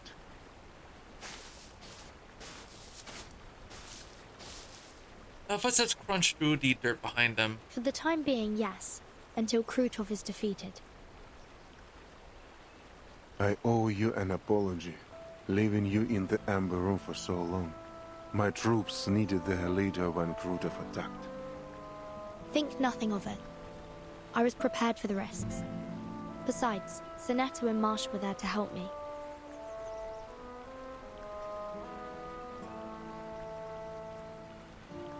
What did you see there, in the room?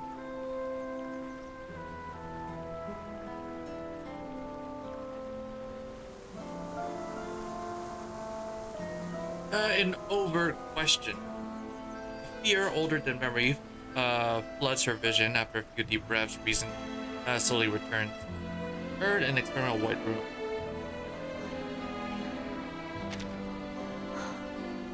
I believe it was Erd. She seemed unsure of that herself. There were others there trying to convince her of her own identity. She was being put through some kind of disturbing experiment. And for a brief moment, she caught sight of me. She walked towards me, then vanished. I saw other things too, but they were blurry and fragmented. The video clips. Then they didn't take their devices with them when they evacuated after all.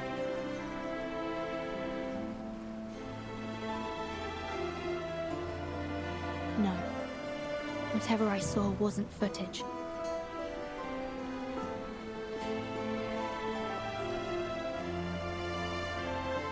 I have to enter the Amber Room once more, to make sense of what I saw.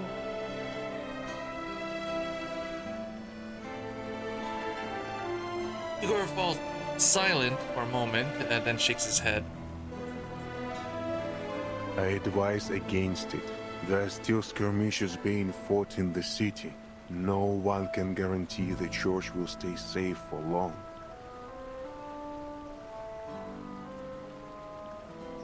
The Cavalry Corps is preparing for a surprise assault tonight.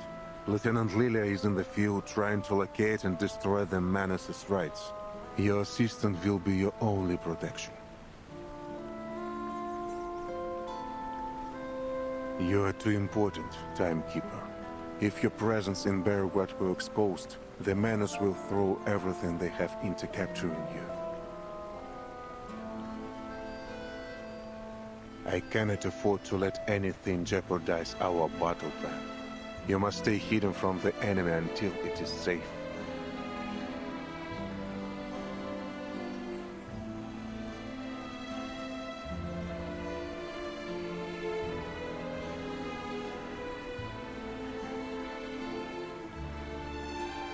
Miss Zanetta, I don't question your capability and devotion, but Belgrade is a potential battlefield. It's too dangerous.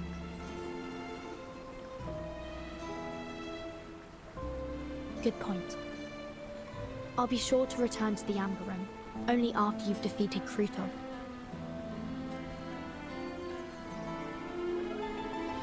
It will be done soon.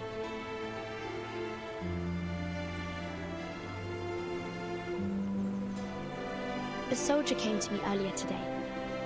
He seemed to think a Foundation member would have a higher chance of surviving the battle. and asked me to deliver a letter to his brother on the Western Front.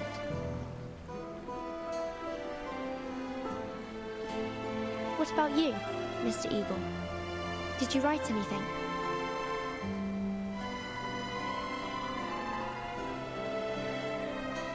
Igor lets out a sigh so faint and almost goes unnoticed. Clearly he is trying to conceal something. I know someone who would be deeply upset were you to die here. She intends to end your life with her own hands.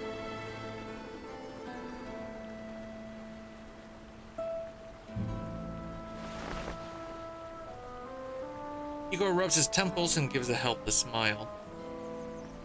Lopera. Does the Foundation still keep her?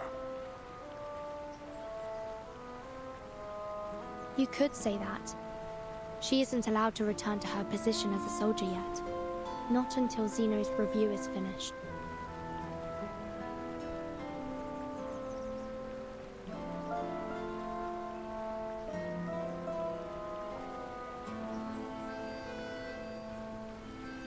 Igor nods, signaling he wants to hear more. She's made somewhat of a life for herself at the Foundation. Made friends, and got into some trouble.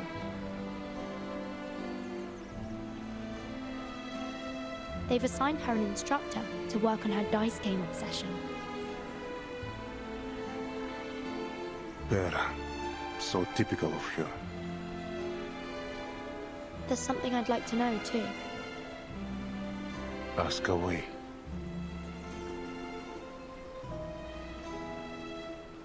Commander Ivan invited me to his home in Tamarovka for a lunch. A lady hosted us. He introduced her as his mother, but something seemed off. She is indeed Ivan's mother.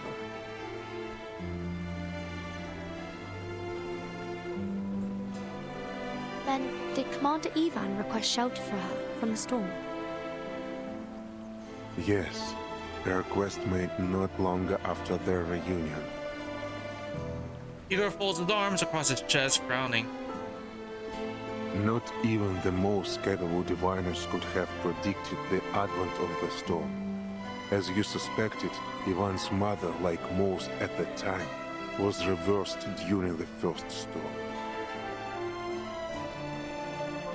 Sometime after that, Ivan rediscovered her.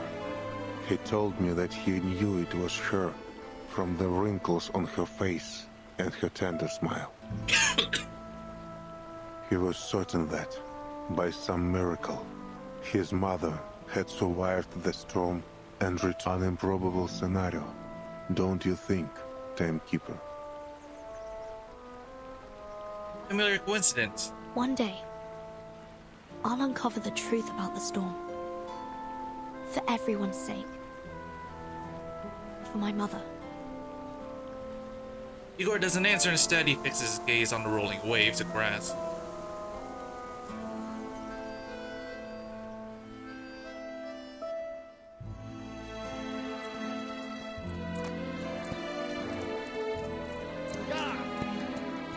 And falls over the step. Amid the chaos of pounding hooves and shouting voices, Sternova lifts the tent flap. Colonel Sternova, is the Corps prepared to ride out soon? Yes, our forces are assembled. We're ready to go. As for the Griffins, 3 of their air defense squads have been stationed in Berigrad, while the rest are heading to Basakagoria, the mountain north of the city. Is Igor marching with his army? No. Both Igor and Commander Ivan will stay at the command post in the siege. I'm here to check on you at Lieutenant Lilia's request. She said you're good at slipping away and making people worry. Zenedo suppresses a laugh before deftly steering the conversation elsewhere. 3 squads. That's all the city has for air defense? That and the militia. With our reduced numbers and the danger of street battles, we have to rely on the support of armed citizens. As at the 10, agitation has only continued to build. The commander's orders ring out, half lost in swelling noise. Timekeeper, for your own sake, I suggest you leave the Dawn. Or at least make sure you bunker down someplace safe.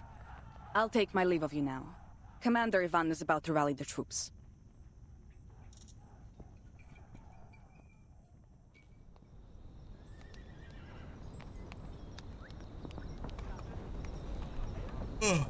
Beneath the night sky, a hushed yet fervent atmosphere settles in. The soldiers' fighting spirits render them restless.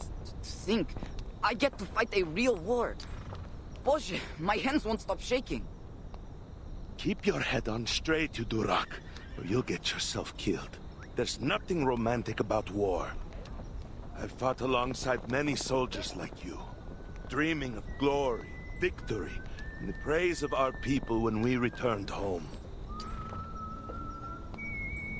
But I returned alone. The rest died on some god-forsaken battlefield, along with their dreams of glory. I visited their graves before I left. Hope their spirits are with me. I went home to see my girl. You didn't promise you were going to marry her after we win the war, did you? No, I didn't say anything at all. I just looked into those beautiful eyes of hers. She understood the rest. We knew it could be the last time we'd see each other.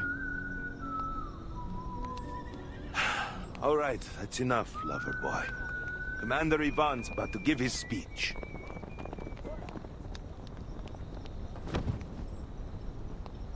Attention all troops!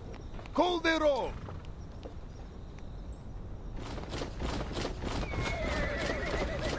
Strong unified voices rise from the formations joined by the thunder of horses stamping the ground. All soldiers have returned to their posts, sir. I knew there were no cowards in the war. I expected nothing less. Listen, riders! You've seen the ruin Krutov and his bandits have wrought. You've seen those black-hearted cowards burn Cossack homes and kill our kin. I'm going to cut off that clown's head and hang it in my backyard. Young voice sparks a burst of laughter, then fists and shouts of approval are thrown into the air.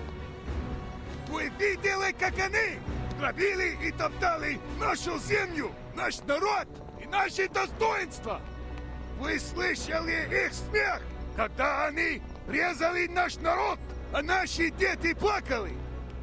Но сегодня их злодеяние окончится.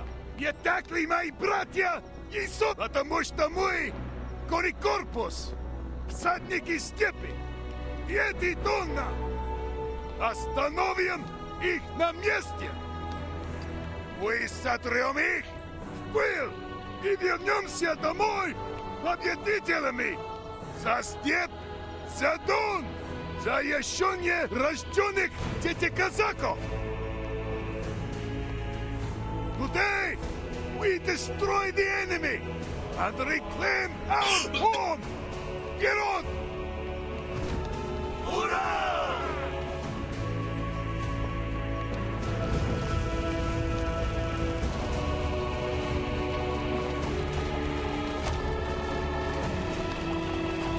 Oh, did I skip over something? Oh, shit, yep.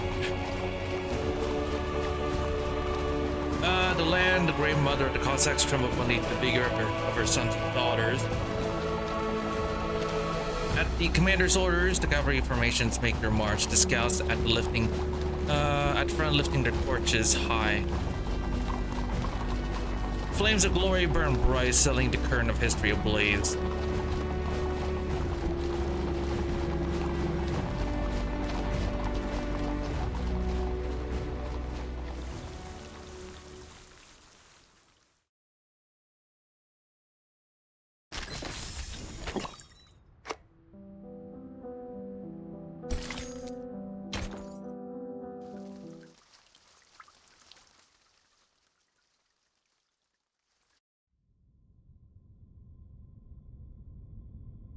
The militia camp is full of makeshift beds, sheltering the many civilians injured in the warlord's raid. The wails of pain echo in every corner. Still, they've managed to set aside one private room.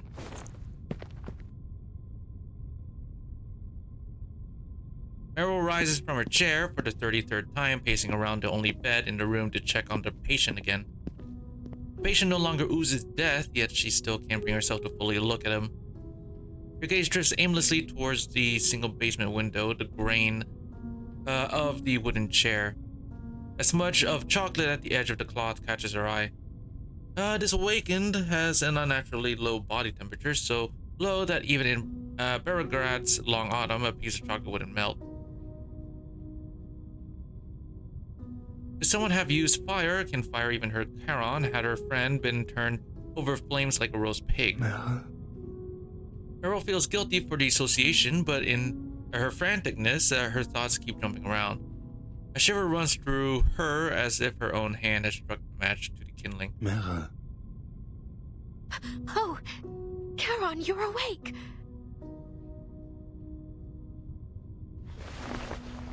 She turns her face quickly, wiping away a tear, then hurries to Charon's side to help him up. How are you feeling? Are you thirsty? Are you in pain? I'll go get the painkillers.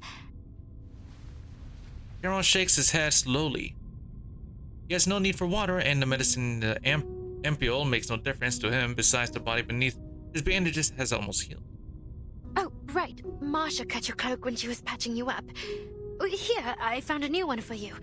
Do you like it? Meryl is desperate to do something, anything for him. That won't be needed, Meryl. You owe nothing.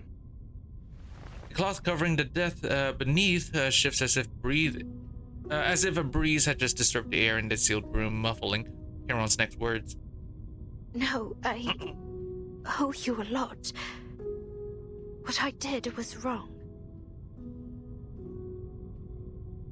Her no is both a denial of him and herself. I'm an arcanist trained by the SBDM and the Vigils. I even fought a little in Antarctica. I can fight, I can. But I didn't. We could have escaped together if I hadn't run away. A horrifying thought grips her. I should never have forced you to take me with you in the first place. If I hadn't been so desperate to run off from the 12th, you'd still be tending flowers in the graveyard back in Montpay. Instead of... Death's call had grown heavy in the east. The path forward was clear, so long as Krutov's atrocities grew unchecked. This was inevitable. He tries to comfort her, but she is like a cracked cup, no longer able to contain her emotions. I'll go get Andreas. I'm sure he's missed you a lot. Perhaps escape is one way to heal wounds. Charon doesn't stop her.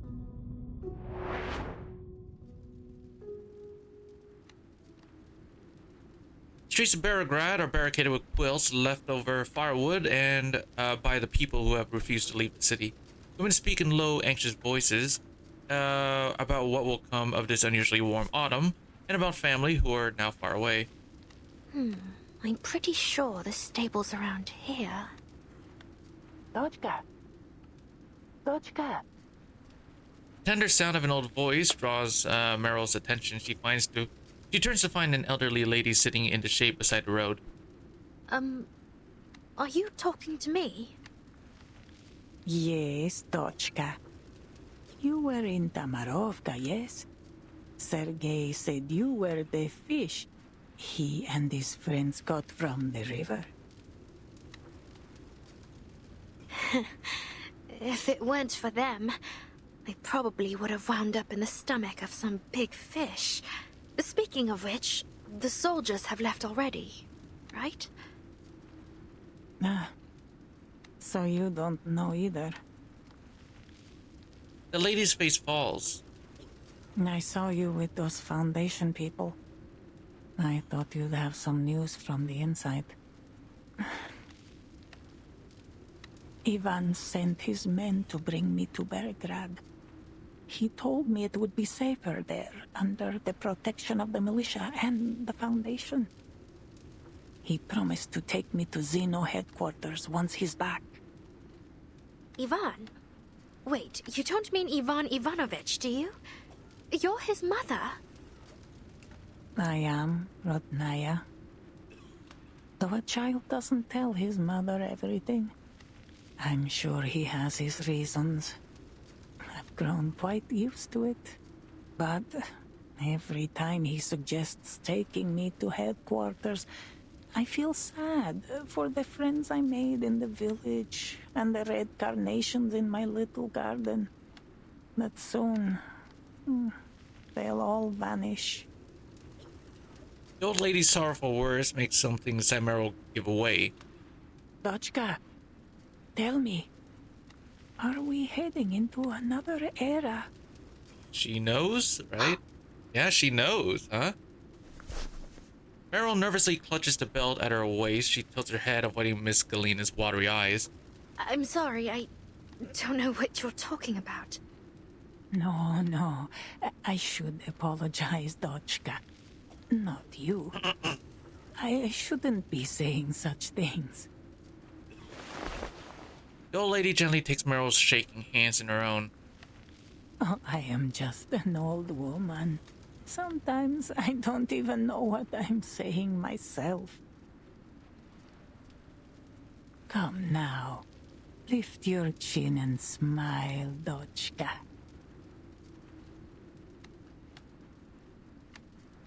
Do you think there's still meaning in this kind of life?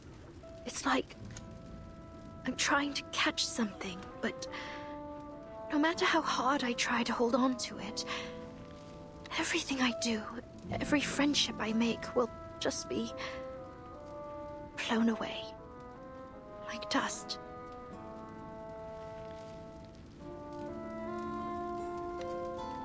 Well? Miss Galena gives the kind of nod only someone with many years behind them can give, and guides Meryl to sit beside her. I was in a coffee house in Kreshatik, Kiev, watching the Salyut 6 space station launch. There was a marching band outside rehearsing Prazdnichnaya Overture, the festive overture. As the piece moved into the exposition, I saw Ivan push aside the drum major and run straight toward me. Boże, he barged into that coffee house so fast that he nearly shattered the door. And the first word from his mouth was Mama. Miss Galena breaks into a soft laugh. So, did you believe him? That he was your son? Her smile grows and deeper lines appear on the corners of her eyes. Did I believe him? I called the police 3 times. The first time I told them I was being harassed. The second time that he was a scammer. What about the third time? The third time I told them Ivan was a lunatic who claimed to be a time traveler and should be committed to a sanitarium. But every time, he was quickly bailed out by Zeno or the Foundation. He'd loiter around my building, holding a rusty tin box he claimed held legacy items I left behind. The nerve of that boy. I was still alive and well. What was in it? Did you see? Half a homemade cookie and a photo of the 2 of us. A photo so clear that it couldn't possibly have been produced in my time. He spent months following me to all sorts of places around Kiev. One day, outside my building, he told me how I planted red carnations on the windowsill at his childhood home. But none ever bloomed. Hello, thank you for the raid. Welcome. At the tailor's, he said that whenever a button fell off his clothes, he'd send it home for me to mend. And I would sew 2 buttons with irises on them.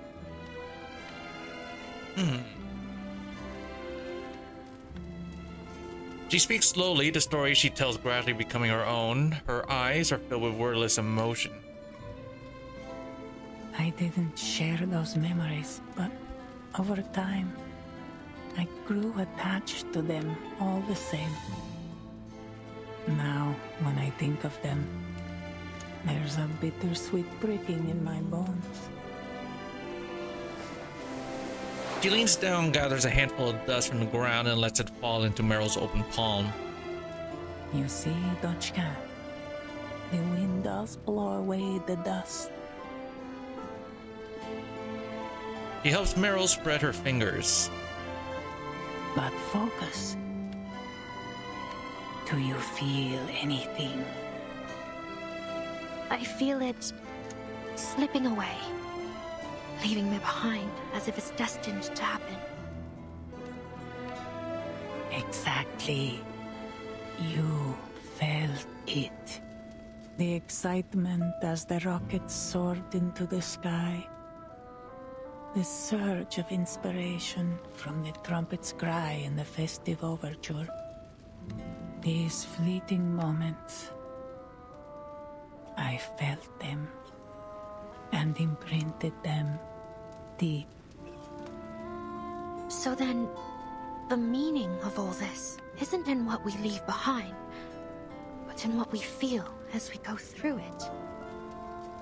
A spark lives for its light and warmth, not for the ashes What's your name, child? Meryl. Meryl Van de Veer.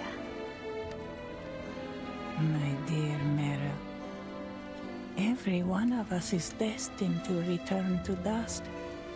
So why not feel as deeply as we can while we have the chance?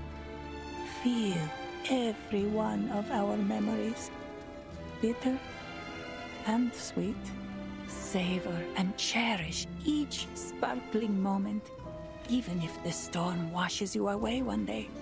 Because even if you no longer feel them, someone like my Ivan will. She stands. Where are you going? To see what help I can offer.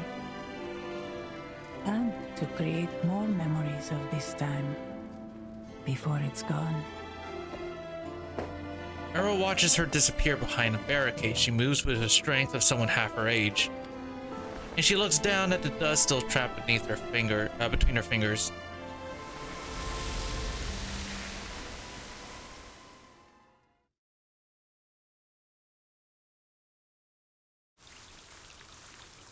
Ah.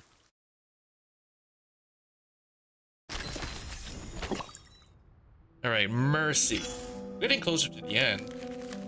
At 16, we have to go all the there's a 22, there's up to a 22, I think. And then I think 23 because of the epilogue. Let me see. 17, yep. So we have to do battles in 16, 17, 18, and then we got battles on 1 and 22. Alright, yep. And I'm assuming that 23 is going to be the epilogue, so yeah, we're getting really close. Getting really, really close.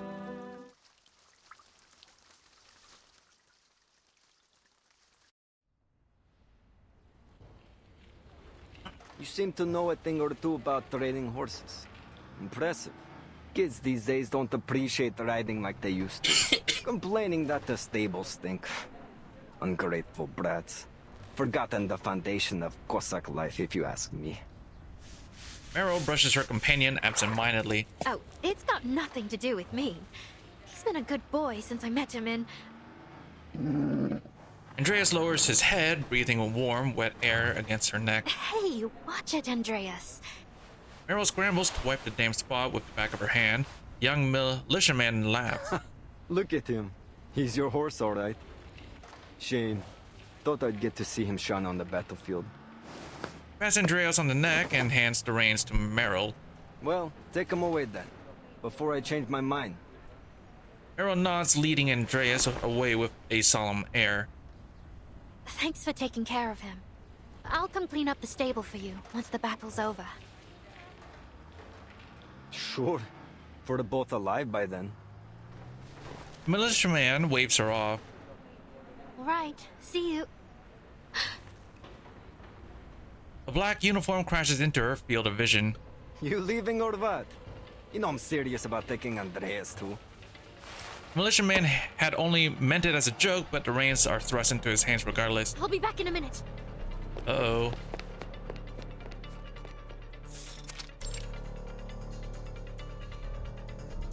Meryl holds her breath in an attempt to slow her heartbeat. She can't be spotted. Black uniforms.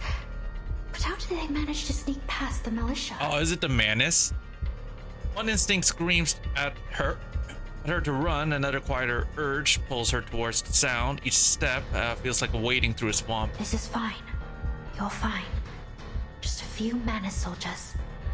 You don't have to follow them. Just go check if there's a breach in the barricades. You'll just slip past. Easy. No need to fight. And if they spot you, just shapeshift your way out of it. The ground at the end of the alley is tacky, as if soda has spilled and dried there. Her boots lift with soft, sticky sound with every step, like a mouse tenderly moving its way through an old glue trap. What are you doing here? She spins towards the voice, and her nose collides with something hard as iron. She scrunches her face. Yeah. Did anyone ever tell you you're built like a tank, Masha?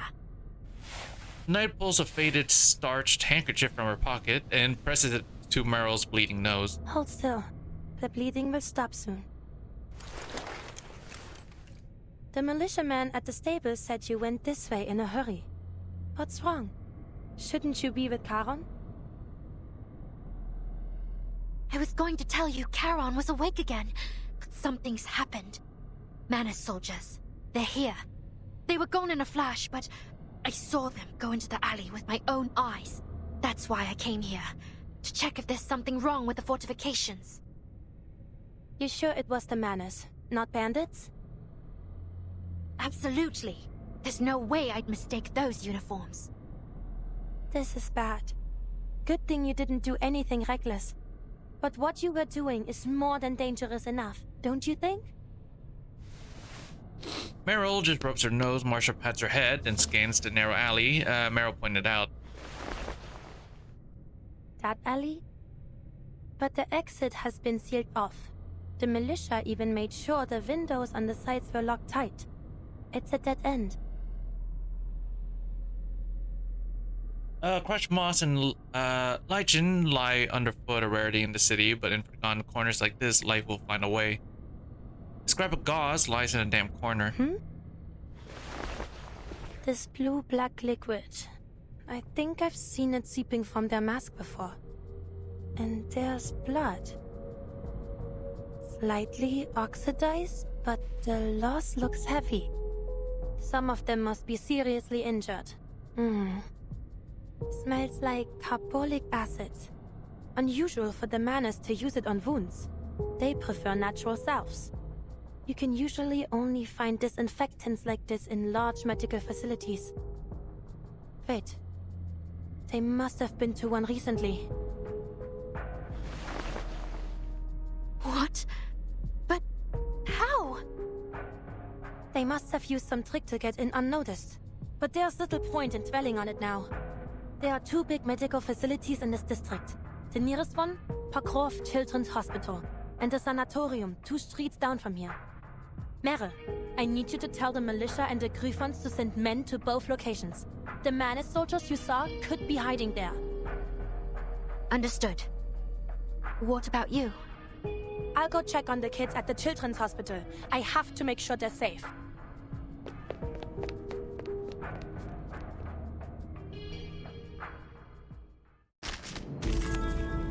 Alright, let's see here.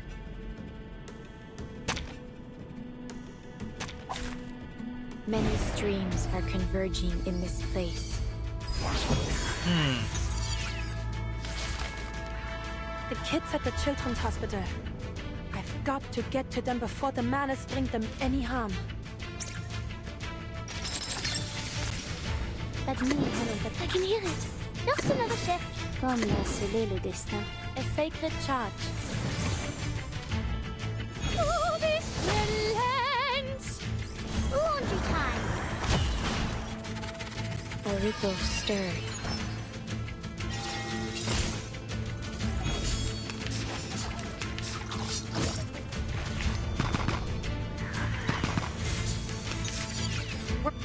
Oh, whoops. Therapy? The Knights of my order have suffered heavy losses whenever they've gone against these fiends. I need to disrupt their channeling status, or they'll become even more dangerous. Derrière le flot des Sephiroth. Restraints, let me handle the pen. It is here. What I'm good at. The overflow of the Sephiroth.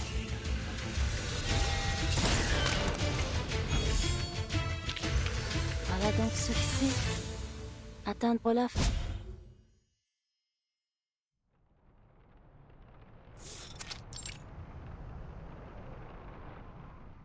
By a shattered window, a nurse shelters a group of children huddled in a corner, their arms in plaster and their heads bandaged. Why won't you let the children go?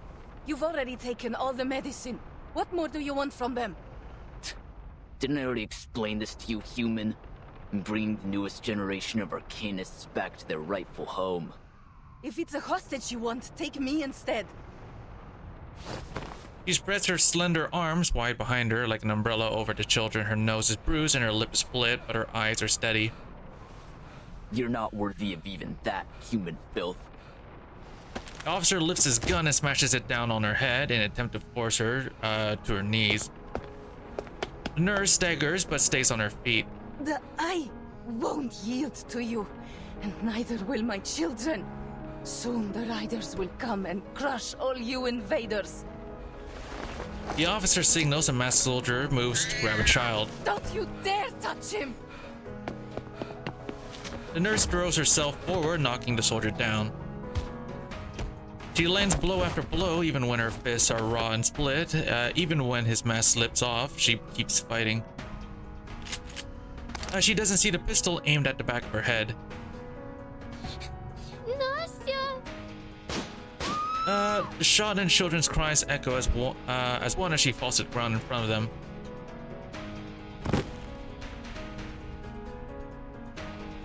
Marsha wipes away the useless sweat and tears from the corners of her eyes, grips her trench glove and presses herself into the shadow of a pillar. Manus Vindictae. They're really here. No signs of children in other rooms. And the adults are all gone. The Manus must have gathered every child they could find in here. The soldiers in black spread through the hall, kicking down doors and taking even the smallest of supplies.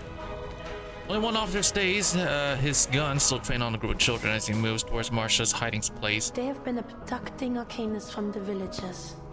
But to think they'd even lay hands on children... Alright. 10 steps away from me. 5, 4, 3...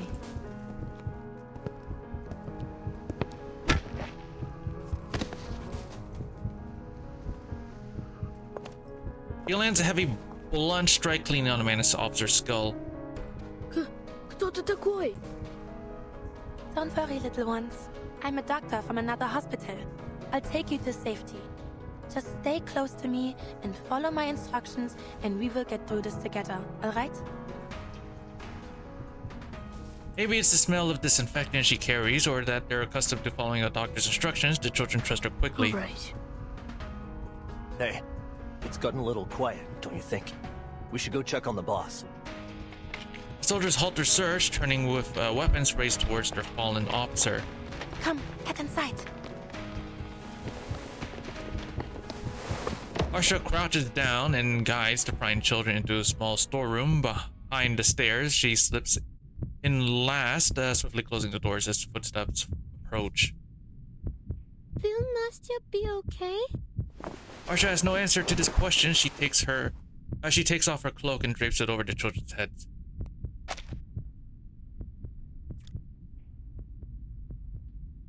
I need you to stay here in this room and be completely quiet no matter what happens. Like a game of hide and seek. Easy. Can you do that? Yes. She rubs her shoulders through the cloak and slows her breathing to steady her own racing heart. Her arcane skills smooths her frayed nerves, returning her focus. Merrill will bring help soon, but there's no telling how many Manus are here. The best course of action is to hold this room. Are you in there, sir? We better get going before Zeno and the militia find... Huh? Sir! Sir! In the shadows, the soldier finds his commander on the floor. Damn it! Those little brats knocked him out! Can't have gotten far! Search the room! Do you honestly think that those children would knock out this guy, right? It doesn't take long for them to find a steel door. Door's locked. Call everyone over. We'll smash it open and drag those brats to the ritualist.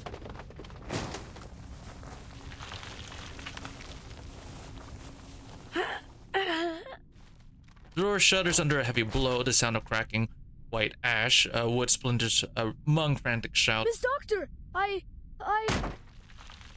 Shh, keep your voice down. We're playing hide and seek, remember? We can't get caught by the baddies. But I'm scared. And Nastya. Hey, have you ever heard any stories about knights? Well, Papa once told me the story of a legendary Kazakh called Ilya. My brother brought home a book from Moscow. It had 12 knights in it. I'm sure both stories are wonderful, but I have a story about knights to share as well, and I bet none of you have ever heard it. What happens in it? It's a wonderful story too, but you need to promise me you'll stay in this room, and I'll be back soon to tell you all about it. Deal? Deal. But where are you going, Miss Doctor? You'll come back soon, won't you? Of course I will. A promise is a promise. Just be good, every one of you, and wait for me here. Before her next strike comes, she flings the door open and quickly closes it behind her.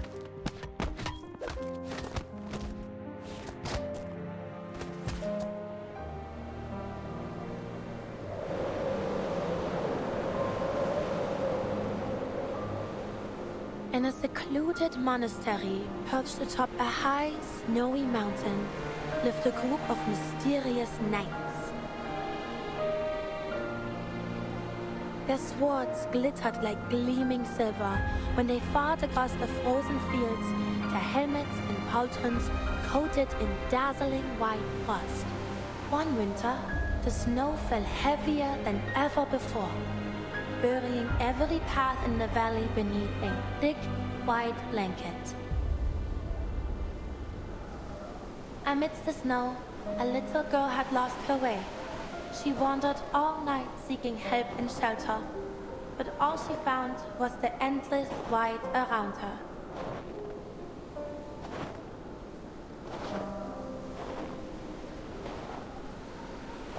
At sunrise, having used every last ounce of her strength, she collapsed, leaving a small hollow in the snow. Just before she froze into a little popsicle, a figure appeared, gleaming even brighter than the pale landscape. What's this? A girl?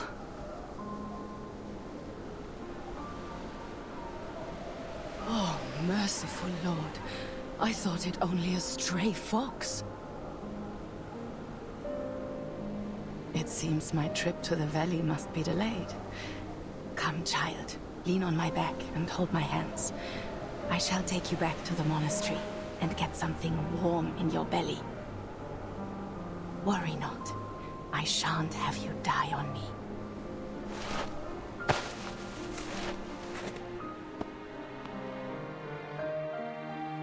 Thanks to this kind-hearted knight, the girl survived. To her, the monastery, which nursed her back to health, seemed like an impregnable fortress that even dragons dared not approach. After years of training, the little girl grew to become a capable knight, just like her rescuer that winter night. But then, war.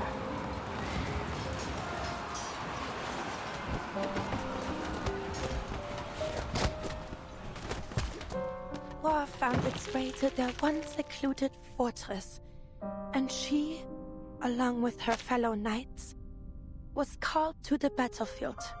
They were welcomed to the glamorous halls of the royal palace and praised for their skills, their slaughter. But for these noble knights, those words were not praise. No. They were wounds to their dignity and honor. We were fighters. Yes. We raised banners and wielded swords, but we weren't. We were never meant to kill.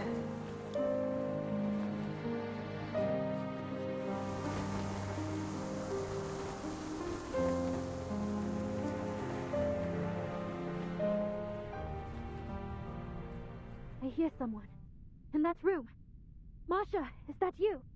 We'll know once we blast this damn door down. Come on, men. Yo, going straight for the explosive route, huh? 3, 2, 1, push! Oh god, Masha, you're hurt! And all these kids! Hurry, she needs medical help!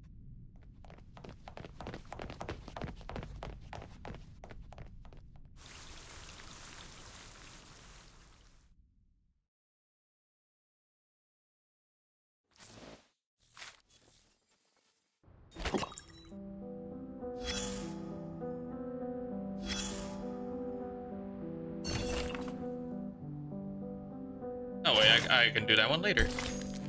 Let's get through all the story, right?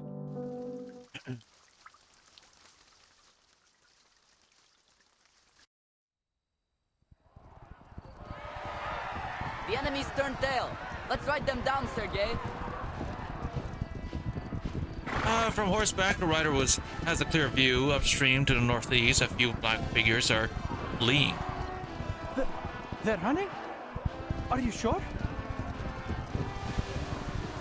Sergei pushes through the grass and stands on his tiptoes, straining to see where his comrade is pointing. Of course I am.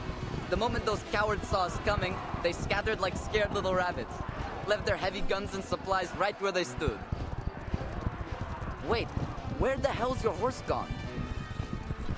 Sergei flushes red. I'm not sure. All I know is something flew right at my forehead. Before I could think, I'd swung my shaushka at it. I don't even know what I hit. Next thing I knew, I was on the ground. That's one way to end your first charge, Sergei.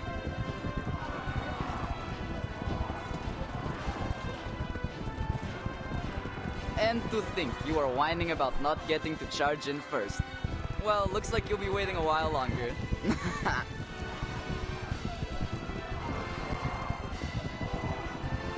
Hey, wait! Take me up on your horse. I'm not missing out on our victory. He presses his way through the tall grass, finally reaching his friend's horse.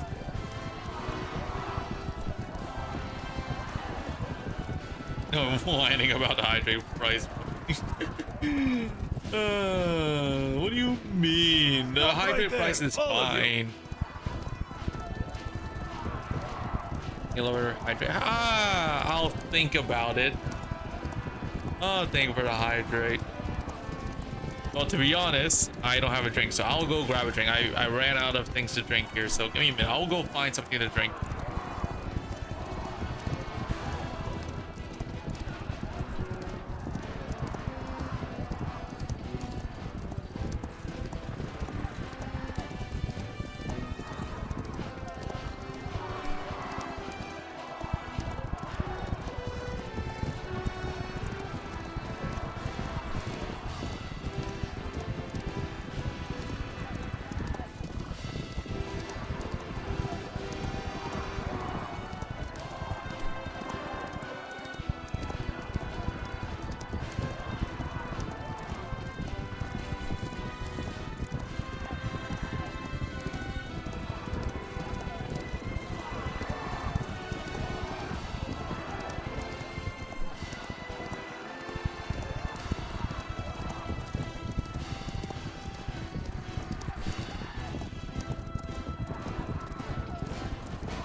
back. What are you talking about? You play anime girl the game, so what are you talking about?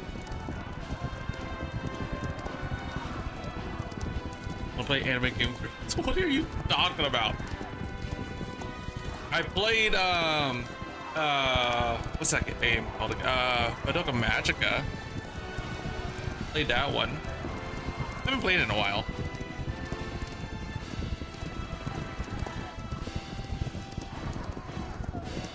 What does that even mean?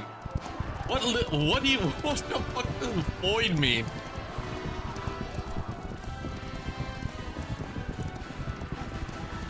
What are you talking about? The only anime game thing I've played are either like gacha based or you wanna get what? What does that even mean? What does void mean?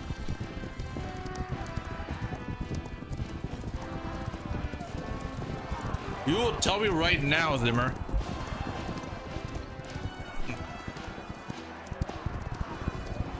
Where did the gacha girls go? The gacha? Well, Mabayu's still here, if you're wondering. Here, I'll show you. There she is. Oh, nope, that's not it. There we go. Nope, that's still not it. There you go. Nope, that's still not fucking it. This one, there we go. There we go. There she is. Yeah, Mabayu's still here, by the way.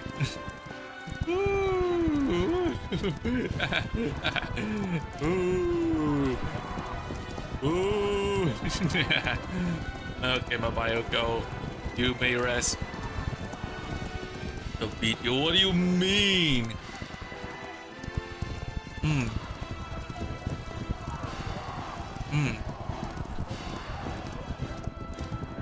I don't live in British Columbia, so good luck.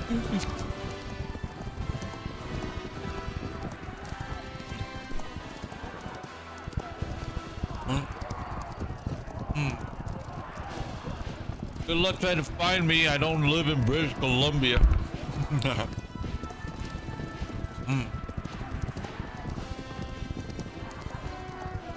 Nah, man, I ain't lying. I don't live in British Columbia.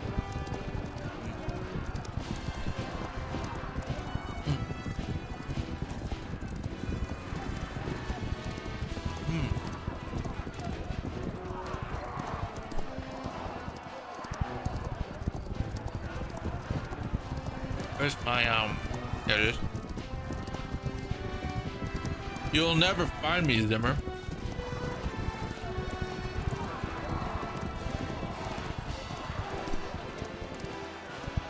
Oh yeah, by the way, Zimmer, I got a new computer. I don't know if you know this, but I got a new computer. And I can play other games that's not gacha anymore.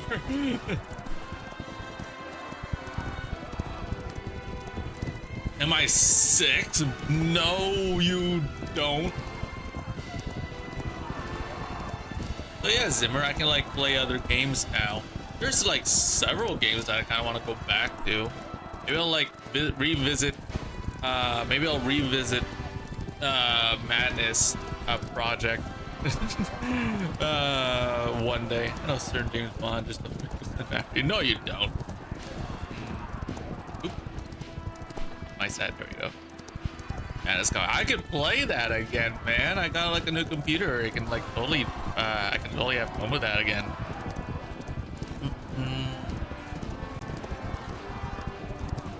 Like Madness Combat. I can go back to Terraria. Can you believe that? That's wild.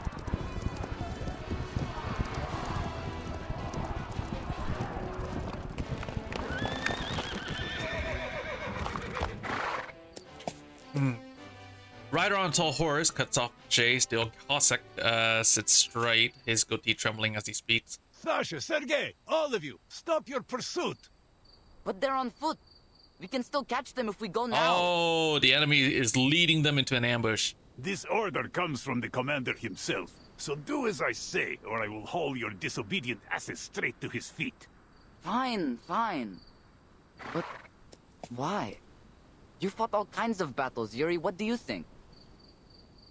The main force probably hasn't caught up with us. We would be exposed to a counterattack if we move too far ahead. But what about the stuff they left This is behind? during the Russians. Are we just going to ignore it? 1920s, I think. 1920s. I think we were somewhere in the 1920s. We are here in the sometime during 1920s or some. For now, it is not like the Ravens will swoop down and snatch them up. This is so right, yeah. Maybe, I don't know. It's been mentioned that this is like the 1920s, but I'm not sure of the exact year. Currently, we are in the steppes, just fighting off these bandits that's been pillaging Then and shouldn't we killing. just grab their weapons first and then wait? We have been fighting for Reverse hours. 99. Head back It is to reverse camp. 1999 Catch a because breath and a bite to eat while you can. time doesn't For go you past and your horse. 1999. That's why. They will rotate another unit in later, after the scouts confirm whether the front is secure. Let them have the bother of retrieving the enemy's supplies. It was believed that time cannot go into the year 2000, right? Until we found this island that can go to the year 2000. But then that place ended up being kind of like bombarded by Manus Vindicte's assault on the island. And then, yeah. That place is still alive and kicking. Surprisingly. What? But we found them first. We found them first. We should get the right to kill them first. And you think that means they belong to you, huh? Are you a Cossack or a bandit? Sergei freezes. I'm no bandit. Though the Persians will attack our frontier again. What? Then stop thinking like one. Leave the supplies for now. We must return to camp. But my horse is gone. I need to find him first. Stop your whining now, Sinok. I spied your horse wandering off toward camp. Uncultured swine, what do you mean? What? He ran back without me?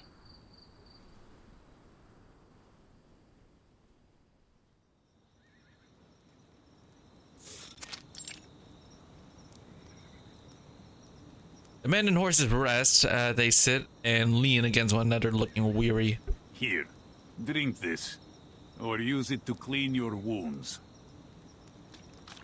The Cossack moves among the riders with several canteens in hand. He makes his way to a grassy slope. Hey, watch your step, Jedi. Believe You we're nearly stepped on my foot. Run up without a I know, right? Sergei rolls over on the ground. The old man offers him a canteen. Here is yours, Senok. Cleaned it 3 times myself. Drink up and be grateful. Sergei reaches for it and winces. I didn't feel anything after I fell off my horse, but now...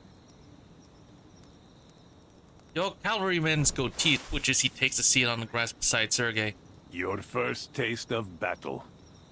How does it settle with you?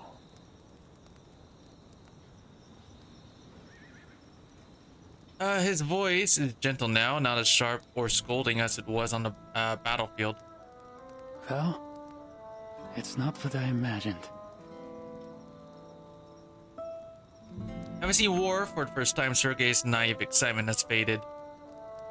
Everything's different when it's real. Couldn't hold my gun steady. Just fired at everything that moved until my ammo was spent. I'm not even sure I hit anything. And your shashka, Sergei? Yeah, I got a few with it. I thought it would be simple, like cutting a knife through bacon. But I could still feel it. How the blade shook when I struck their ribs. The sound as I pulled it out of their chests.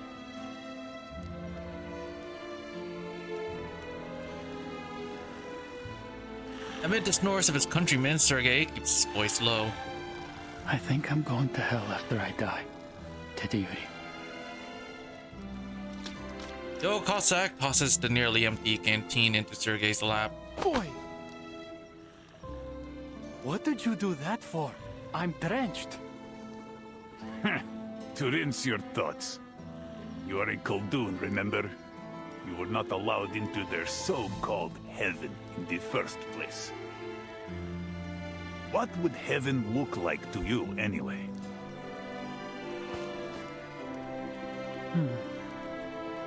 It'd be a place where Balik hangs and rows from the beams, and the air thick with the smell of Tyotushka's chicken and mushroom pies. Every night the beautiful Madame Astacheva would sing. My friends and I used to sneak down to the village square just to catch a glimpse of her. And our horses would roam free on a lush green steppe. And the river would run through its heart. A river that never floods and never runs dry. Oh, isn't that... He suddenly recognizes what heaven he's describing. Yes, the Dawn Steppe. Our eternal homeland. Where we were born, and where we will always belong. So sharpen your shashka and ready your rifle, faithful guardian of heaven. Only we will, only we can protect it.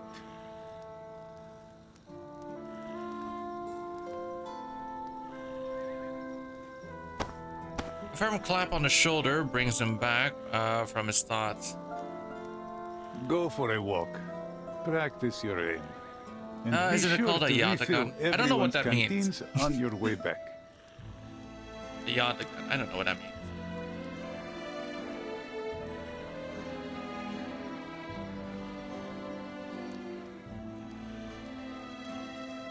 Yeah. George Saber knife. Bayonet. Yeah.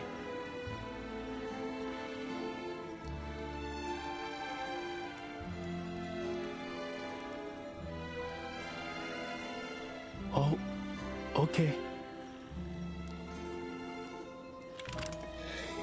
Fumbling, Sergei takes the canteen and jogs towards the river.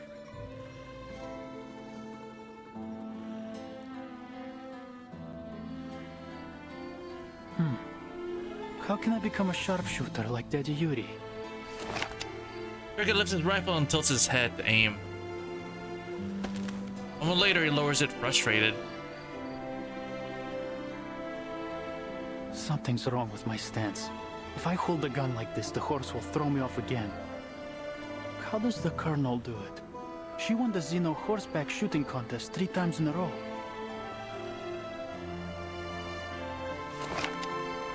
He tries again and closes one eye, picturing himself a star on the steps. Сядь прямо, Сергей. Расслабь ягодицы. Держи равновесие. Yeah, that's it. I think I've got it now. A few ants crawl across his sights. He rubs his eyes. They're not ants, they're people. Short, it's Krutov's men. Enemies! Enemies at home! Oh no. Sergei's tongue sticks fast in his mouth. Look what we've found. Oh no, Sergei. Those arrogant Xeno fools. How could they assign a gifted arcanist like you to such trivial chores? Sergei.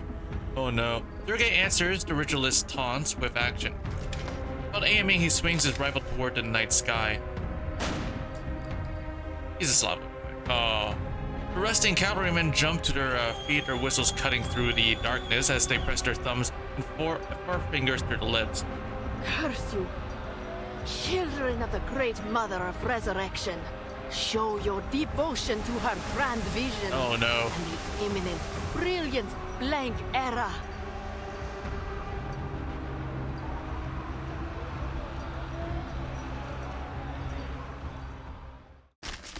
He'll be fine, right? He'll be fine. He'll live through this. Right? Oh, I got it. Probably. He'll be fine. He's fine.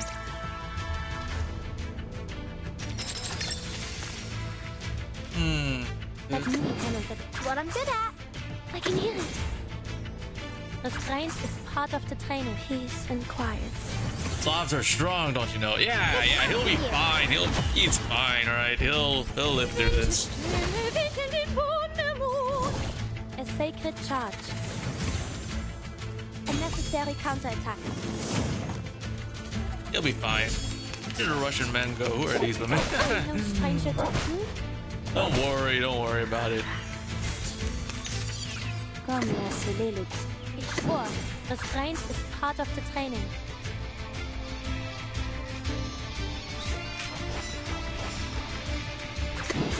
A destined choice. It is here. I will remember your name.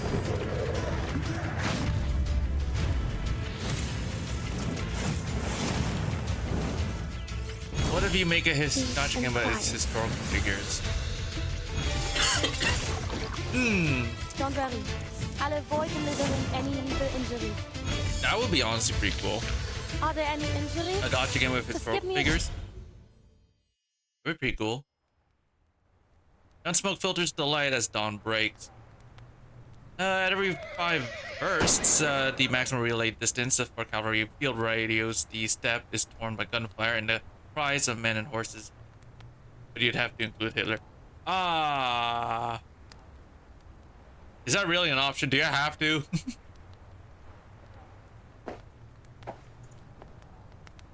Thought you'd outflank me from the left bank and cut off my supply line? Ivan Ivanovich, I almost thought better of you. Even in this era, cavalry have outlived their use. Not far off, Amanda's ritualist counts the night's catch, murmuring steadily to herself.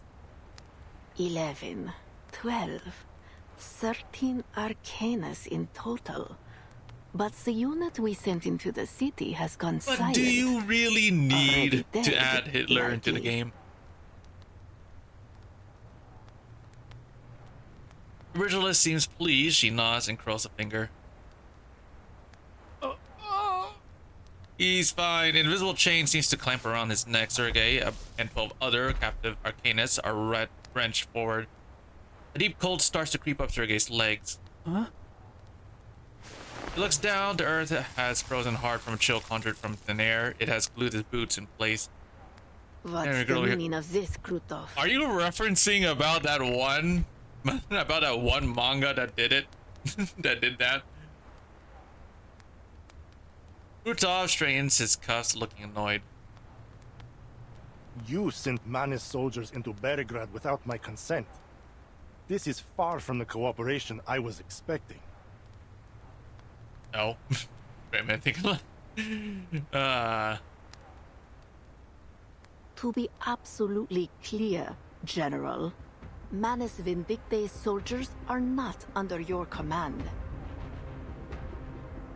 You insisted on diverting your main force to attack Igor, seriously disrupting our efforts in the region. Do you call that cooperation?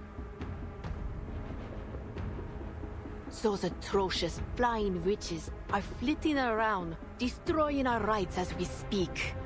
And I won't even speak of the Arcanus we could have recruited if it were for the battles you sparked.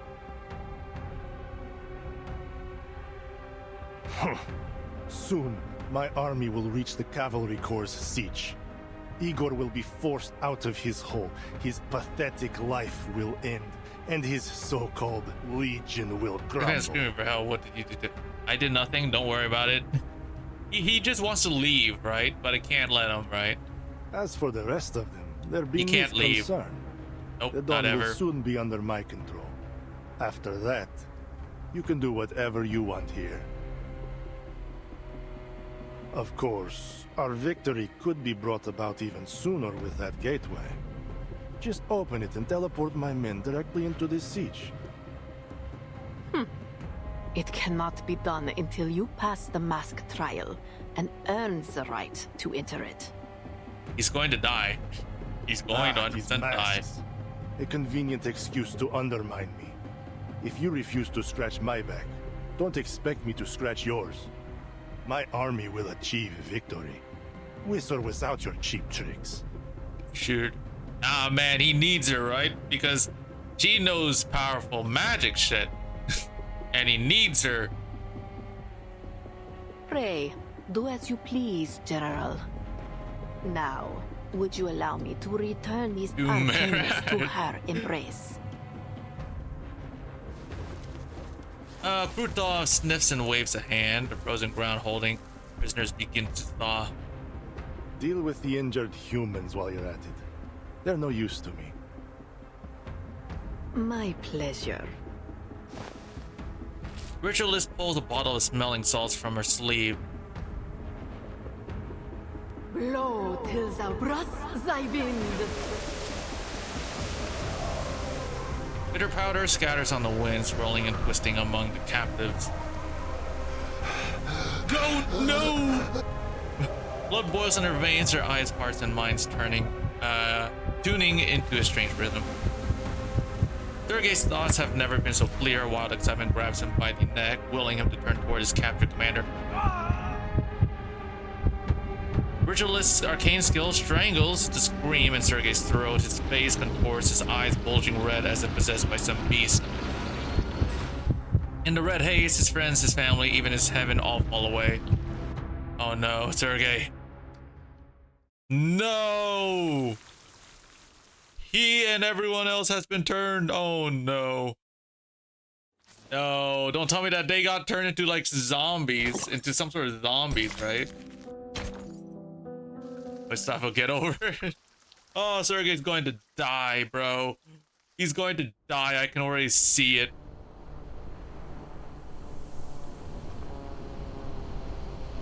The flight unit makes a slow descent as they circle above the planes. Your temporary captain remains lost in silent thought. There was nothing at the coordinates Igor sent us. Do you think he lied to us, Lieutenant? Is the game complete so we don't have to wait? Wait, what do you mean? Is it this game? Wait, which game? This game, the whole event is here. You can see it to the end. We continue. It continues. This is continuing. It's just to be continued until the next stage. All the stuff is here. Those in the air sense the changes in weather before the creature of the earth do. A sharp wind sends a shiver through the ranks. The weather's gotten colder every time we destroy the ride. I don't see why he'd only trick us with the last sight. Then what's going on? You can't move rights around, can you? Beats me. How's everyone holding up? If it's too cold, we can fly low until we Then get the red some bear extra appears. layers. Then they die to be continued. They've been waiting for those words. The white-clad witches immediately lowered their altitude. Yeah. Well, one of them is dead. Her mouth falls open, her eyes wide as blood gushes from the hole blasted in her neck. Aircraft spirals out of control, flinging its lifeless pilot from its back. Alpha 2's dead.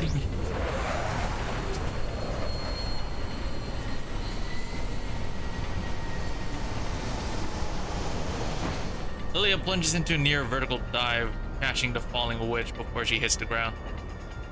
Oh, bro. What's with the joke? No, that's too morbid. Or even for a joke, that's too morbid. Alpha 1 and 3, break formation and stay low. Flush out the shooter. Get a grip, the rest of you. Alpha 4, 5, Pretty sure and Alpha 2's 6. dead. Pull up and stay out of range of those rats on the ground. Lieutenant! Alpha 4 circles low, igniting the dry riverside reeds and revealing the black-clad horses hidden among them. The Manus are gaining on us. Lilia crouches and gently closes her wingmate's eyes. Yep. She grabs Red 38 and stands to fire the burning reeds blazing in her eyes. Good. They can watch as I tear them apart piece by piece.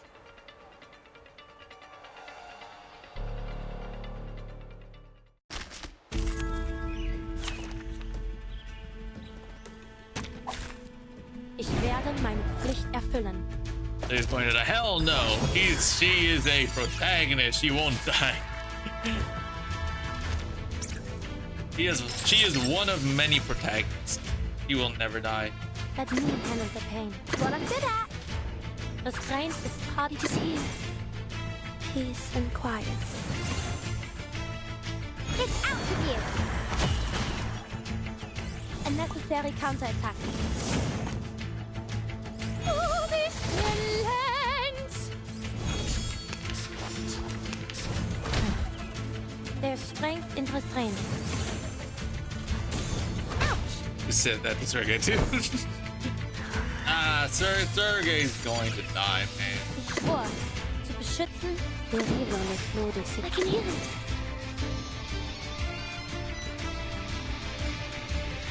Just another shift. Comme la soleil le destin. I will remember your name.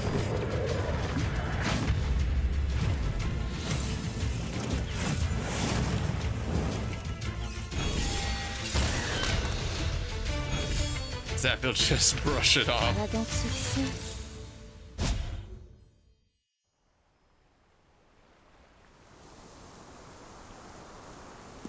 She wipes the blood from her cheek. Warm and red from a pilot who had just moments ago been scratching her head in bewilderment, a whole life lost just like that. The flying witches descend, landing nearby. Lieutenant. Her eyes are always bloodshot from vodka. Faint light returns to her dull, weary eyes. Take her to Beregrad along with Alpha 5. We'll bring her home once the battle's over. The rest of us will keep looking for the last rite. Mission's clear. The Manus must be stopped. I want everyone watching for threats from the ground at all times. We can't let this happen again. She watches as the team forms up and rises again.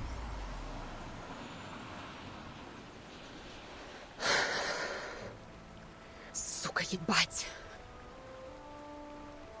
Only when they disappear into the clouds does she let out a deep sigh, her back sinking as she buries her face in her hands.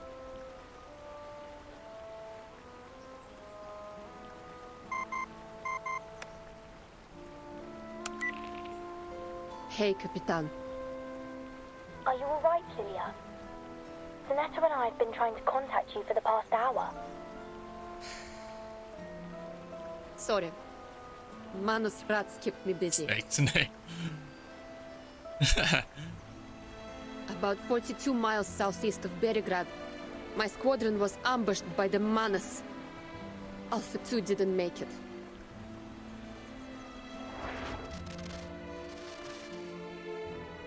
My condolences.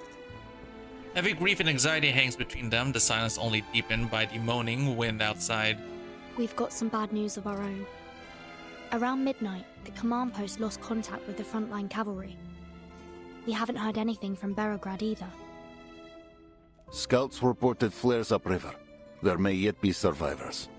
A flight unit's eyes would tell us for certain. I'm on it. What about the city?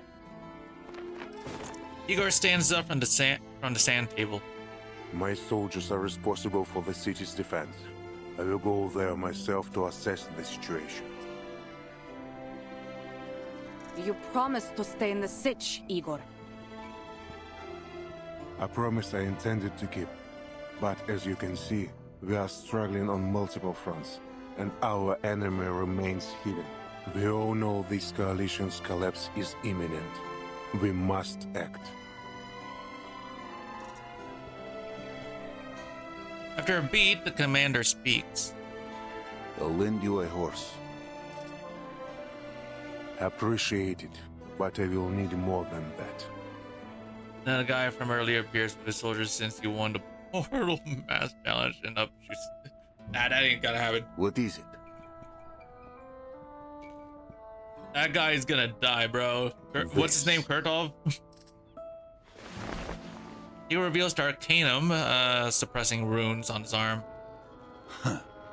Always offering a devil's bargain. Another clause in that twisted code of yours? The Static from the communicator fades, leaving the tent in a dreadful silence. Why don't they put that on all our guys? What, that? This thing pretty much just suppresses Arcanum's abilities. They put it on Igor because his is pretty overpowered. Exactly. Nah.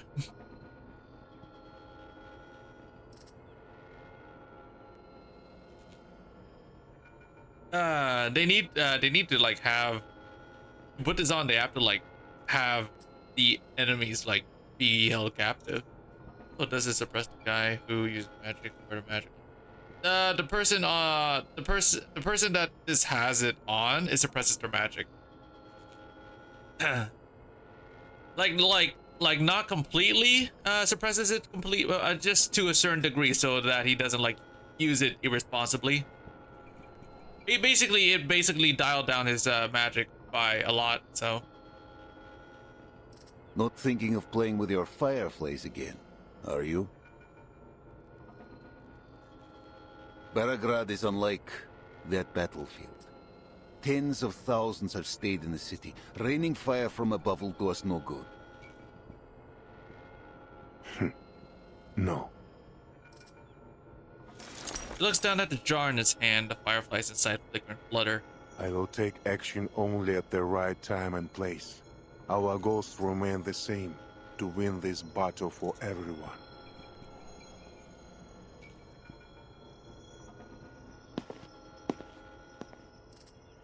My horse, Sternova.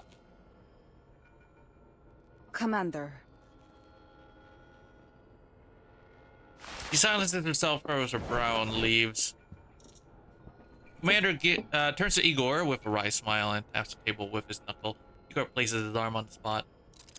With a drawn dagger, Yvonne pricks the rune-inscribed skin. The blade glows with arcane energy, flickering like a candle in a draft. That horse has carried me for years. Blood wells up, flowing over taut muscle in the hand, but the hand holding the knife feels no pity. Steady, brave, a loyal companion. Give the command and he will charge into hell. Cold steel warms with blood as the gentle neighing of war horses reach their ears. But he's not used to the water beyond the steppe. Make sure you bring him home.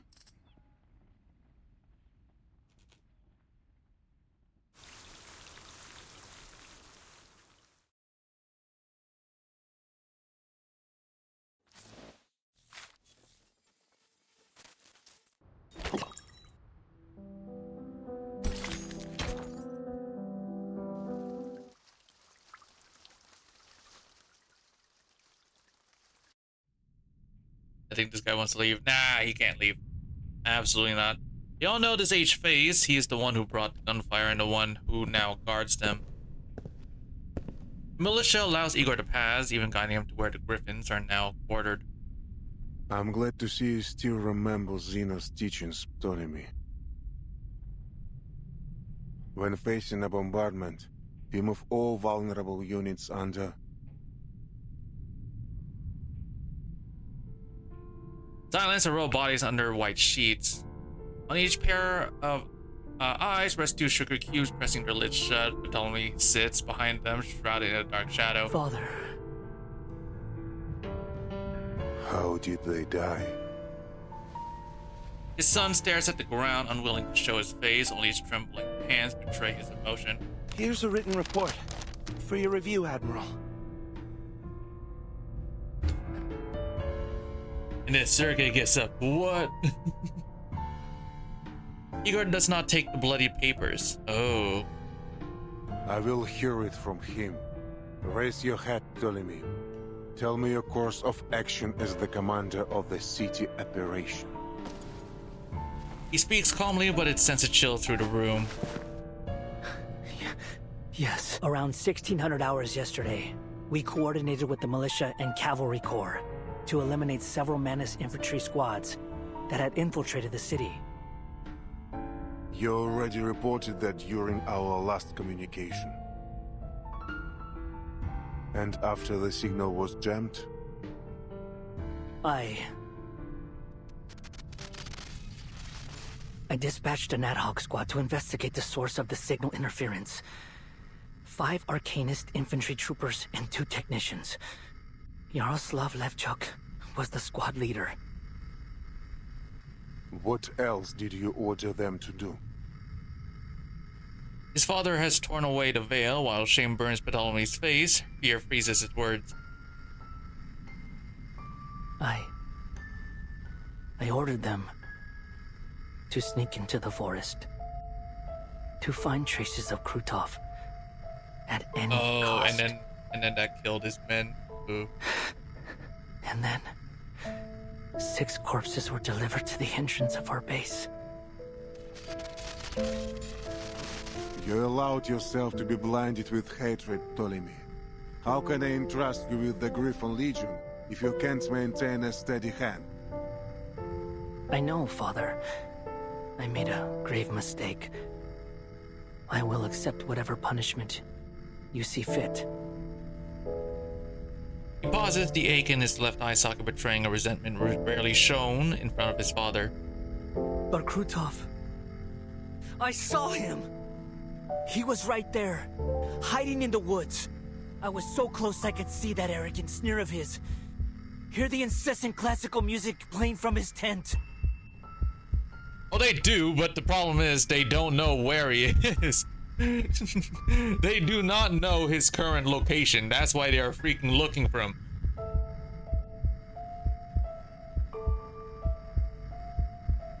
You know what he did to me. To us.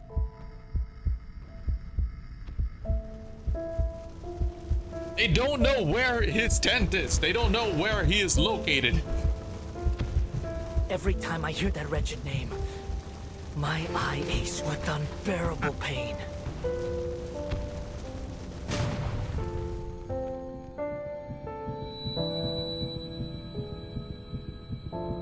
Strange ceiling, a sharp, throbbing pain. Half the world has gone dark.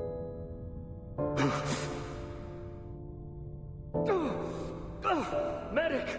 Medic! I need morphine! They just gave you some, Ptolemy. Voldir! What happened? Did our convoy hit a booby trap? No, not a booby trap. Enemies disguised as civilians were lurking by the farms you passed through. No one expected them to be hiding explosive blaze fuse cylinders beneath their clothes. Right. I remember. My eye. When will it be healed?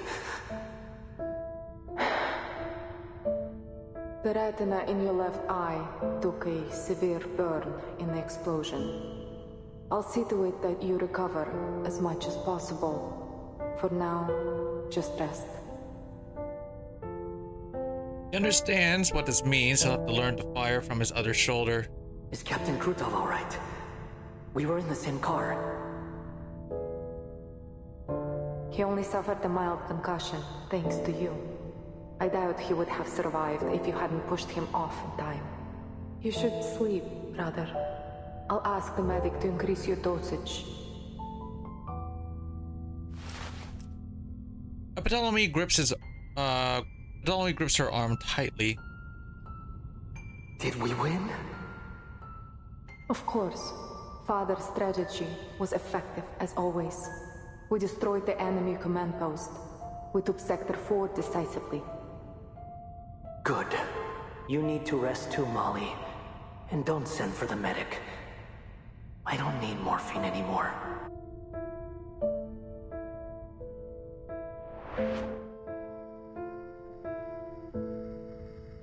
As we left Antarctica, I saw the documents those traitors tried to steal from your bag.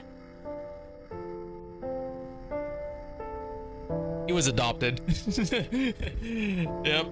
Basically, Igor, right, has a habit of like adopting orphan children. So I learned what Krutov did, staging an assassination on himself, making it look like an enemy ambush, just to pressure the Foundation into approving the use of high-risk arcane weapons. Killing me was part of his plan all along. I only survived because the assassin hesitated when I tried to save him. Father, why did you keep this from me? Anger would only cloud your judgment, no. as proved with your actions. You will have your revenge, an eye for an eye, I promise you. But now, you must bear responsibility for your mistakes and honor the sacrifice of your brothers. They gave up past glory, identity, and every proof of their existence for us, entrusting the future into my hands. Do you not remember what I told you after leaving São Paulo? No more meaningless sacrifices. We don't leave anyone behind. You speak with my voice. You should remember this more than anyone.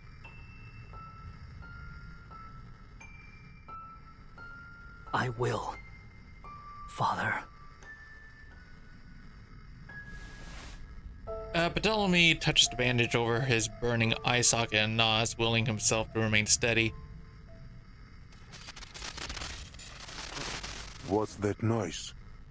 I thought communications were severed after Krutov's assault. We managed to re-establish a signal. It's been up nearly half an hour, but the only thing it's picked up is some bizarre enemy frequency. The operators think it's some form of interference intended to jam our signals, so they've muted it. You mean this noise is a signal from Krutov's army, from Manus Vindicta? Well, in theory, yes. Bring it up and unmute it. Now. Yes, sir. Cuts all the jamming signals at once and turns the volume to its maximum. Enemy radio station crackles to life, making gunfire sounds in the background. Falcon 6 calling the nest. Falcon 6 calling the nest. This is the 45th call. Please respond. What? Is it connected? Command, do you copy? We read you loud and clear. This is your commander. Report your status.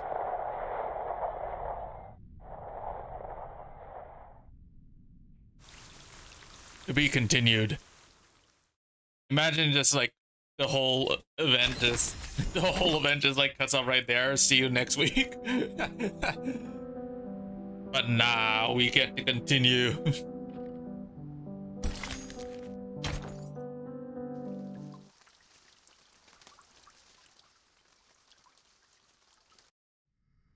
If that happened, I'd be so pissed. Good to hear your voice, Admiral.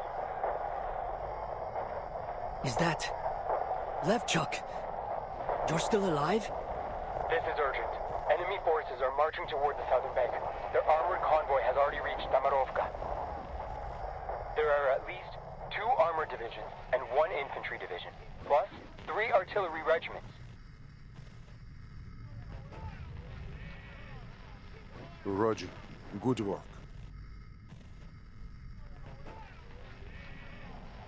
The man on the other end collapses to the floor with relief. Gunfire in the background sharpens. Report your position, Staff Sergeant. A squad will be sent to your rescue immediately. A long silence follows, then a soft laugh.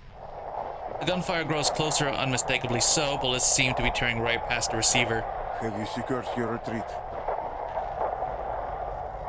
Levchuk is not leaving, man.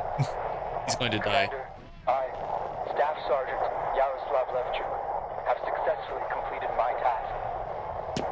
Ptolemy pushes his way to the speaker. What are you saying? God damn it! Don't you die on me! I'm coming to bring you back right now! Stop causing trouble for the Admiral. You hear, Ptolemy? Artillery begins to drown out the Staff Sergeant's voice. It has been a true honor serving under you, sir. I have no regrets.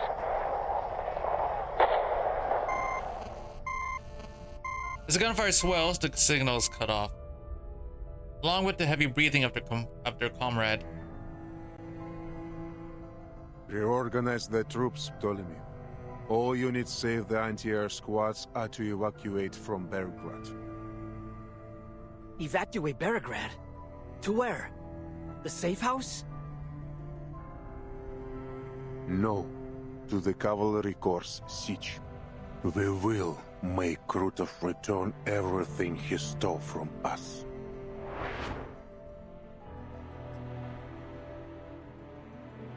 The Griffins bring the worst news.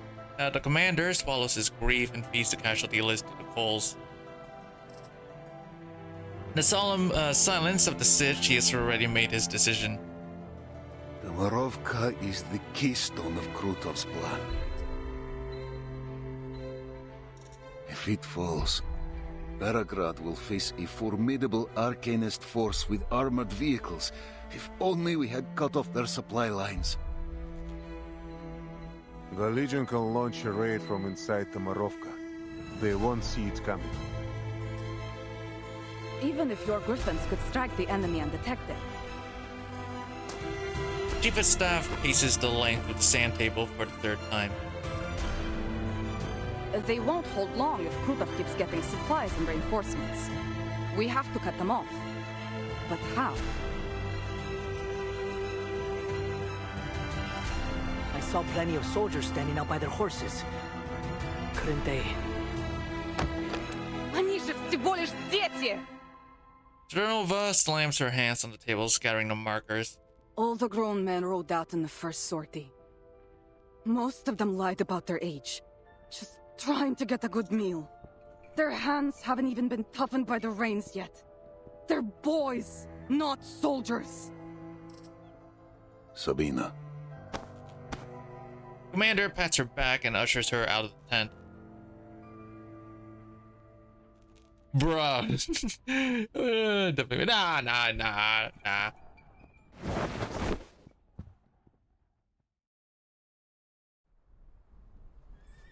The boys stand in their oversized uniforms, rifle straps digging into their thin shoulders, scabbards dragging against their soft legs. Spartan discipline. Well, this ain't. Well, they're not Spartans, bro. They stand quietly, their throats working under tight collars. Their silence suppresses her anger. Do you understand what you're facing? In all likelihood, you'll die on the battlefield. You'll never see home again. Nah, you won't. Nah. Don't take me for a kid, man. I'm a Cossack, like my brother, sister, and my I parents like how they before. don't even give them any. They don't give them sprites. Yo, you can tell that these guys are just gonna be just fodder. They don't even have the sprites, dude. Ura! The blood of the Cossacks, of heroes, runs through me.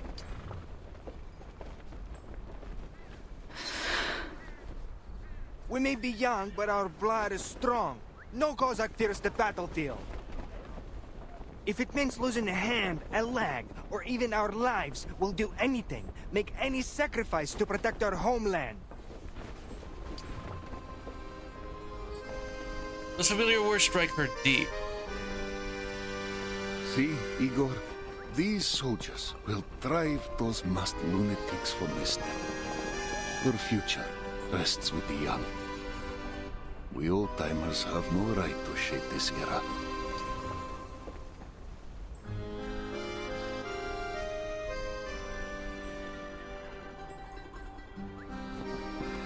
The commander, eyes red, looks over these thin shadows. Hail me, great riders of this steppe! Will victory be ours today? Победа будет за нами! Мы выгоним этих безумцев из нашего дома. Unbroken voices rise like the flow of the dawn in spring, crashing through every corner of the sitch. The commander looks back, meeting the heavy gaze of the rebel leader.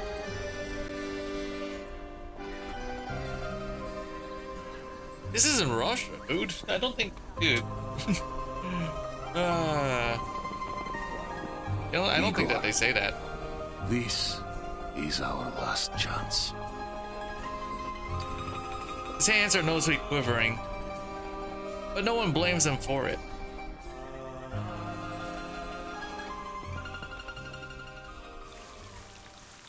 be continued. Almost everywhere. No, not everywhere, I don't think. I think mostly in America, I think, but I don't. But not everywhere.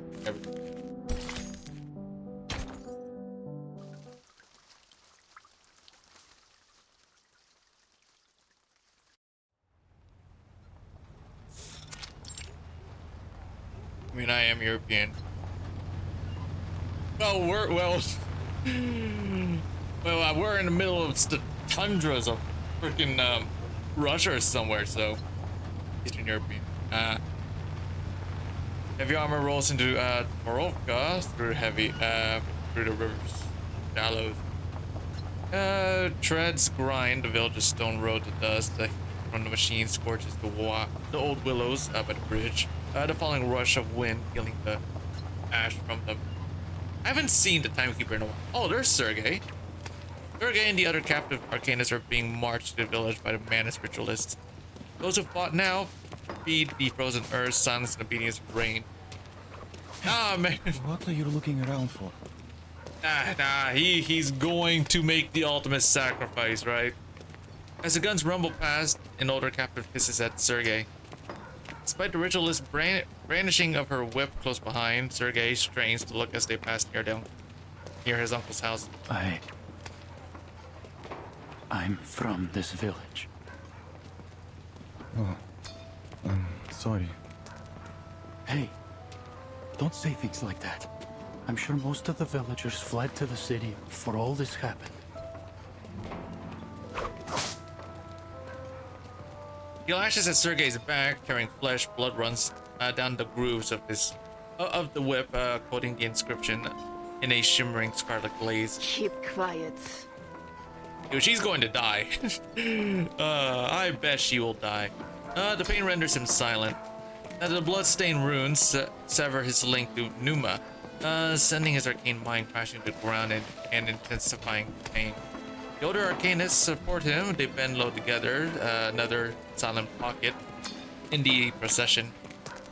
And like Jesse did not Breaking Bad really. I actually didn't really watch much of Breaking Bad, so I don't really know that reference.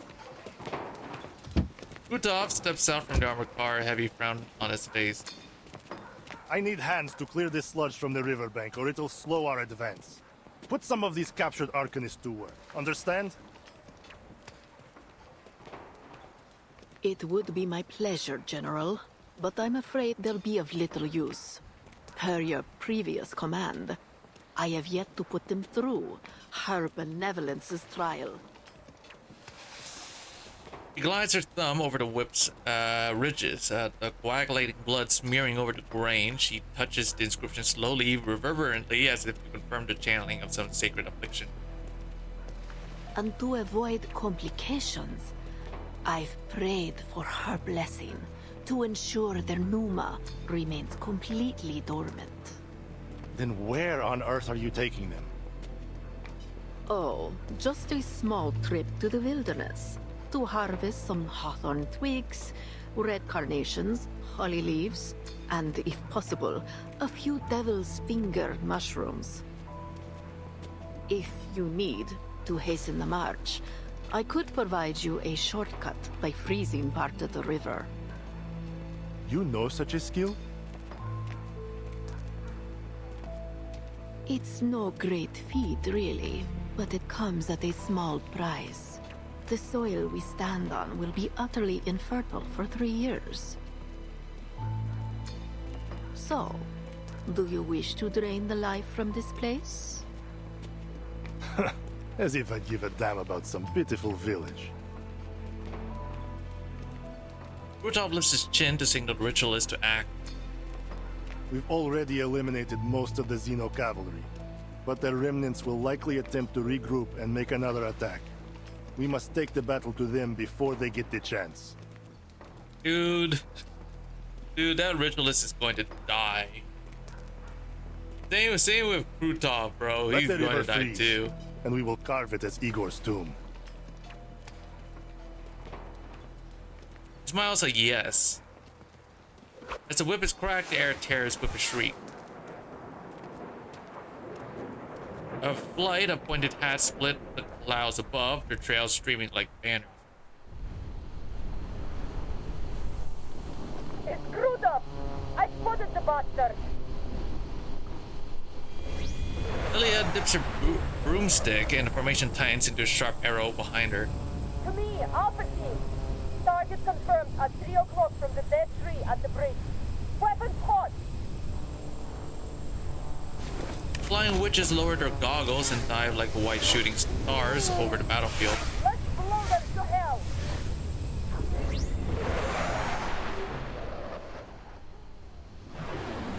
Even 3 Pyrodrake, I don't know how to pronounce it, Phlogiston incendiaries rain down on the Mantis forces. There we go. What?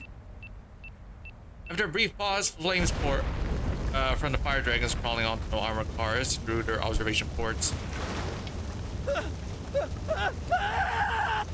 Black cage is engulfed in seconds. The glow illuminates the bloodied faces of captives. After a stunned moment, they break for the open land like wolves fleeing burning forest. The captives are getting away. An officer fires at their backs. The whip gash is illuminated by the flames as they make their desperate bid for freedom. Some fall while others stumble on the outskirts of the village. Don't waste your bullets. Krutov raises a hand, stopping the masked officer. He looks up at the white specks fading into the clouds. There are only a few of these flying pests. Call the air units to take them down. Where's the rest of your army? Krutov points towards the hazy outline of the city in the distance. They're marching on Beregrad as we speak.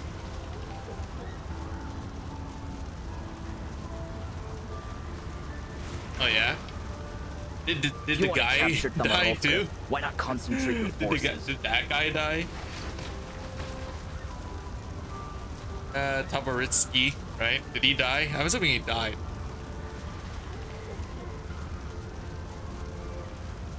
Over half the Xeno cavalrymen are gone.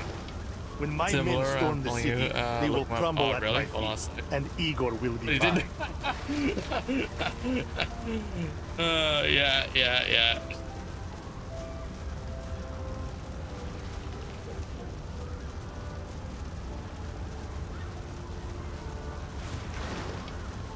God damn it, there's a freaking... Hold on a sec. There's a freaking bot in my chat. Get out of here. Wait a second. Oh, Luigi, you banned him! Yeah! Yeah! If I was paying you, I would totally pay you.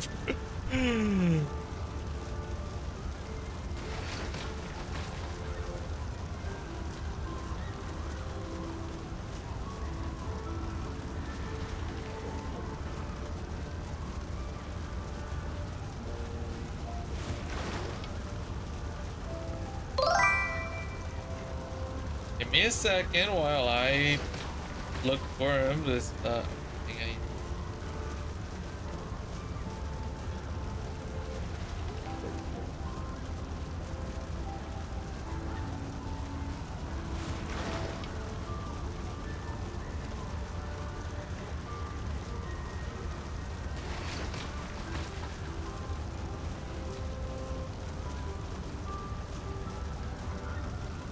Oh, yeah, it does kind of look like them, I guess.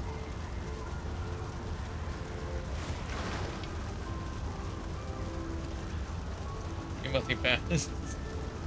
Monthly pass. Nah, that's too generous.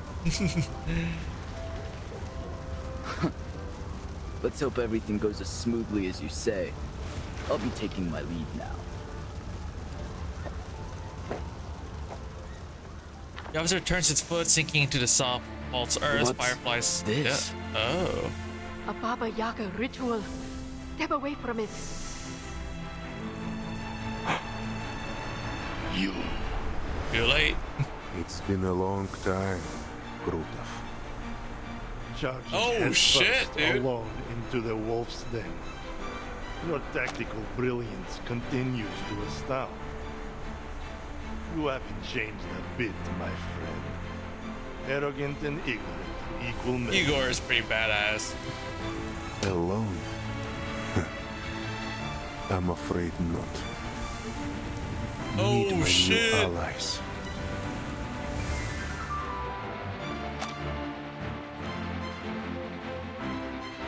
He and the Commander Ivan share a firm nod.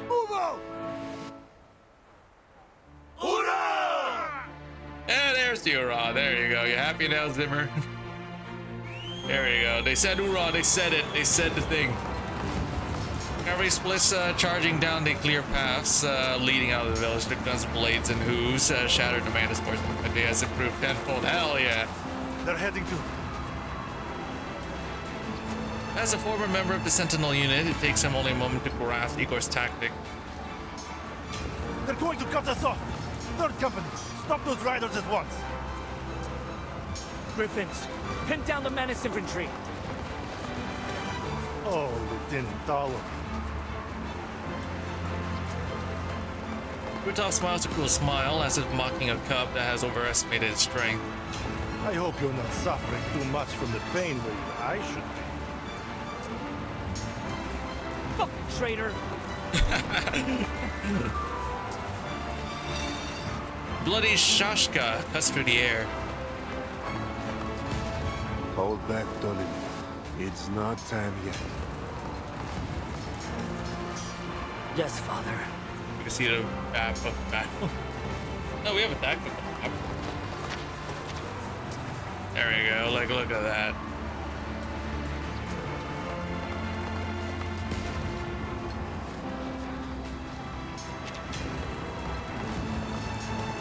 Oh, what a pitiful boy.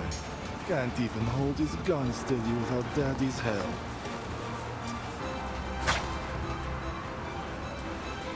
Another blade stops just 3 inches from Krutov's chest. I know you've been dying to kill me, Krutov. Now's your chance.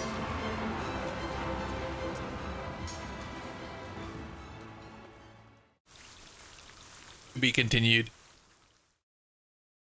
And then to be continued to next week. Oh, nah, kidding. He's talking instead of commanding, is he? What are you talking about? Oh yeah, Krutov. Yeah, no, he's he's trying to get a rise out of Padalami and make him charge in without thinking. That's what he's trying to do. Trying to make him make mistakes. But he didn't count that Padalami would be so cool head about it right now. So. Many streams. There he is. We get to fucking kill him. Yeah, we get to kill him. All right, here we go.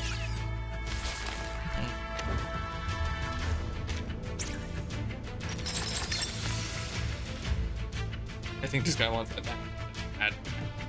Sammy's fine. Just another shift. Come here, silly. Let me handle that. I can hear it. Laundry time. A little stirred. Peace and quiet. Oh, these villains!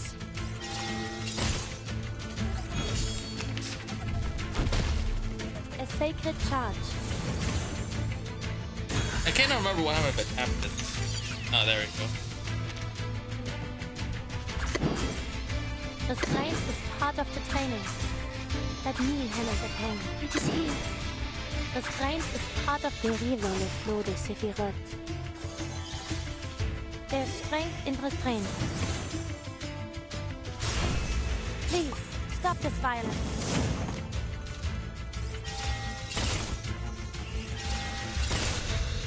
No, ici n'est pas un capitaine. Don't worry. I'll avoid delivering any lethal injuries. Fate has revealed itself to you. Oh man, he got immunity. Why does he have immunity?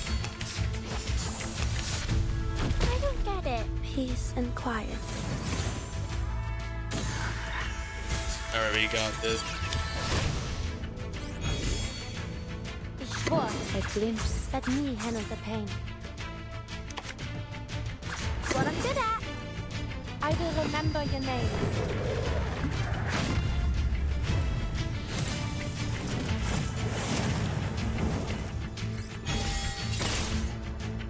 Cet entour révèle de Sephiroth. Oh man, this guy's immortal. He's not dying. What is this?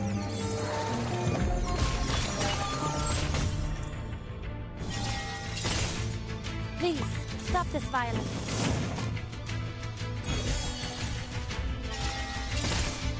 Get out of here!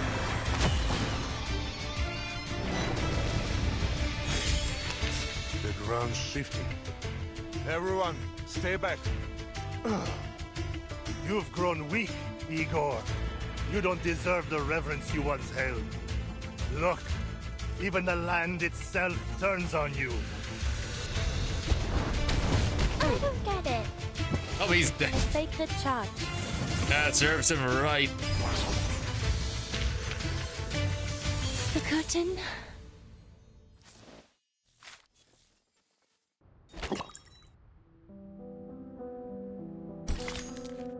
Alright, we're at the final battle. I have not seen the Timekeeper or Sentinel in a while. Phase 2. Don't worry, we're at the final battle. This is the final battle. Red Widow that has watched over the Cossacks for over a century lies fractured. Ground that should have been firm and warm has turned to a sticky mire, trapping Igor by the legs.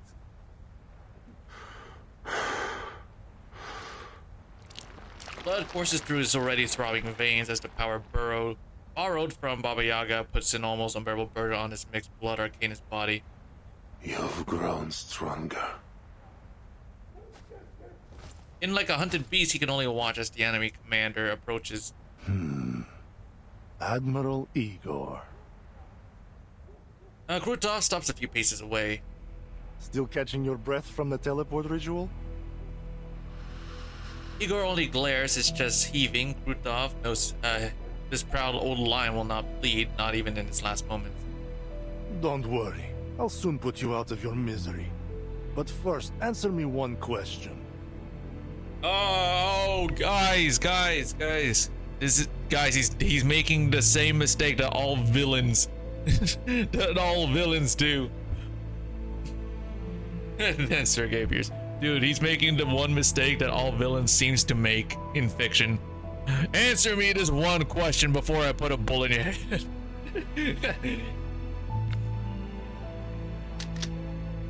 He cocked his gun, lining it up between Igor's eyes. Back when we were chained in the Bone Garden, you saved us. What deal did you make with Baba Yaga, the old hag of death, to free us from slavery? I will never lower the hydrate price. Or rather, what did you trade for those extraordinary powers that even Arcana was willing to bargain for? Powers that don't belong to a mixed blood like you. Just shoot already. Still clinging to your secrets? Seems you two have lost yourself to the witchcraft of death. Scorn and arrogance shadow every inch of Krutov's face. Fine. Then take your secrets to the grave. Farewell. Flash of sunlight glints in his eyes. No, that's not sunlight. What? He instinctively looks up towards the light. Blaze fuse cylinders hurling through the air, its active solution burning like a tiny sun. One-eyed sniper fire shattering. Scalding alchemical fluid splashes over half of Krutov's face, shrieks of pain mingling with the smell of cooking flesh. Ooh. Any morphine to ease the pain, Captain? Free from Krutov's incantation, the ground begins to harden again. Ptolemy lowers his gun, pulls his father up before his legs are sealed for good. They stand side by side. Thank you, Father. Just as you predicted. In his anger, he dropped his guard. But I still think I should have aimed for his heart instead. An eye for an eye. That was my promise. He glances past Ptolemy's shoulder at the man he once fought alongside. Krutov kneels, his burned face buried in his hand, the charred skin sticking to his cold leather gloves. Oh, dude, this is how Two-Face is made? From DC Comics. This is how Two-Face is made. Oh, dude, did they just make a Two-Face? No mortal can transcend eternity, Krutov. I already told you this. The power Manus Vindicta offers is nothing but a poison chalice. Drinking it down will only lead to your doom. No, no. No! I'm no weakling like you, Igor. I won't flinch from the pursuit of strength. His whole body's quivering. I won't make the same mistake you did. Wait, what's he holding? Between his hands and ruined flesh, a familiar dark mask appears. Forgive my earlier ignorance, Your Holiness. From this moment on, I will eternally praise your name. God damn it! Suddenly fires at Krutov, but the bullet hits a wall of ice before it reaches him. Krutov shakes the murmurs to himself as he undergoes the trial. Suddenly paces forward and readying himself to tear the mask from him. Oh, he smash that mask to pieces. Mask on him. God damn, okay. No, stay back. Igor grabs his shoulder and pulls him back. A sharp wall of ice slices through the air in front of him. I hear it. He has the your mask. Wise words. I should have listened to you long ago. I should have seen the truth of this world. Ah! Krutov lowers his hands, the melted flesh of his face drooping like soft wax and sticky amber threads.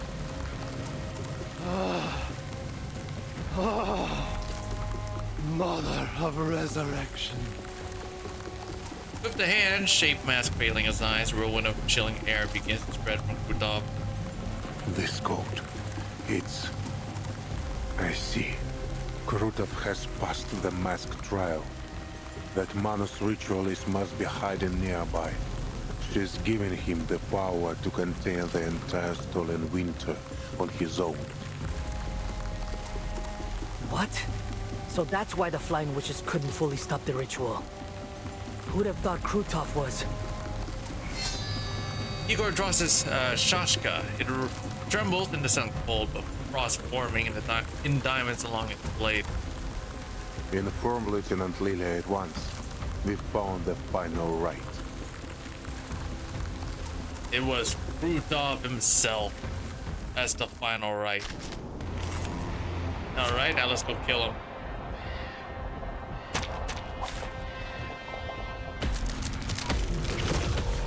Oh, I got it! Holy shit, that's Krutov? Who should my squadron help during the next attack? Better think carefully. It seems he's developed the traits of a Terra Fiend after passing Manus Vindicta's trial.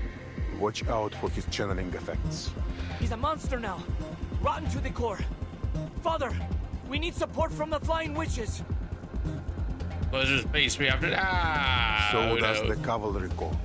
I'm certain Lieutenant Lilia will adapt her support flexibly to the situation. We need to trust our allies if we want to win this fight. Oh.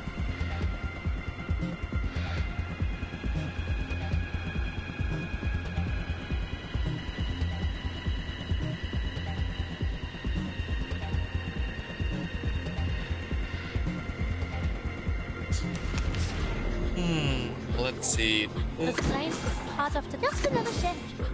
Con la solele d'esta. Did you see it? The sacred charge. Laundry time. A little stir.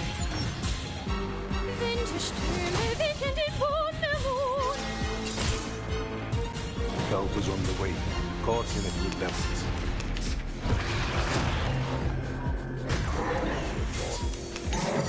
Those machine guns are keeping Krutov well covered. They must be taken out as soon as possible. Those machine guns are aimed at the Cavalry Corps. We need to do something to keep our allies safe. Dérive dans le flou. What I'm good at. Comme la solitude. I can hear it. Let me handle the pain. The overflow of the Sephira. These sheets on my wings! Flying witches are coming to help. Hang on, everyone. Fate has revealed itself to you.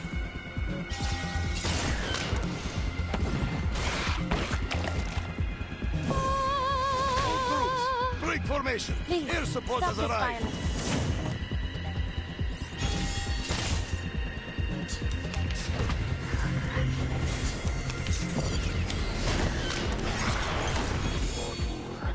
Ah, there we go. Easy, The curtain easy.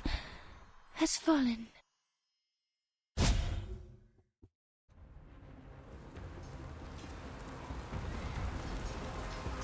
Living Eye swirls and bites at their wrists, climbing up their arms to their torsos. Only their red-hot gun barrels are able to fight it off. There's phase 3. There is no phase This bastard 3. won't hold back the winter any longer. Keep shooting. And his soldiers, one after another, throw themselves into the gunfire before they reach and collapse. Before they reach the collapse, Krutov. Soon, Krutov is submerged in black padded soldiers. Calmly swings open his gun cylinder and empties his dispensed Damn it. shells. Where did he run off to? Hey, Flying Witch! How'd those menaces come up here all of a sudden? Did the cavalry all turn tail and run? Shut your trap. Flurry of condensation clouds from her mouth. The thinness of the stinging cold air has pulled her lower. Lilia runs circle around the battlefield, knocking aside some straggling enemies before landing in a small clearing at its center. The cavalry are chasing down whatever's left of Krutov's bandits. As for the Manas, I got no clue how they managed to disappear like that. Must have used some kind of teleport ritual. The Alphas are looking for it now. There were a lot of them, so the ritual site must be nearby. Probably somewhere in the village. If that's the case, the Alphas can't do much. Too many buildings. You better have your men do a grid search.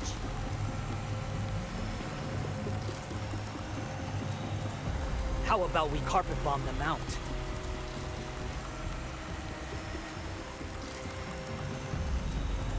What about the villagers, huh? What about your own men? У тебя что, мозг отмерз? A unit will be dispatched to perform a ground search, but they won't be as fast as you, Lieutenant. She has no words. After a moment, she clicks her tongue and climbs onto her broom.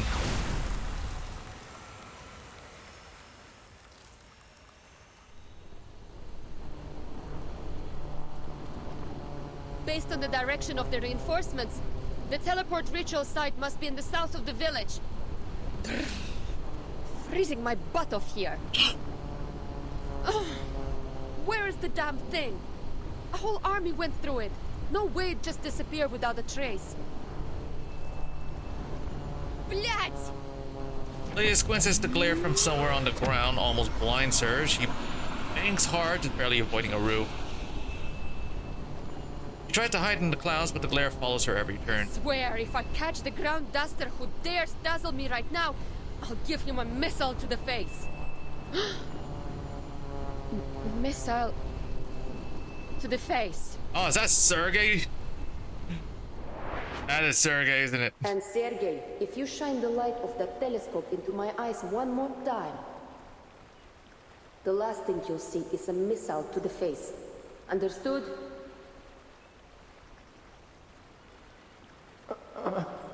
Understood, Lieutenant.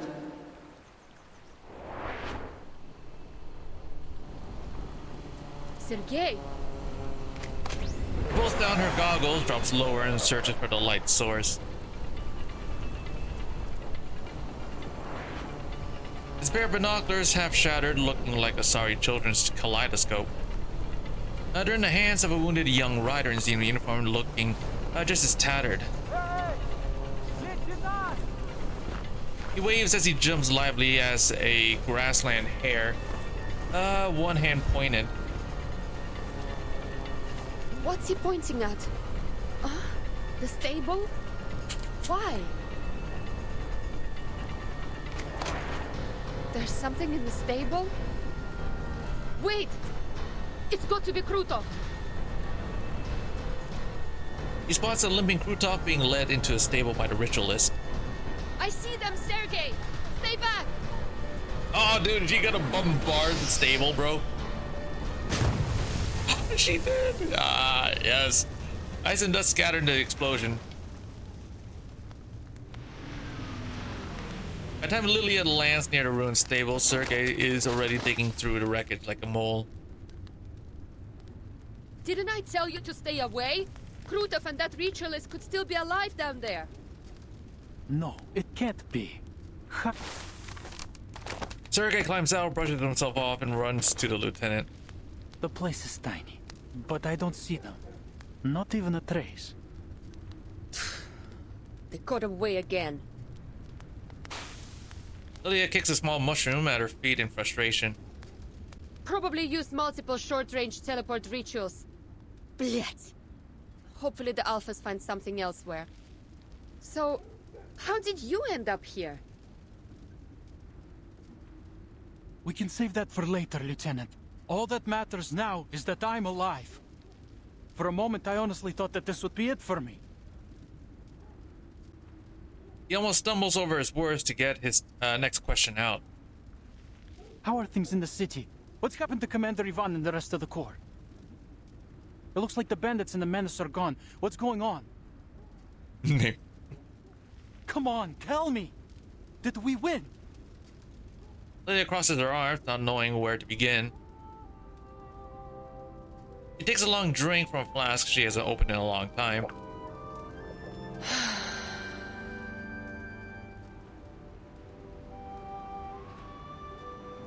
Alpha returns, and with it, the eerie silence of snow.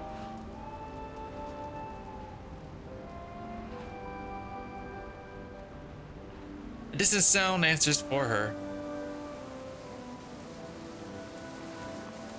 Colored voices, snorting horses, and the stirring of the long grass all echo on the banks of the shimmering dawn.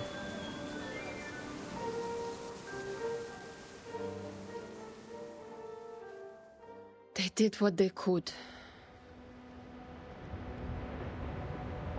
Some sins can never be redeemed. Yet, it is not too late to keep them from spreading, from taking root again.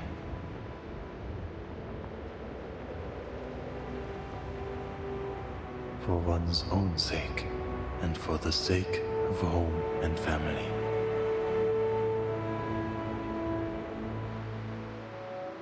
Bare fists struck steel behemoths. Soft flesh warded off fell sorcery.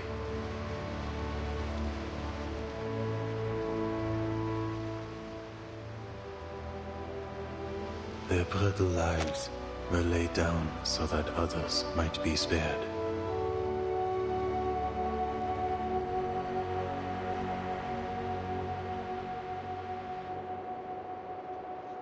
And the living lift their eyes as the first snow falls.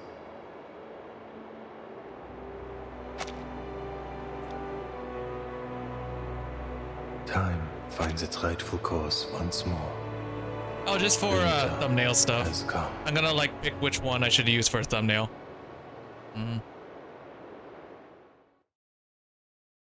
Luckily, we won. For this round, at least.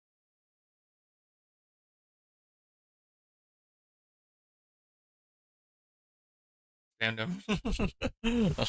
Yeah. All right, to be continued. You ready? You ready? Find all of them into one mega thumbnail. Yeah, one is good enough. One is good enough.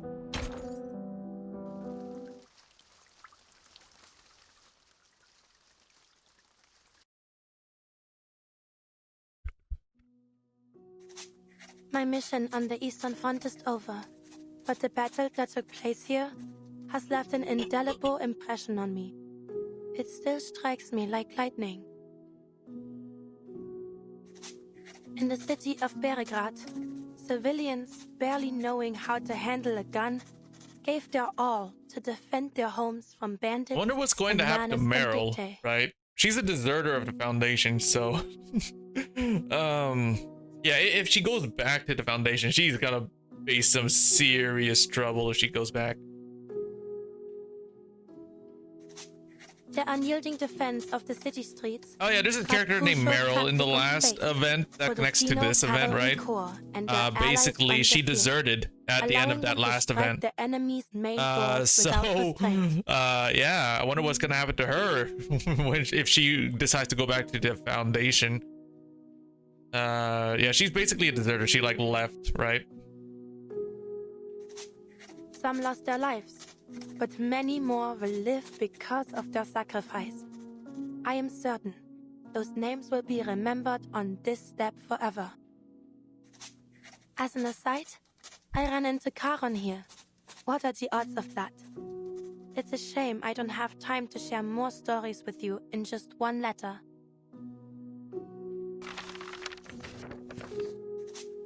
I hope one day to tell you all about them in person.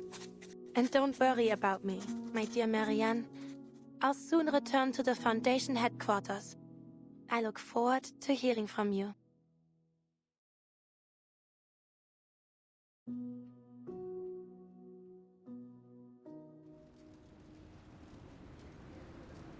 That the only letter you want to send? Knight folds her letter, seals it in an envelope, and presses the Foundation's wax seal on it with solemn care. I would have written more if I knew you'd be delivering them personally. If you're returning to the Western Front, please bring this letter to Montpé. Someone there will pick it up. Ah, you mean that gargoyle girl, right? She's not hanging around Montpé anymore. Huh? Do you know where she went? Can't say that I do, but I have run into her a few times since. Hound looks as though a chill has just run up his spine. First time was in Luxembourg. I was out looking for something when she decided to press the muzzle of her gun against the back of my head. That seems about right. I thought she was still holding a grudge over what happened at Hill 299. I wouldn't blame her. After all, Creius owes her a hell of a lot more than a little thanks. But turns out she just wanted to have a chat with the member of the 12. What did you talk about? Something about setting rules. Said she doesn't mind helping out when her objectives overlap with ours. On the condition that we share with her each and every piece of information we have. Must have been serious, right? Doesn't seem like the kind of person who appreciates a joke. Maybe just your jokes.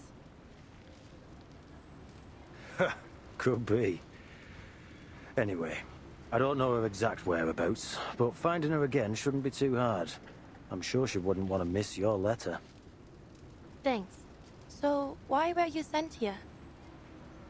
Creius wanted me to do some mopping up. Lucky me, always stuck with the chores.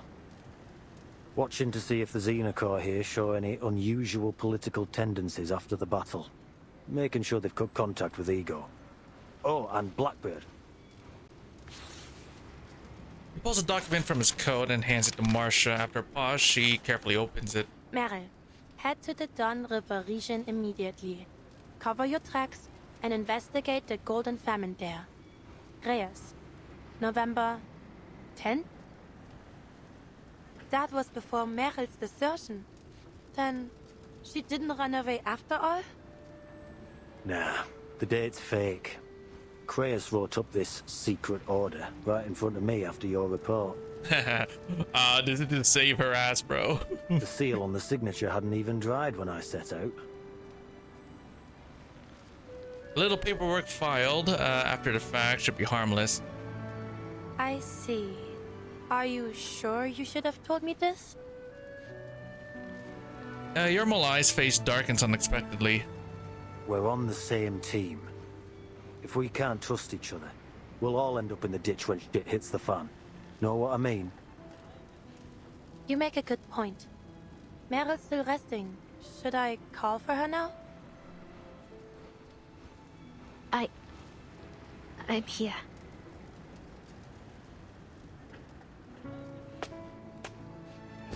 Deserters, spared for now by the secret order, peeks out from behind Marcia with a sheepish look on her face. Your Malai tilts his chin at her. Your days of fluttering under a babysitter's wings have come to an end, Blackbird. You may be off the Foundation's hook, but I'm afraid some form of internal punishment within the squad is inevitable. Internal punishment? Hearing this, Meryl takes a slow step back. Don't think you can get away again. Oh. Like catching a rabbit, the man pulls Meryl out from behind a knight. Hey, go easy on her. I'll be keeping tabs on her from now on, Marcia. Even got a tracking serum. Kratos' order. Tracking serum? Yeah, goof juice, invented by some eggheads.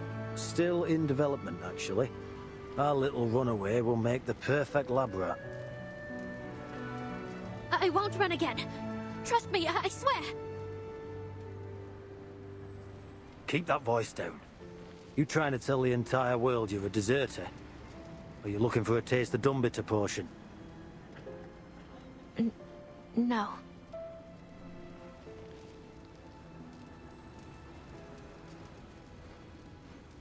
She bites her lip. Marcia gives her a light pat on the shoulder. Relax. I'll be traveling back with you.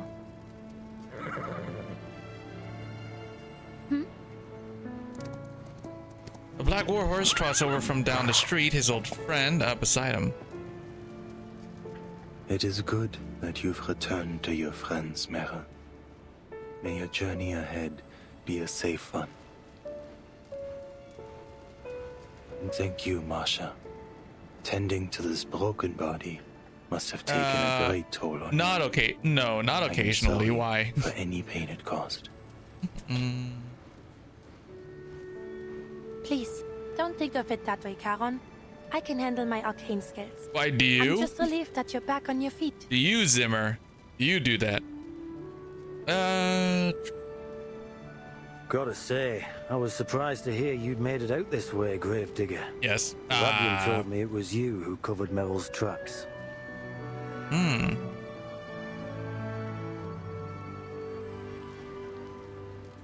Wait, leave Charon out of this. I forced him to help me. What's got you so worked up? All you did was follow Kratos' orders and cover your tracks, right?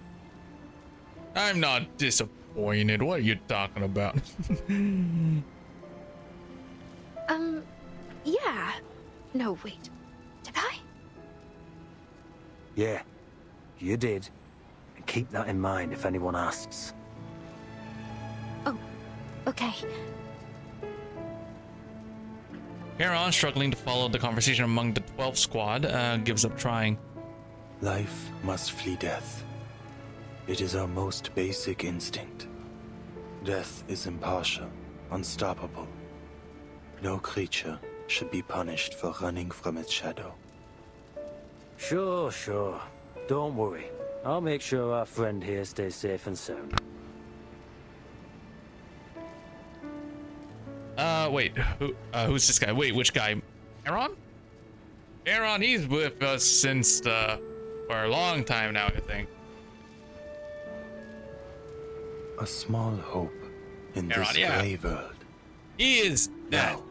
There's more work to be He done. guides souls to the afterlife. You're leaving again, Charon? Why don't you join us at the... Foundation catches in her throat. Never mind. I hope I see you again, Charon. Though, maybe not on another battlefield. I'd be happy to never see another corpse in my life. I'll miss you too, Andreas. Meryl stands on tiptoes, wrapping her arms around Andreas's neck and presses her cheek to his rough mane. Goodbye, friends. I've made so many happy memories with you. I'm just waiting for the day that Meryl becomes a playable character. And then she dies. No, she's a playable character. She has her own sprite, bro. She has her own character. She used to just have the name Guard, right? But then they made her into an actual playable character. But then they made her into her own character. I'll miss you from the bottom of my heart. I'm not even kidding. Her name was literally Guard when we first saw her in this game, and then they gave her an actual name like in like one of the recent events. This is, in fact, this is her the first event that we actually get to see her without a mask on. May our reunion come in a more peaceful time. She's getting one step closer to being a playable character, and I'm all in for it. Leading Andreas by the reins, Charon makes his way out of the city. She's dead. No. They disappear into the winter grassland, returning to the long, hard road they must walk. Goodbye, Karen. See you back in the suitcase. We continued. Oh, there's still another stage to get through. Right, we still don't know what happened, where on Earth the Timekeeper is. Here, this is the last one.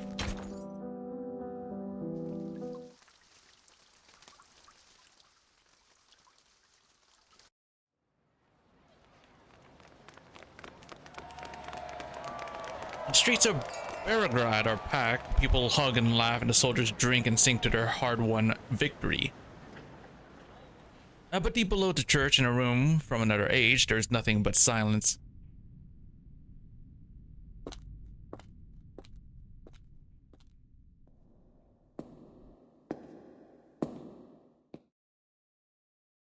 White marble chair is smooth and cold. The touch of a fingertip sends a distant call across time and space. Is it really you?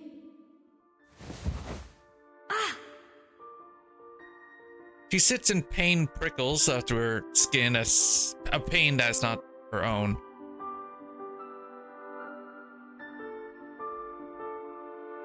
What have you been through?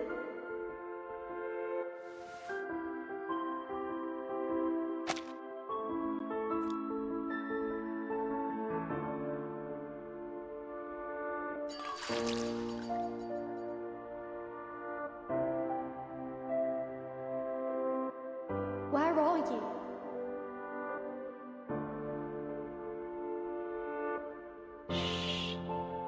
We should let her get some rest.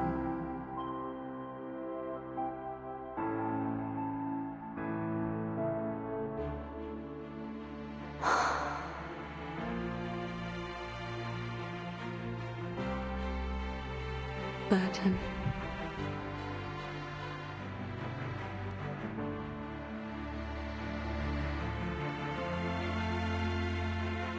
Who are you?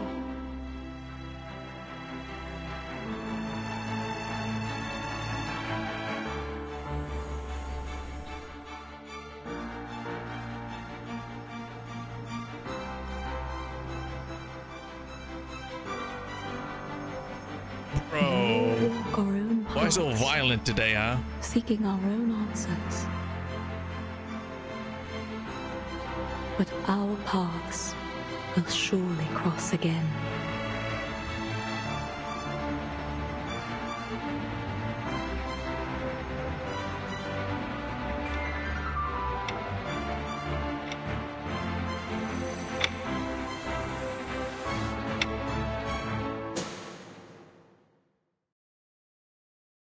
Timekeeper. She gets to her feet, tearing her from those memories and thrusting her back into the real world. What do you think I am? I don't know. I don't know. Did we really meet in Mana's combat? I don't know. That seems like forever ago. Footsteps that follow carry a note of caution. This room had always been locked to me, but now it is blindingly white. Mr. Eagle. I wouldn't sit in that chair. Not unless you know it to be necessary. 4 years ago? Nah, that's not right. Hasn't been 4 years ago. 4 years ago would have been 22. Yeah, 2022.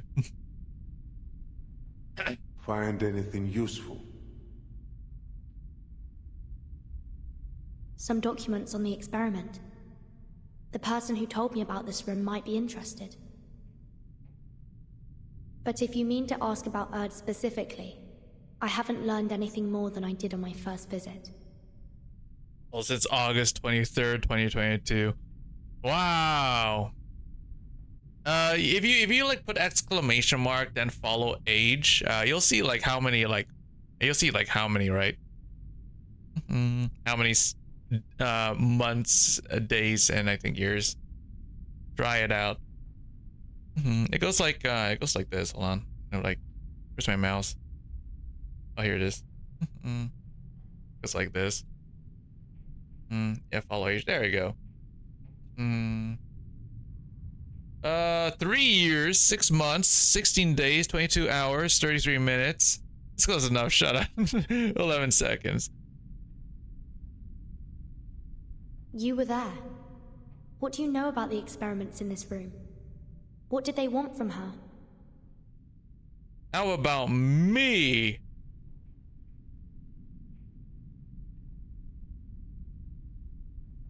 What about me? Not following. Yeah, that's right. I ain't a follower of my own account. That's right. Usually reasonable words come quickly driven by your hunger for answers. Well, guess you gotta follow yourself. Who needs me to follow myself?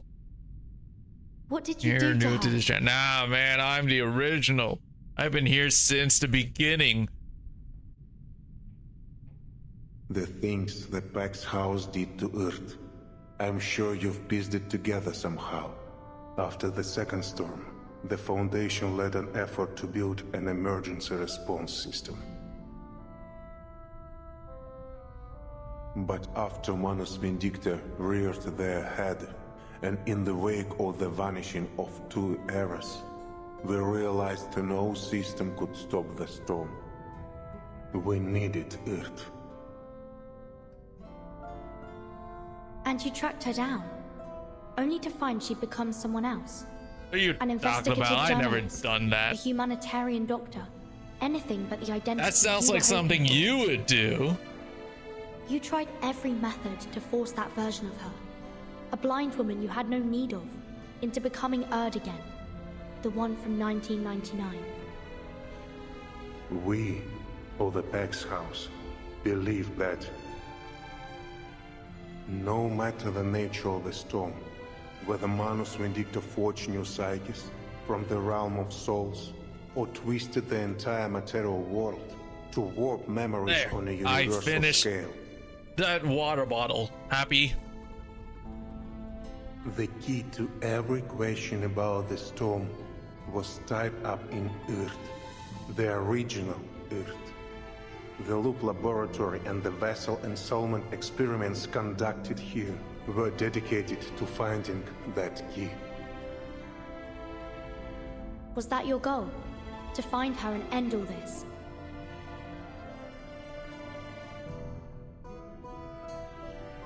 Because I just checked your VOZ channel. My mask. Yeah, because Twitch, right, deleted it all. Like, all 2,000 VODs, right? Because they reduced the amount of time you can save VODs on a channel to only 100 hours. So all that stuff is gone. Igor, do I you did also try want like to return to the importing era them before the onto storm? YouTube, but man, it takes forever. I did try importing like all the VODs onto my YouTube channel. But holy shit, dude, it takes forever because apparently, right, there's like a amount of times that you can like import videos to YouTube in like one day. So it gets like really tedious. Reply comes, Igor moves to the corner as if searching for something. Just as I suspected. Dude, they didn't even made a button that'll import a certain number of VODs to YouTube. You have to do it individually. Like, dude, you had to import VODs from Twitch to YouTube individually. They didn't even make a button to mass import videos to YouTube. Like at all. So it got so, because I had like, since I had like over 2,000 hours, that is a lot of videos I have to like individually go to import one at a time. It was like so freaking tedious. From a pile of discs, he lifts a white book as thick as a dictionary. Take it. And there was the option of downloading them, but man, I didn't have like the space to freaking download all of them. The surface is as cold and hard as marble. The weight of 43 souls combined. Huh? What is that word?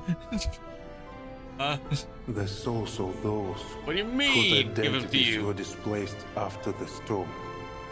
I abducted them from all around the world. I ain't got them anymore. A way to regain my footing among the ranks. No, find your own stuff. I placed my trust, my hope even, in the Foundation, believing that these experiments would one day bring back the people I loved. Oh yeah, there's a Spike Chunsoft sale going on right now, right? And I saw that Danganronpa 1, 2, and V3 are all on sale for like pretty dirt cheap. Reverse? No, hell no. And then I also saw that there was Somnium was also on sale as well. I have the first game. There's like 2 other games. I kind of want to play them, but at the same time, I did spend a lot of money in 1 month, so I don't think I'm able to get them. What else? Yeah, there's like a lot of stuff that I could like pick up, but I spent a lot of money this month, so I don't think I can like at all. But you chose to walk away.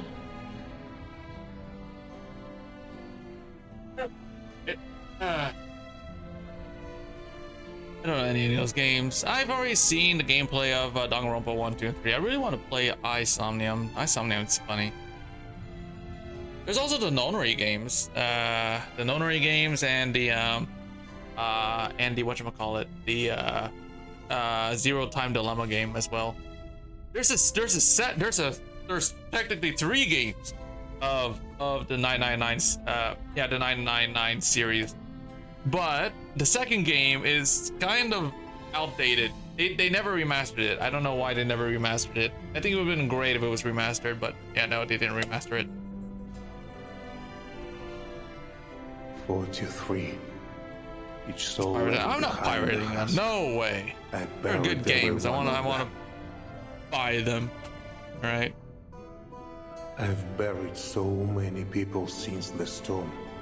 But I already have like Zero Time Dilemma and Nonary, so I don't really have to buy them. I own them.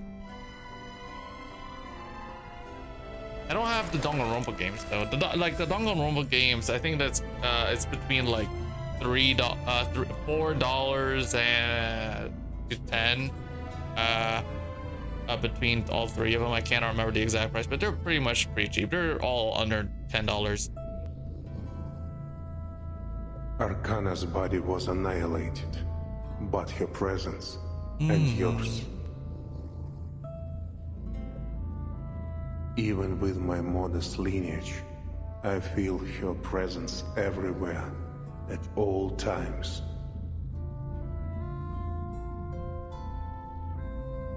She bestowed on me a boon that let my army cross the storm.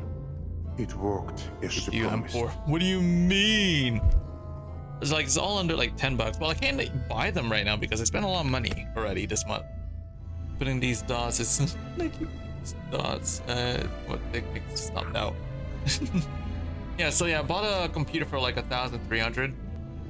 Bought a monitor for like around 120. Bought a tablet for can't remember how much, but it all comes to around like $1,800 or so dollars. And I also bought some games, but they were all like under $10, so it wasn't really that much. So yeah. But after leaving Antarctica, the barrier that Boone created could shelter only one person. I did still use it as a beacon to find a new Canadian sanctuary, dollars is pretty high up there, so pretty high.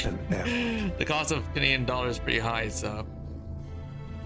Meanwhile, Krutov seized the opportunity to wreak havoc along the Don. With a smile, colors Igor's face, and he stops channeling arcane energy into the boon. This is Arcana's mockery of me, the mixed-blood arcanist who dared to mimic Noah. But you managed to build your own arc, didn't you? He gives a dry laugh that is neither yes nor no. Your currency, oh yeah? Nice. 5,800. Yeah, like the whole price thing is around like 1,800. So yeah. Then he sets the boon down on the white book. When she reaches out to it, the ever-present threads pull taut, then fade into the air. Huh? You are the true savior destined to lead us from the flood.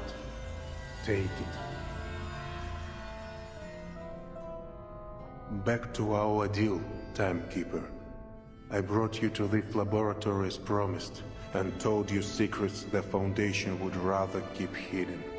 Along with this boon, I believe I have done enough to earn your favor. What is it that you want? Only that you consider me a partner in the future, so that we may help each other when the need arises. I'm still the timekeeper of the St. Pavlov Foundation. You're betting your life and freedom on nothing more than my favor. Not my first gamble. I have confidence. You and I share the same enemy in Arcana.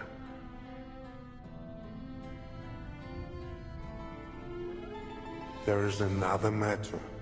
Krutov has passed the mask trial. He is more dangerous than ever before. Yeah, Krutov got away. We defeated him at Tomarovka, but there was no sign of his body. He got away. So you're suggesting... Manus Vindicta lacks leaders with modern military training. I suspect Krutov will become key to their future conflicts with the Foundation.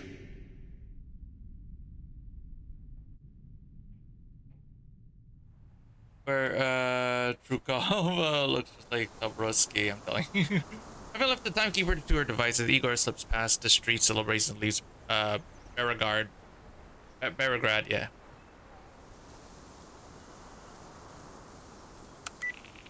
Father. As you said, Moldir, the Timekeeper is unlike most of her colleagues. Soflav comes through the communicator. The events of the South Pole are still fresh in her mind. She's a truly extraordinary young woman. Based on my collaboration with her team in Antarctica, I'm sure she has prospects beyond the Foundation. I hope your meeting brought something of value. It did, to my surprise. Recall all personnel on the field to the Sanctuary. We need to accelerate recruitment and redeployment. Moldir is temporarily rendered silent by the abruptness of this order. Yes, Father. Let the residents of any nearby villages join us if they wish. We need all the strength we can muster. All of them? Civilian or soldier, human or arcanist, take them all in. The Admiral answers with unwavering conviction. And keep an eye on Ptolemy until I return. And should I not return, command of the Griffin Legion will be transferred to you. Father. Igor, standing on the bank of the Dawn, gives the old city one last glance and ends the call. What's the rush, old man? Gun muzzle presses to the back of Igor's head. I've been expecting you, Lieutenant Lilia. So you recognize that Ptolemy is a good-for-nothing bastard then? At least you're a better father than you're a soldier. But being a half-decent father won't save you from the crimes you've committed or the lives you've taken. I said it before, I'll say it again. I will personally escort you to the judgment seat.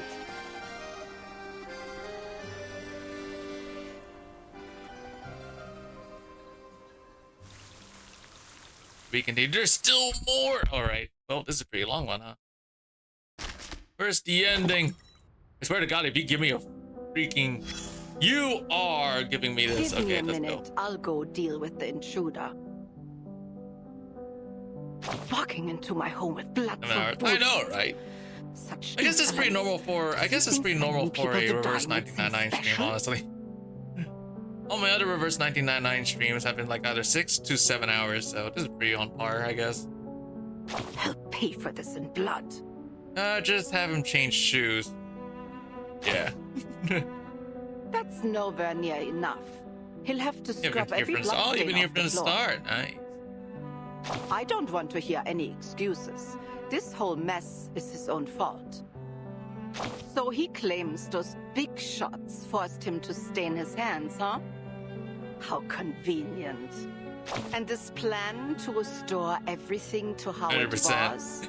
Utterly fool. But the fact that he followed it to the letter makes him no different from the ones who devised it. To realize their grand vision, those so-called realists kept piling weight on one side of the scale. Sacrificing one innocent life after another, just so someone could remember a name that wasn't hers anymore. Absurd.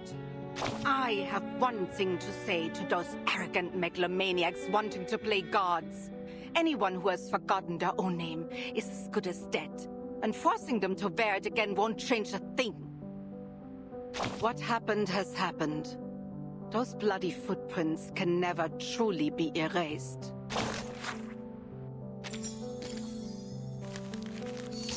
Crime and punishment. All right, let's see how this ends. I think this is the last one. I say for the third time.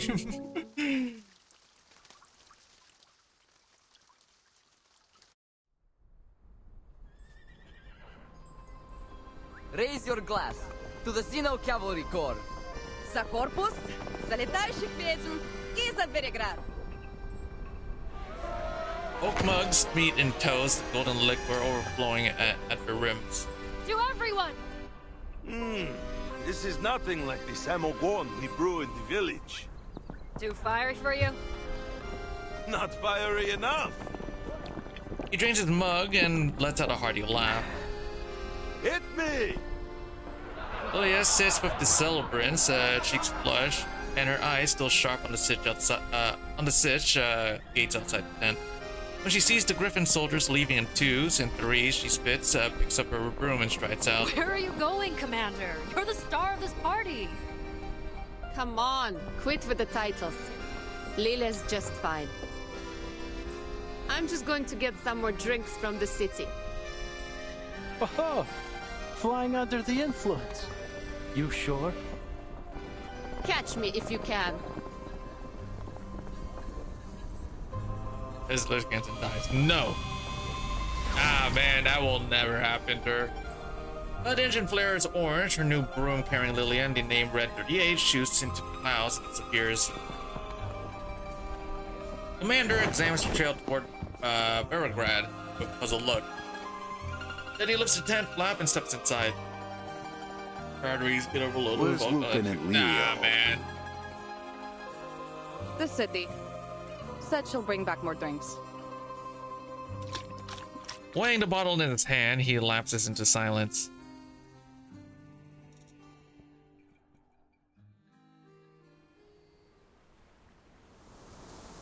Yeah, she went to grab a drink, right? I'm afraid there won't be any judgment for me, Lieutenant Lilia. Oh yeah? What's got you so confident? This war between Manus Vindicta and the Foundation will grind on for a long time to come. They won't give the order to arrest me until it ends. The gun presses harder against his head. An Arcanist skull is like any other. It has no defense against a bullet. They might call us traitors, but still, our names and faces are listed as martyrs. So basically, in this place in Sao Hope of Paulo, merit. right? They He know that ours joined doubt the enemy. and they fear He for worked their together morale. with Manus Vindicta, who are the enemy. But before he left, you know what he did? He freaking executed any Arcanist Xeno members that were under his control. So he killed all the human Xeno members in Sao Paulo that were under his command, and then he took all the Arcanists as Xeno members and then left and to join Manus Vindicte. So yeah, that's his crime. He basically basically like killed a bunch of people, and then he joined the enemy side. They know I still live, of course.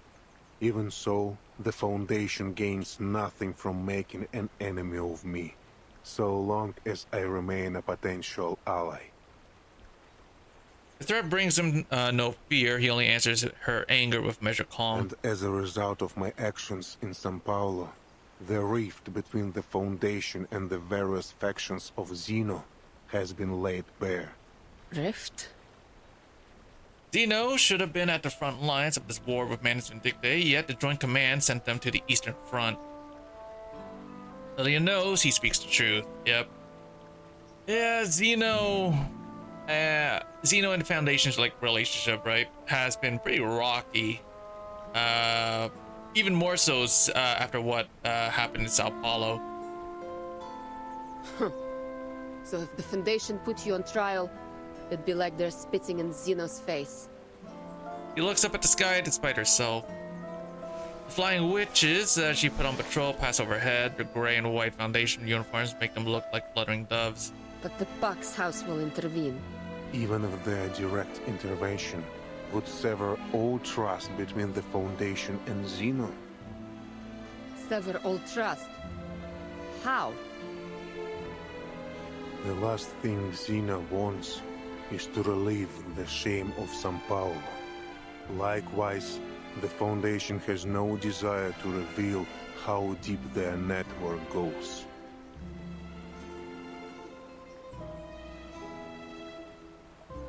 If the Pax House intervenes, that delicate balance will crumble. You think Aquino? Wait, network? Do you mean the soldiers you dealt with in Sao Paulo? 10 humans and 4 Arcanists refused to join our rebellion. 3 were spies we had long sniffed out. As for the rest... Igor closes his eyes. He won't defend himself any further. Bullshit! They were all our comrades. Every one of them.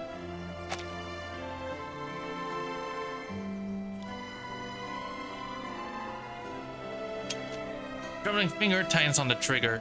They fought together with you, shared their canteens and rations with you.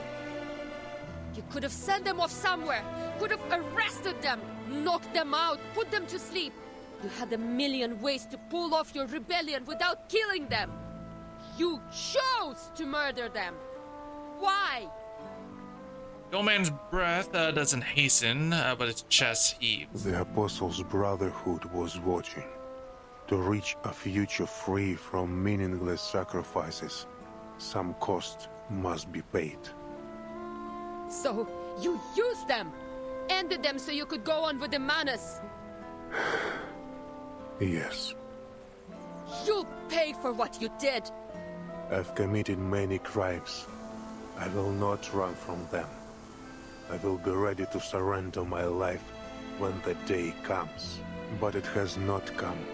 Until it does, I will continue to assist the Timekeeper. Her fight is only just beginning.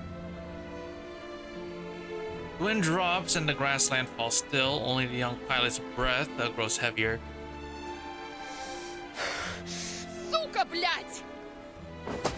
He flings the revolver to the ground, the wild grass following it. Of all the goddamn arrogance! You ready to die? No, your death won't fix anything. What about everyone who decided to follow you, huh? What about Lopera? You owe her an explanation. Блять! You were right about this old fart Ivan. He's got a screw loose in the brain. Someone should send him to Mesmer Jr. to sort him out. As far as she gets no. The commander steps out from behind a rise. Clearly, he has been watching unseen from the start. He studies Igor, searching for a trace of the past in his weathered eyes. You are a madman, Igor. Except Manus Vindicte, who else dares challenge Zeno and the Foundation? And now even the Manus march against you. Your legion walks amid tigers. Igor turns to his old friend with an unusual calm, as if he weren't sinking into a mire. Amid tigers? No. My legion soars high above, like the indomitable griffon.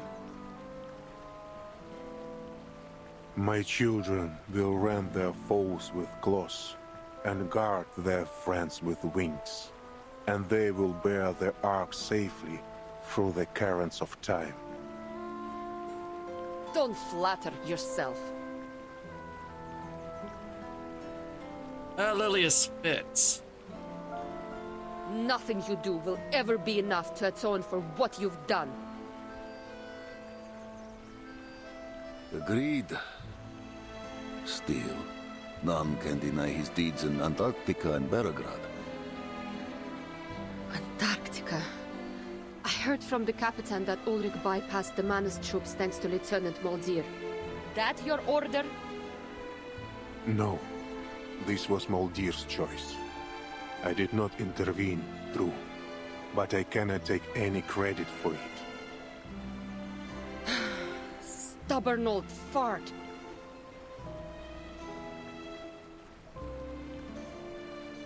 If you step even one toe out of line, you're dead.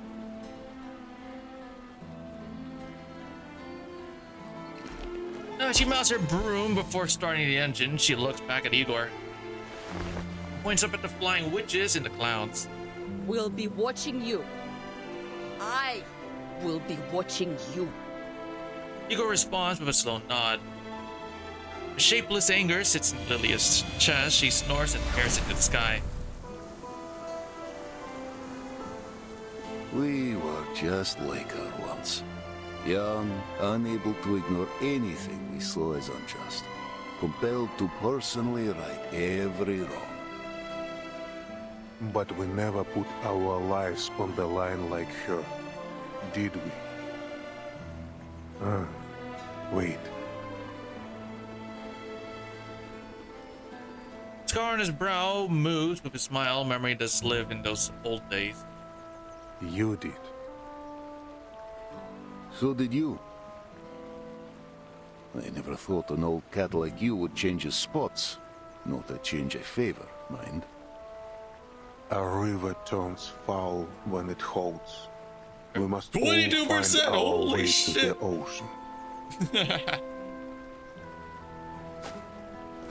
Igor steps towards the river, his boots, spurs cutting lines in soft mud at the bank. Damn, I didn't think this game would like use up so you much were the one battery, holy. that persuaded the lieutenant to leave her gun unloaded. I owed you for what you did for Igor. The commander runs an agitated hand through his hair and joins Igor. With a cigarette? I quit back in '99. The famed commander of Danilo's cavalry pulls a handful of grass from a nearby tuft. Do you have any idea how many of my silly pups wish to follow you after Tamarovka? I found This a just take place? What do you somewhere mean? big enough Well, this to is welcome you 1920s. and the Corps. Somewhere in the 1920s right now. We jumped, like 1999 got washed away many years ago, right? This is like 1920. We can jump from era to era, right? But back in yeah. He's from 1999, right? But he jumped back with the help of Foundation, right? The Foundation can like go back from era to era. So yeah, we're from. Yeah, Igor is from 1999. Yeah, it's all a bunch of time googly nonsense, right? They can like go from like they can like go into what year they want, right? Due to the technology that they got. Let's kill Hitler. This is 1920s. Hitler didn't even was a thing. Actually, I don't actually. Where's Dr. Who? I don't know. There might be a collab for Doctor Who though. That's not off the table. There might be a collab for Doctor Who. They did a survey like a while back, right? And I saw Doctor Who as like a potential collab thing. It does. I don't know. Well, this is like 1920s, right? He's not really like a dictator at this point, you know. He rose to power like way later, I think, right?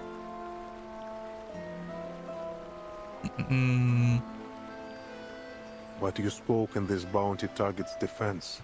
He's still be What did you killable. say to Lieutenant Well, he's King? not here, right? We're in Russia. And plus, it doesn't even matter if you like freaking kill him because the storm can just like wash it away and then it'll like be someone else. Bearing the pain of your guilt. Did you ever consider that I might just be a cold-hearted tyrant? That I feel no guilt at all? We've all changed since the storm. Oh, what if it's someone stupider? I don't know. Like what? Like once the storm washes away in Era, it changes completely. So there will be like slight changes to like what happens in that era. I read your letter, old friend. No truth serum. Bronze Age. So far we've only, I think the latest we've been to is 1900s. Sometime 1900 or something. I think that's the latest. I think it's 1908 or 1910. I cannot remember. But it's still like sometime there. I don't know. I cannot remember if we went to before 1900. Wait, no, I think we did. Yes, 1800s. I think we've been to 1800s. Can't remember which year, but yeah, I think we might have been to 1800s at some point. I tarnished with my own hands the honor we once held dear. Molly, please tell We'll get back in 89. Nope, peace. Nope, 1999. That is when the first storm hit.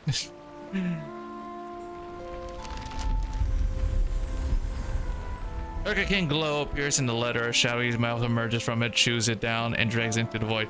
It has been like mentioned like several times already in this one event that he is from 1999.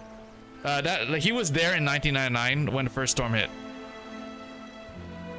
What if he was 100 years old in 1999 and quit smoking when he was 1? No. No, he stays the same age. The giant Igor's hand flickers. A firefly dims and falls to the bottom. Really? Like jumping from era to era does not affect a person's age, so they are the same age the moment that they enter an era and then the moment that they leave the era. So it's like this. I am not. Nope. You don't know what you're talking about. Privacy. I thought you'd never heard of the word. I didn't mean to pry. The soldiers were getting their letters. It was all explained in this one event. I have nothing to drink, so no. We ride out come morning. We all know that many of us will never return.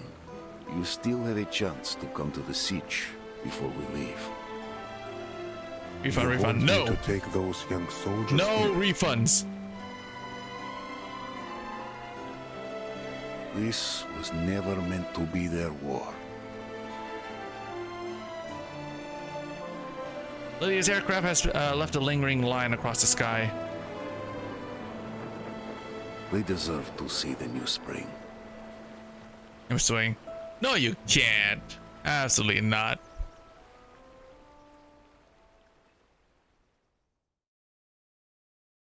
Five days later. Oh, 5 days later. Where are we? Inside the suitcase. Yay. Located in a Foundation facility. Oh, the Completely confidential and no field mission application required. You're more thoughtful than I expected, Timekeeper. Let's make the most of our time, Mr. Irenai, before our absence draws unnecessary attention. Then let's cut to the chase. But do I get the feeling that Irenai is like a villain? About the vessel and soul. He looks like a villain. Conducted in the Amber Room laboratory. What have you learned? I managed to recover documents detailing the experiment's main procedures. However, I didn't find anything significant about Erd. Oh, she's keeping it a secret. She's not telling Irenai what they found, what she found in that room. Who's Erd? Oh, it's her mom. That's her mom. Well, no, another version of her mom.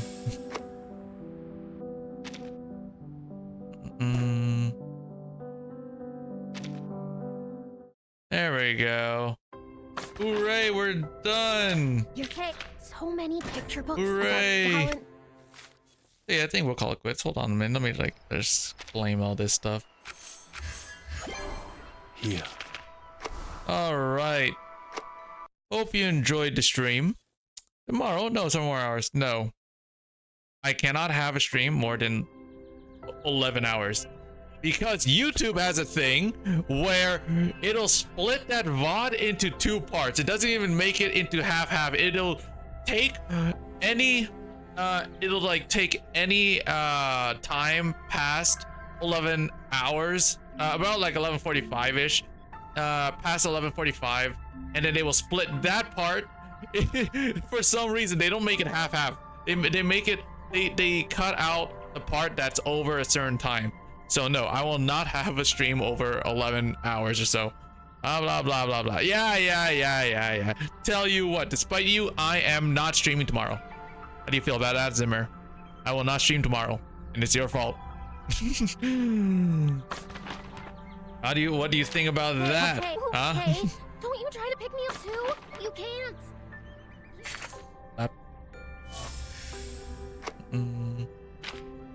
If I could buy Hydra now, fuck you. What do you mean? just to spite you, all right? I will not stream tomorrow. You got that?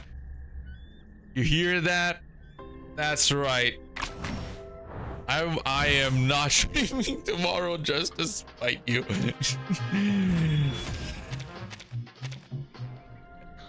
We'll see about that. Yeah, we'll see about that. Huh? To do the boring jobs. Okay, anyway, hope you guys enjoyed the stream, and I will see you. Yeah, I'll see you later. Make a message of you not streaming special. No. Bye. I'm ending stream now. I'm not streaming because of the 6420. Yes. Now I'm going. Bye. You will not keep me here any longer.